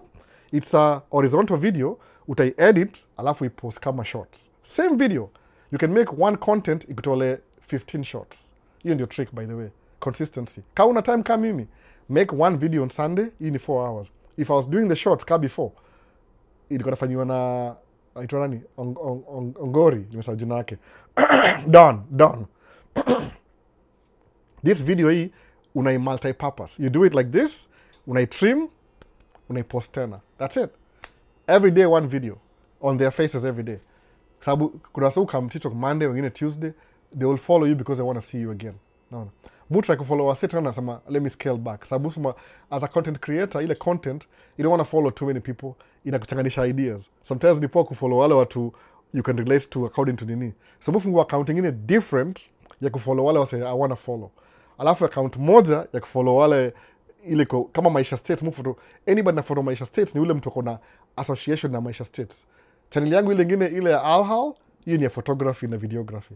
So watu mfollow wote ni wa videography na photography. Ile ya Alhal incorporated ni tracking. Watu wote huko ni tracking. And maybe something to do with tracking. Na wanataka hiyo. So specify. Fungua hata another email, another channel ya kufollow wale wase. Focus na you for exactly what, sababu you can't do everything at the same time. No. You can be a master, you can be a master of one. Nimesahau kitu. Nimesahau too bad. I'm too tired sasa kuongea. Who I like it. Hello, Solomon anasema nini bana? Sijui umeingia sahi. Sasa Bini FAFSA fraud, umenisikia hiyo? I'm Eric. FAFSA fraud, umenisikia hiyo? Sijui umesema ni FAFSA. Namaliza video sahi. Sijui FAFSA. Akili imechoka by the way. Nimekuwa hapa 3 hours. Niko hapa WT, YouTube, IG na TikTok. Sasa ndio kuangalia basi nini ndio hiyo nimeiona. I think niliona hiyo YouTube. But post video. If you're in YouTube, usiabandon wase, show up. The only thing is show up. Do the same shots za kama uko nazo, replay. I think TikTok allows replay, YouTube does not. So lazima upackage YouTube kama ikuwe evergreen. Ile people will still come back to that. No. Yeah, a jack of all trade and a master of none. Ndio hivyo. The whole saying. Akili imechoka. Hata nitakaitype hapa hivi. Tesimu yangu hapa hivi. Ile hiyo saying ya jack of all trade. Musa una computer hapa hivi. A jack of all trade. Nasema hivi. The saying a jack of all trade, master of none describes someone who has a broad range of skills but isn't specialized in any particular area. While it can be a negative assessment, the full quote is, a jack of all trade is a master of none, but oftentimes better than a master of one. Hear the whole quote. A jack of all trade is a master of none, but oftentimes better than a master of one. Unaelewa hivyo? Ndio hivyo. Better than a master, hiyo ndio the full quote. Unaona? Let's repeat tena the third time. A jack of all trade is a master of none, but oftentimes better than a master of one. Sawa, that's it. Inaishi hapo. Mona. Turudi back to nimesahau mali TikTok ilikuwa. So tamaza hivyo. So venye unaeleza Solomon, who are like jack of all trade, master of none. Ndio hiyo basi, hiyo clean kabisa, ndio hiyo basi. So Miss Lydia, kama uko hapa umekuwa featured kwa Maisha States hapa na kila kitu. So wase, kama uko end Miss Lydia Najua Vinny atakufollow. Vinny yoga very positive pia. Ni YouTuber pia. Akona anataka kuget niche yake bado.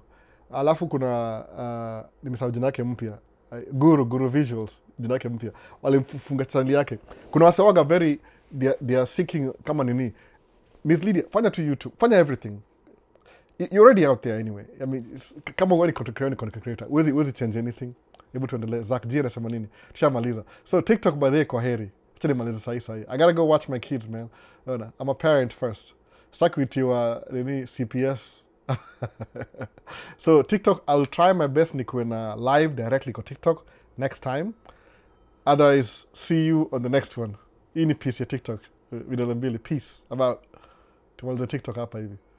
Tumaki na YouTube nimaliza hapa pia. Sasa ni saa ngapi? Karibu 5. Oh my goodness. Nimekaa hapa sana. I knew it. Album say ukikam huko naweza chukua bike. Hebu msee akikam huko anaweza chukua bike. Kama gani? Motorcycle ama cycle? Bicycle ama motorcycle? Anything you want, man. Mtu akunua Harley Davidson. Naona. Mbaya sana motorbike. Lakini wife yuko against. I don't know for how long. One day atakuja tu vroom vroom nimekam na motorbike. Kumwona motorcycle I can create content. Wewe acha tu hiyo dream zangu acha niachane nazo saa hii. You can do anything you want, Zach G. Motorcycle, bike. Kama sasa imeingia bike season, zimeanza kuuzwa juu snow imeisha. Juu bike ni very risky kuride na snow. Juu unaweza slide uanguke na ni 2 tires. So juu ya weather, winter watu park bike zao. Alafu summer wanaenda kuzitoa. So, as we speak last week mnasema motorbike. Naweza nunua pia. Mimi acha tu very good content by the way. So, ya bike content. Badala ya gari, you need a car. Both. Zach G, utanunua gari na bike. Zote mbili. Bike ni recreational. Gari ni necessity. Ni basic need, by the way. So, na gari mbili ni basic need. Juu maybe, utakuwa na do, sijali. You're overthinking, Zach G. Utabuy anything you want. By the way, you're looking at yourself where you are right now. Na where you will be in the future. In the future utakuwa na Harley Davidson, na pickup truck, na Lamborghini, na bike, name it. Mimi sijui. How ya 3 million, una parking lot, whatever you want. Mimi sijui. Wani Zach G wewe acha tu wewe. Utakuwa na everything you want. Nakambia hivyo kama I'm not kidding by the way. You think I'm kidding. Utafungua ile you'll do whatever you want in your own terms. Naona. Name for us community college in Minnesota that offers free application. I am Eric. I don't know. Speaking of which, nimeenda last week niko community college by the way. Hata sikuwaambia nimesahau kabisa. Cheki mimi mind yangu. Nimeenda Summit Academy OIC, nikaenda Anoka Technical College. Nimeenda college by the way. I have that information. I'll make a video about it. I'm so sorry. Siku mention leo. Tulikuwa kwa bestie yetu jana nisahau. I was supposed to talk about that today. Maybe next week naongejua hiyo story. Na make video. Application ya community college nakwambia niko huko by the way. I'll tell you everything. Hata umenikumbusha. You name as one that accepts admission without application fee for American citizens. I am Eric. I don't know that but kuna resources. Tulienda huko mimi na wife last week on Wednesday. Nilikuwa off. So nakwambia everything. That's for next time. I should make a video on the side. Sijui ndafika aje but najaribu. Nilipick all the documents na everything. So itakam. Na sasa hizo community college msee huanga anasoma free. Zach G, unaona kama Summit Academy? Umenijibu saa hii. Summit Academy OIC. They teach you entry level in IT, construction, nursing, I forgot one, and financing, by the way. Because lady, Summit Academy OIC, Kapa Minneapolis. They teach you entry level in construction, nursing, financing, and IT. How much does it cost? No cost to you. Ni free, by the way. Summit Academy OIC. Totally free. Ni ile class yao inaanza next April 27th. Ni alisema how many? I have the information. Sina kwa gari by the way. Summit Academy OIC ni free. Free kabisa free. Zach G. Utaingia Summit Academy, upo basics education and construction. After sijui alisema ni how many weeks? 20 weeks? Ukimaliza hivi, uanze job immediately. Alafu if you want to pursue more of your academics, utaendelea without shida yoyote juu na certification ya Summit Academy OIC. Zach G, it's free. Sikia hivyo. Kwa nini? Ni kama non-profit. I don't know what OIC means, but ni free. Aliambia no cost to you. Nimechukua brochure by the way. I just need to sit down nisome alafu ni explain. Alafu nini nyingine? Hiyo ni nitoaje? Summit Academy OIC. Anoka Tech ukona pia you pick and choose by the way. So Anoka Tech sometimes you're hired before you even finish college. Kama hiyo Wednesday tulienda, tuko tunaenda huko hivyo ndio wife alisema let me go look at their job fair. Ametoka huko na job by the way. Ni vile job angeifanya wife. Na yako na degree ya psychology. Naona hivyo sasa kile naambia. Yaani opportunity niko na check anasema tu oh I wish when I tell my friends wala kwa Kenya wanasema kuja I wish opportunity iko available. Ni ile proximity. Are you here? Yes. Utakuwa na maswali. So if I want to saidi kupata dereva ndaingia Summit Academy construction free for 40 weeks. Imagine. Free, no cost to me. I just show up. No. For maybe a technical course like heavy machinery. Wanakupatia, asema hivi, I don't know what the course is. Niliongea na ule receptionist. Juu class ilikuwa in session. Singeongea na ule advisor alikuwa busy na mama student. But ni free. You just show up. That's it. So kwa hapa state kama una green card, you want to know more about construction na nini, ingia Summit Academy OIC. Tafuta job ya usiku, ya kulala. Enda usiku kuja mchana for 40 weeks. I think inasema 40 weeks. Sina information. Ni free. Alafu IT, healthcare, financing na construction. Naona. Meaning, kama ni free, those are the industry that they need more people right now. Healthcare, IT, construction, financing. They need people right now. Kwa nini? Sijui iko state sponsored. So I'm telling you guys, ni free. I don't know how long it's going to be free, but ni free sahi. Meaning there's a need. Kitu kama hiyo kuna funded na state, they need people to work those jobs. Hizo job maybe ni excavator, nikisha maliza, wananipea job tu hivyo na nitajaribu kazi. Excavator utapata job next week, by the way. Jobs zimeanza excavator. Tracking ndo tunakam baadaye. So how are their benefits from me? Ukiingia job ya Summit Academy OIC, ugraduate, somebody will hire you straight. Kwa nini? Is one of the best schools kufundisha vitu kama hizo. Alafu you'll build upon what you know kuendelea mbele. So Zach G, I have to go be a parent. So hopefully nimeokalisha sana mpaka watu wamelala Kenya sijui saa ngapi 4 hours bana. Wacha nimalize live after to catch up next time. Na try to make video moja basically naongea hiyo story. Kama sita make live na make moja ile nimekaa chini naongea tu. Juu nilikuwa na so many paperwork ya kusoma. Na go through everything. Maybe the other side. Sasa Zach G ni free. Summit Academy OIC free. You just show up. Wow. Niko na act kama I'm looking for an opportunity. So for more information, niko na act. Lord. Hata kutoka nje nasema sitaki unione nikiingia kwa gari yangu nasema this guy is kidding us.